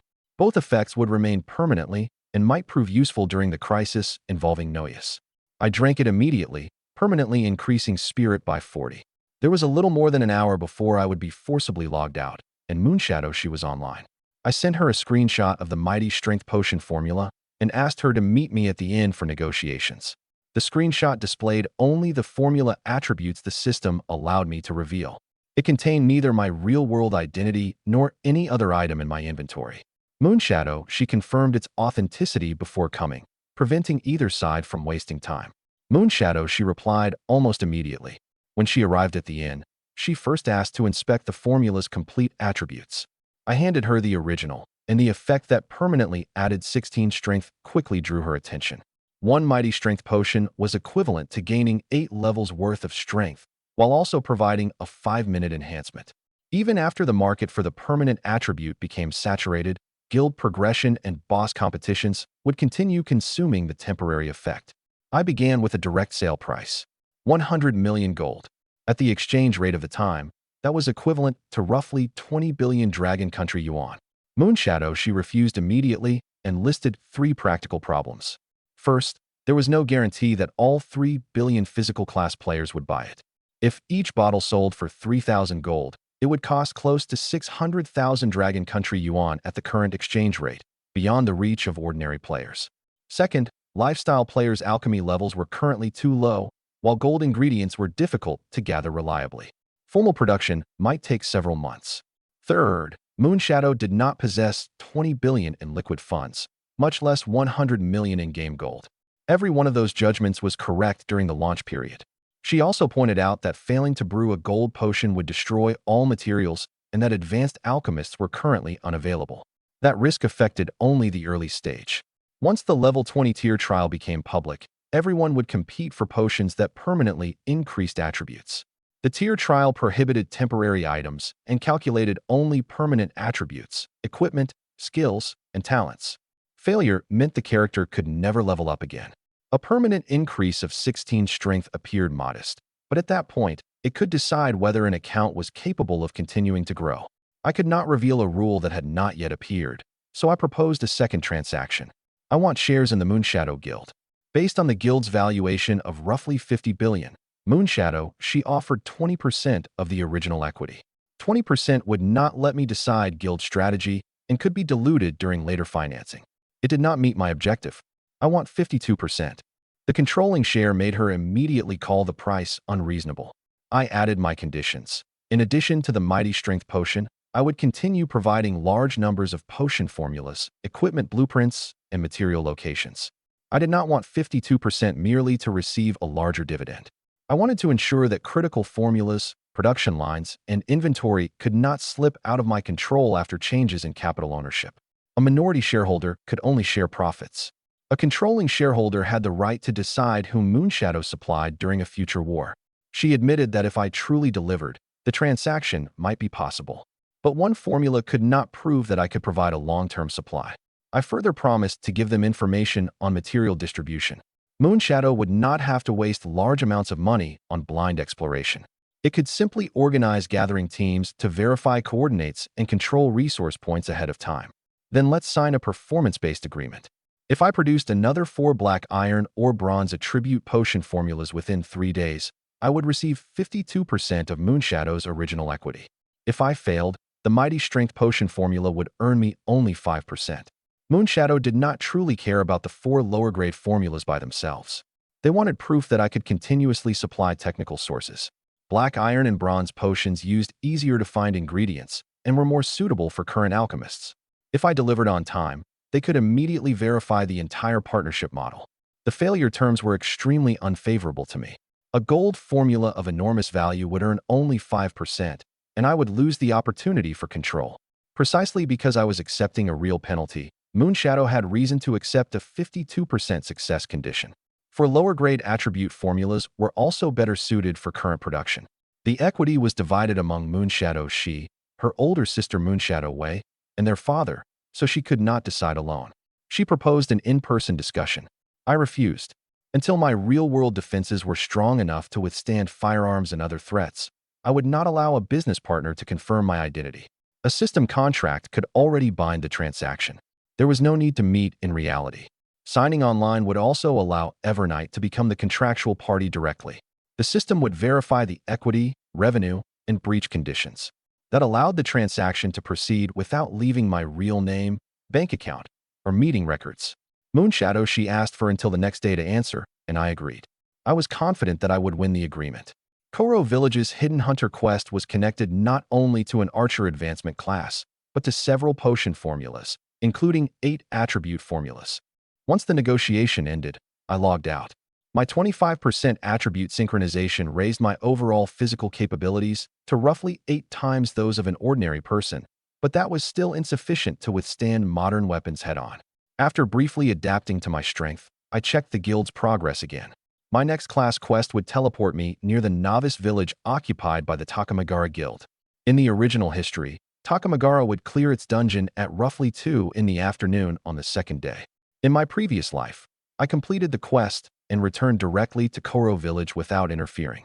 Takamagara was one of Sakura Country's leading guilds. A dungeon first clear would provide the entire village with system rewards and large amounts of resources. Stealing its final boss would not only reduce their growth, but also test how cross-village interference affected global announcements. This time, I planned to change the outcome. Since the teleportation destination was nearby anyway, I might as well steal their final boss too. After logging in the next day, I received a message from Moonshadow, she asking to meet at the village entrance. The Moonshadow Guild and Moonsea Group had accepted the performance-based agreement. We signed it on the spot under the system rules. A real-world contract could be violated, litigated, or delayed. A system contract directly bound both parties' souls and could not be evaded through ordinary business tactics. If I provided 4 black iron or bronze attribute potion formulas within 3 days, I would receive 52% of Moonshadow's original equity. If I failed, the Mighty Strength potion formula would earn me 5%. The contract also specified that my shares could not be maliciously diluted through new issuance or related party transactions, that the system would verify the formula's authenticity, and that neither party could alter the result through loopholes in wording. Moonshadow, she reminded me to deliver on time. I told her to get used to calling me boss. After taking control, I would not interfere with daily operations. Moonshadow, she, and Moonshadow Way would continue managing the guild. I would provide formulas, blueprints, and material coordinates, while professional lifestyle players expanded production. That division of labor would preserve the motivation of the Moonsea Group's existing team. I needed long-term manufacturing power and strategic control, not the burden of personally managing hundreds of thousands of lifestyle players. After we parted, I traveled to the bloodstained wilderness south of Koro Village in search of the Hidden Hunter quest. The Novice Village's final main storyline could not open yet because it required the entire player population's average progress to reach level 10. The class quest could be completed early. The Bloodstained Wilderness was a level 10 to 20 map with dense monster populations. Ordinary players needed parties. The village had established a militia camp and teleportation array along the edge to prevent magical beasts from charging directly toward Koro Village. The teleportation fee was more expensive than walking, but it saved over half an hour. It was a burden to an ordinary novice and irrelevant to someone with more than 700,000 gold. I paid the fee, teleported to the camp, and encountered my first group of level 15 blood rats several minutes later. Blood rat, black iron common. Health, 8,500. Attack, 530. Skill, blood fawn. Their attack was lower than my defense, making them perfect for testing flaming arrow rain. Blood rats appeared simultaneously from multiple burrows and spread far enough to fill the skill's entire perimeter. If flaming arrow rain did not carry my passives, their 8,500 health would allow them to survive and surround me. This was a genuine combat test. I condensed mana into a crimson arrow and fired it into the sky. High above, the main arrow split into dozens of streaks of flame that each locked onto a blood rat within range. Every target took 7,454 damage at the same time. The experiment succeeded. The split arrows inherited not only flaming arrow rain's base damage, but also heavy slash and my other passives. Frostfire and dark arrow each dealt roughly another 850 elemental damage, killing the entire pack with one cast. Every split arrow sought its own target, but all shared the main projectile's designation as the first arrow for heavy slash. As a result, the 5,000 opening damage was copied to every target hit. That was what caused the skill's power to undergo a qualitative transformation. The system produced more than 100 kill and plunder notifications at once. Life Drain restored only 500 health. It did not activate separately for every target hit. That matched the description. I had fired only one main arrow, and no matter how many enemies it struck, the action still belonged to a single skill. Corpse Fog, Bleed, and Pierce also triggered through the split arrows, but the targets died in the opening wave, preventing the continuing effects from displaying completely. I would need a high-health monster group to verify how each passive's area effect stacked. Even so, the group damage far exceeded an ordinary skill. Heavy Slash had changed from an opening burst against one target into 5,000 additional damage across the entire area. Frostfire simultaneously slowed every survivor as well. I inspected the new passive. Bloodfang, passive, 5 out of 20. Every third arrow makes the target bleed for 250 damage per second for 3 seconds. It resembled the existing bite effect, but because it came from a different source, the two could stack. With the mysterious orb increasing luck by 1, the loot scattered across the ground was also denser than before. I collected the equipment and materials and continued forward. A single set of drops could not prove luck's exact probability, but the number of blood rats was large enough that the loot clearly exceeded the normal amount from an equally sized group of black iron monsters. I recorded the result for long-term comparison. The next enemies were level 15 blood wolves. One flaming arrow rain eliminated them as well. More than 20 minutes later, my experience reached 91.6%. From the blood rats and blood wolves, I had accumulated 50 vitality, 36 strength, 50 agility, and the maximum stacks of Blood Fang and Blood Claw. Blood Fang, passive, 20/20ths. Blood Claw, passive, 20/20ths. Both had the same effect. Every third arrow makes the target bleed for 1,000 damage per second for 3 seconds. Combined with Bite, all 3 bleeds dealt a total of 2,100 damage per second when triggered together. Every third arrow refreshed the duration of all 3 bleeds at once. Their names and sources were different, so they were calculated in parallel instead of overriding one another like repeated applications of the same skill. An ordinary same-level player would rarely survive until the third arrow. A boss, however, would endure the pressure continuously throughout a long battle. Based on my previous life's memories, the hunter I was seeking operated nearby. A wolf king's howl suddenly sounded in the distance. Its direction changed repeatedly, indicating that the pack was pursuing a moving target rather than guarding a fixed den. This chase was precisely what triggered the hidden hunter quest in my previous life. I climbed a small hill and saw a middle-aged hunter in brown leather armor fleeing with a longbow in hand. A blood wolf king and more than 100 ordinary blood wolves chased behind him. The hunter's movements remained steady, but his body had multiple wounds, and his quiver was nearly empty. The ordinary blood wolves were not beyond his ability. The wolf king and constant numbers had simply worn him down until he could no longer stop to recover. The key figure of the hidden quest had finally appeared. I raised the Blackwing bow and prepared to eliminate his pursuers first. The howling drew closer. Below the hill, a hunter covered in blood was fleeing for his life with more than 100 blood wolves behind him. When he saw me, he clearly intended to come my way. But after taking one step in my direction, he stopped and gritted his teeth before changing course. He was probably afraid that I was too weak and that he would drag me into the wolf pack with him. Unfortunately, he was overthinking it. The hunter was already slowing down. Every rise and fall of his chest forced out more black blood. If this continued for another few dozen seconds, the ordinary blood wolves might not kill him, but the blood wolf king hiding behind the pack certainly would catch him. I took out the Blackwing bow and activated Flaming Arrow Rain. The arrow rose into the sky and split instantly into more than 100 streaks of fire. The wolves were packed so tightly that the flaming arrows hardly needed to aim before raining down among them and exploding in succession. One attack killed every ordinary blood wolf. Level 15 blood wolf killed. You have gained 344 experience. Congratulations. You have reached level 15. All 4 primary attributes, +1. Free attribute points, +1. I had already reached the plunder limits for the blood wolves' attributes and skills. The attack gave me only experience, but it was exactly enough to level up. The hunter stopped in the distance and stared in shock at the corpses covering the ground. The remaining blood wolf king did not pursue him. Instead, it watched me warily. Rather than charge immediately, it lowered its body and slowly moved sideways. Outdoor bosses were far more intelligent than ordinary monsters. The instantaneous destruction of its pack had clearly made it aware of the danger. Blood Wolf King Bronze Boss. Level 15. Health 384,000/390,000. Attack 2030. Skills: Blood Fang, Blood Rage Frenzy, Blood Arrow, Wolf King's Howl. The moment the boss appeared, a Koro village announcement published its coordinates. Nearby players could arrive at any time, so I had to finish it quickly. I fired 3 arrows to test it. The Blood Wolf King immediately leaped toward the open ground beside it, avoiding the first arrow, but the following shots struck in succession. The first arrow had been only bait. With Hunter's instinct assisting me, I could predict its movement in advance.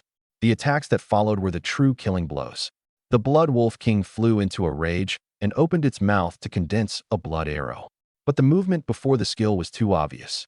I took a single step sideways, and the projectile passed close to my body. The Blood Wolf King repeatedly changed the direction of its lunges and used blood arrows to force me out of safe positions. I did not rush to maximize damage. I used the hill and trees to break its straight-line charges and countered only when it landed or began condensing an arrow. After several exchanges, Heavy Claw gradually stripped away its defense, while dark damage and my 3 bleeds began to accumulate. The Blood Wolf King's speed remained dangerous, but its health fell faster and faster. Before long, it dropped below 30% health. Combat notice. The Blood Wolf King has entered a frenzied state. Loses 1% health per second. Movement speed plus 100%. Attack plus 50%. Blood red light covered its body as the Blood Wolf King lunged at me. I retreated several steps. The instant it landed, it stepped directly on the frost trap I had prepared. A row of ice spikes erupted from the ground, striking its hind legs and freezing it for 0.5 seconds. The freeze had barely ended when the Blood Wolf King took one step and triggered the second trap. The instant that freeze ended, it entered a second patch of spikes. Frenzy had doubled its speed, but also made its attack route more direct. I used the ice spikes I had placed during my retreat to stop its charge again and again. Before it could escape the line of traps, I emptied the final segment of its health bar. The Blood Wolf King fell with all its rage unspent, releasing a field of light. Level 15 Blood Wolf King killed. You have gained 20,640 experience. Congratulations. You have plundered the perfect skill Blood Rage Frenzy. My previous life's experience allowed me to recognize every skill's warning signs, but what truly decided the battle was the escape route and traps I had prepared in advance. I picked up 180 gold coins, a Blood Wolf dagger, and 1 usable pair of bronze bracers. Dropping 2 bronze items at once already counted as a burst of good luck. The dagger was unsuitable for an archer, so I stored it to sell later. The bracers could improve my combat power immediately. Blood Wolf Bracers, bronze. Health plus 200, strength plus 30, agility plus 18, defense plus 12. Trait, critical hit rate plus 5%. Requirement, level 15 archer. I replaced my level 4 hunter's gloves, then walked toward the hunter. He looked at me, then at the Wolf King's gruesome corpse. Gratitude filled his eyes, along with a trace of instinctive fear. Sir, are your injuries all right? The hunter gave a bitter laugh and looked down. Black blood continued seeping from the wound on his chest, while web-like black lines were already spreading across his body. I've been afflicted by a blood-rot curse.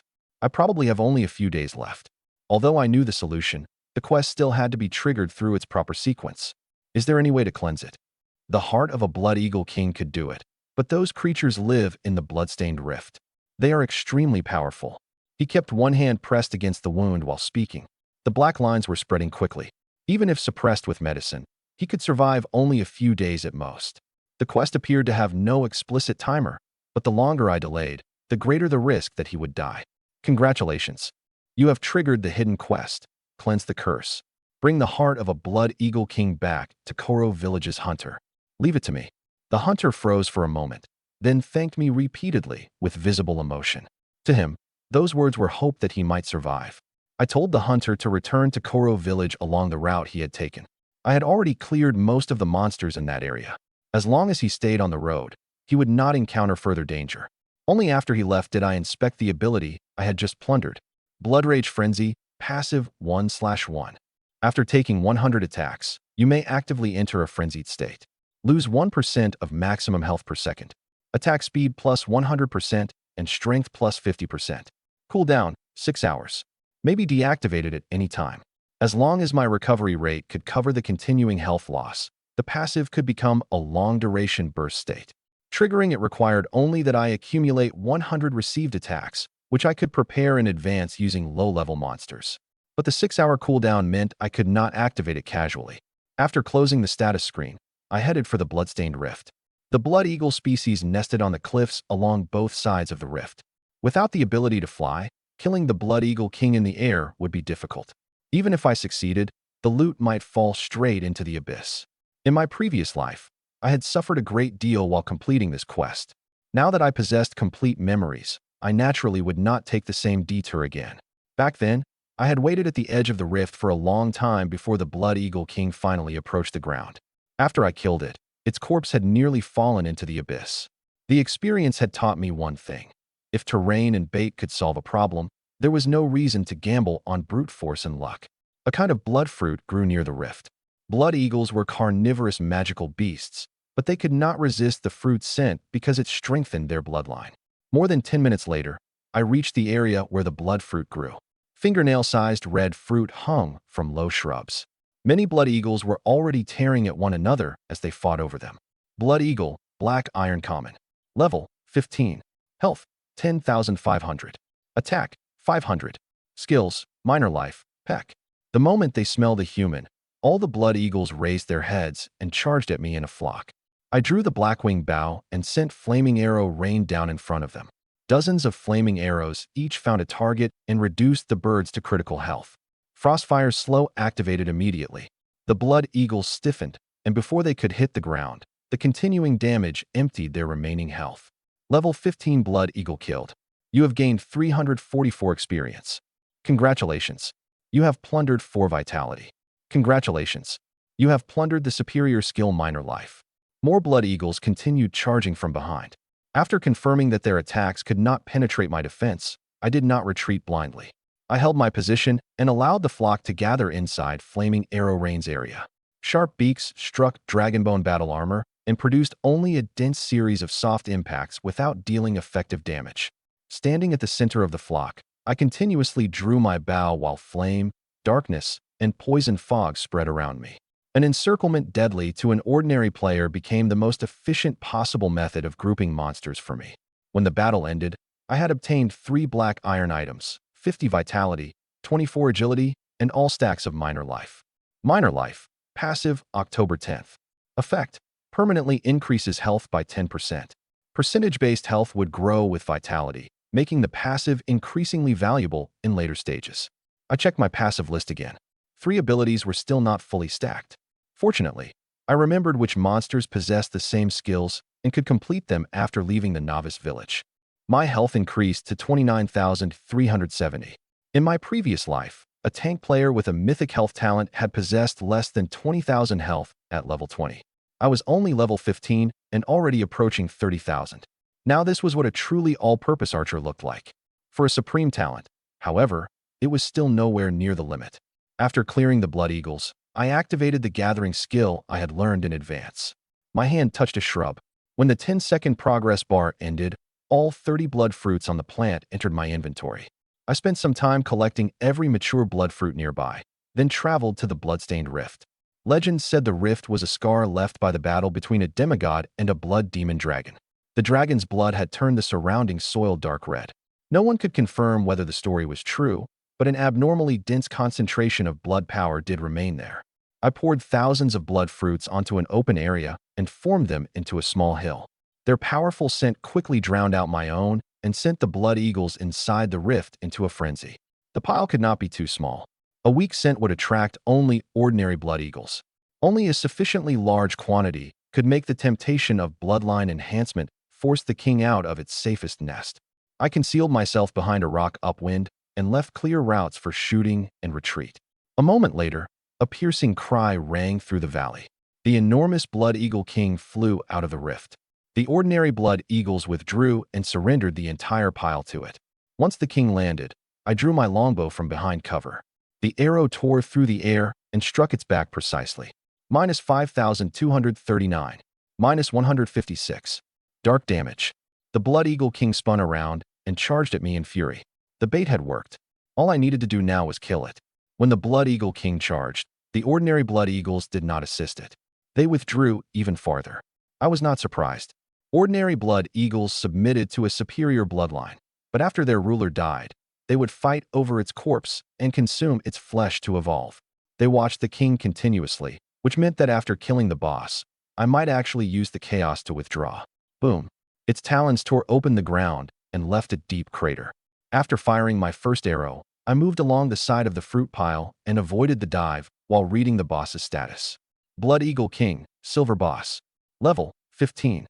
Health, 734,000/740,000. Attack, 3,750.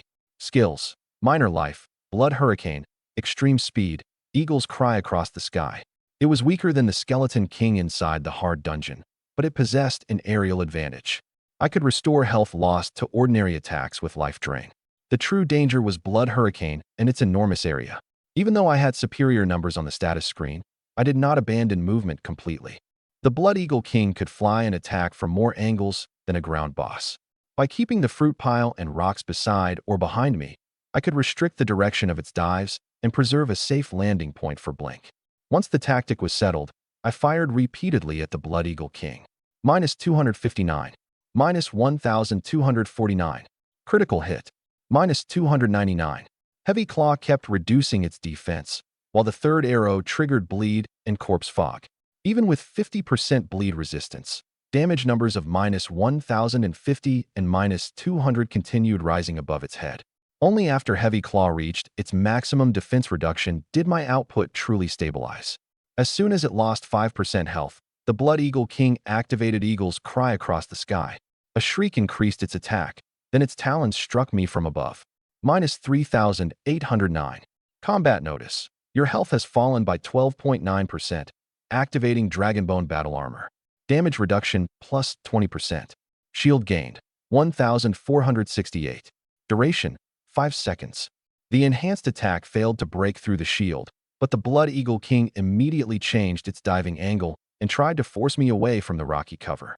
I maintained my shooting while moving and used Life Drain to restore my health before its next attack. Before long, its health fell to 80%. The Blood Eagle King hovered in the air and beat its wings violently. Blood-red energy rapidly gathered and formed an enormous hurricane. I waited for the hurricane to lock onto my position, then activated Blink and instantly moved 70 meters away. The place where I had stood was blasted into a huge crater, and flying debris blocked one of my retreat routes. The Blood Eagle King immediately dove from the other side, denying me time to establish a new position. Using Frostfire's slow and my speed bonuses, I circled the fruit pile and forced it to turn at low altitude, then seized that instant to land several consecutive hits. Every time the hurricane approached, I had to choose new cover. If I used Blink even one moment too early, its next dive might seal off my escape. In less than 10 minutes, my final arrow pierced the Blood Eagle King, and its enormous body fell from the sky. Level 15 Blood Eagle King killed. You have gained 41,280 experience. Congratulations. You have plundered the ultra-rare skill Extreme Speed. The moment it hit the ground, ordinary Blood Eagles rushed madly toward the corpse. While they fought over the flesh, I rapidly collected 120 gold coins, the Blood Eagle King's heart, a Blood Eagle short sword, a Blood Crystal, and Blood Eagle battle boots, then withdrew more than 100 meters. The quest heart was the most important item and had to enter my inventory immediately. The Blood Eagle King's corpse also had material value, but fighting more than 100 Blood Eagles for a few materials was not worthwhile. Sure enough, not one Blood Eagle pursued me. After leaving combat, I used a return scroll to go back to the inn. Blood Crystal Small. Quality, Silver. Effect, permanently increases health by 1,000 upon use. A maximum of may 10th be consumed. Only a small number of special bosses drop this item. I consumed it immediately, raising my health to 30,470. The Blood Eagle Battle Boots could also replace my existing equipment. Blood Eagle Battle Boots, Silver. Health plus 500, Defense plus 30, Agility plus 60. Trait, Movement Speed plus 10%. Requirement, Level 15, Universal Class Equipment. Finally, there was the Plundered ability. Extreme Speed, Passive, 1 out of 10. Every arrow fired increases your movement speed by 500 for 10 seconds. Monsters near Northwind had extreme speed as well, so I could continue stacking it after leaving the Novice Village. It did not conflict with the Charge passive. Charge provided a 1-second burst, while Extreme Speed lasted 10 seconds. With both triggering simultaneously whenever I fired, I could rapidly reposition after every shot. My ability to kite melee classes would rise by an entire level. After taking inventory, I immediately hurried to the hunter's house. 10 minutes later, I passed through the residential alleys and knocked at the gate of an ordinary home. The courtyard gate opened. The hunter's face was pale, while bandages covered his upper body and right arm. A little girl of 5 or 6 stayed close beside him. She was worried about her father and watched me with a trace of fear. The hunter froze when he recognized me. "Mr. Evernight, how did you return so quickly? The Blood Eagle King is dead." I took out the blood-red heart, which was still beating. The hunter's eyes instantly reddened, and he thanked me repeatedly. I told him to deal with the curse first. He immediately cut open the heart with a knife and spread the pure blood flowing from it across the wound on his chest. The moment the red blood touched the black, it rapidly vaporized. The dark lines spreading across his body began to retreat and finally vanished completely. "Congratulations. You have completed the hidden quest, Cleanse the Curse. You have gained 5,000 experience, 30 gold coins, and the Hunter's Gift. Hunter Affinity plus 35. Current Affinity 90. Relationship Revered. Anna Affinity plus 40. Current Affinity 85. Relationship Revered." Some color returned to the hunter's face. Once the curse disappeared, he tried moving his right arm. The external wounds remained, but at least the flesh was no longer rotting. Anna held tightly to his clothes the entire time. Only after confirming that her father would not collapse did the tension leave her small face. "Mr. Evernight, please wait. I have several items I've treasured for many years, and I would like you to have them." He turned and entered the house, leaving only Anna and me in the courtyard. The little girl was no longer afraid. She bowed to me seriously and said in a soft voice, "Big brother, thank you for saving my dad." "You're welcome." I patted her head. Anna suddenly seemed to remember something and ran into the house, saying that she had prepared a gift too. The hunter soon returned to the courtyard carrying a treasure chest. "These treasures are my repayment for saving my life. Please, you must accept them." I did not refuse and opened the chest. "Congratulations. You have obtained the Swift Shadow Hunter Class Change Journal, Intermediate Potion Compendium, Ring of the Gale, and assorted materials." Apart from the materials, all 3 core rewards were gold quality. Swift Shadow Hunter Class Change Journal. Upon use, transports the holder to Shadowwind Valley to undertake the class inheritance quest. Whether the quest succeeds or fails, using the journal again will return the holder to the original location. Intermediate Potion Compendium. Contains 8 black iron formulas, 8 bronze formulas, 3 silver formulas, and 1 gold formula. A formula's value was not limited to its first sale. With stable material channels, it could continuously be converted into potions and profit. Attribute potions in particular were something almost no current guild could refuse.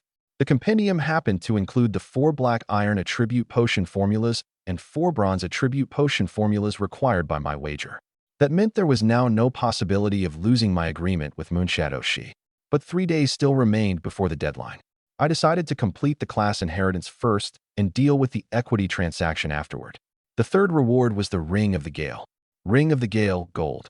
Strength plus 20, Agility plus 50, Spirit plus 30. Trait, Movement Speed plus 15%. Requirement, Level 15 Archer. I replaced my Level 5 Bone Ring, increasing all 3 attributes again. The Bone Ring had carried me through the early game, but the level difference had become too large. Besides its superior attributes, the Ring of the Gale's movement speed trait stacked with the Blood Eagle battle boots, making it perfect for the Swift Shadow Hunter inheritance ahead. Anna returned at that moment, holding a diamond-shaped gem with light flowing across it in both hands. "Big brother, this is Anna's present." "Thank you." I accepted the gem and said goodbye to father and daughter. Only after leaving the courtyard did I inspect its attributes. Refined Radiant Gold Gem. Quality, Gold. Effect, once socketed into a weapon, every attack deals 50 bonus true damage. Durability, 10 out of 10. May be socketed only into weapons of gold quality or above. When I completed this quest in my previous life, I never met Anna and naturally missed this gem. It was an unexpected gain created by the changes after my rebirth. I first went to the blacksmith and paid 100 gold coins to open a socket in the Blackwing Bow, then installed the Radiant Gold Gem. A gem could be removed and socketed repeatedly, but every time it was placed into a new piece of equipment, it lost 1 durability. After returning to the inn, I checked Koro Village's level leaderboard.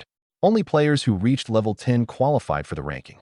There were currently 8,236 names on the list, while the remaining 1,764 players were all close to level 10. At this pace, every player in the village would reach level 10 by that evening at the latest. opening the second stage of the Novice Village main storyline to everyone. There was enough time. Once the second stage main storyline opened, large numbers of players would flood the same quest areas, sharply increasing competition over hidden quests and outdoor bosses. I had to use this window to complete the class inheritance and handle my target in Yarrow Village. I took out the Swift Shadow Hunter class change journal and infused it with mana. Spatial power enveloped my entire body. In the next instant, the inn room vanished from view. When I landed, I stood in Shadowwind Valley within the Dray Kingdom. This was game territory assigned to players from Sakura Country, not far from Yarrow Village, where the Takamagara Guild's core members were located. Divine Realm did not forcibly separate national regions. Any player with a teleportation item or the ability to cross a vast ocean could enter a foreign territory.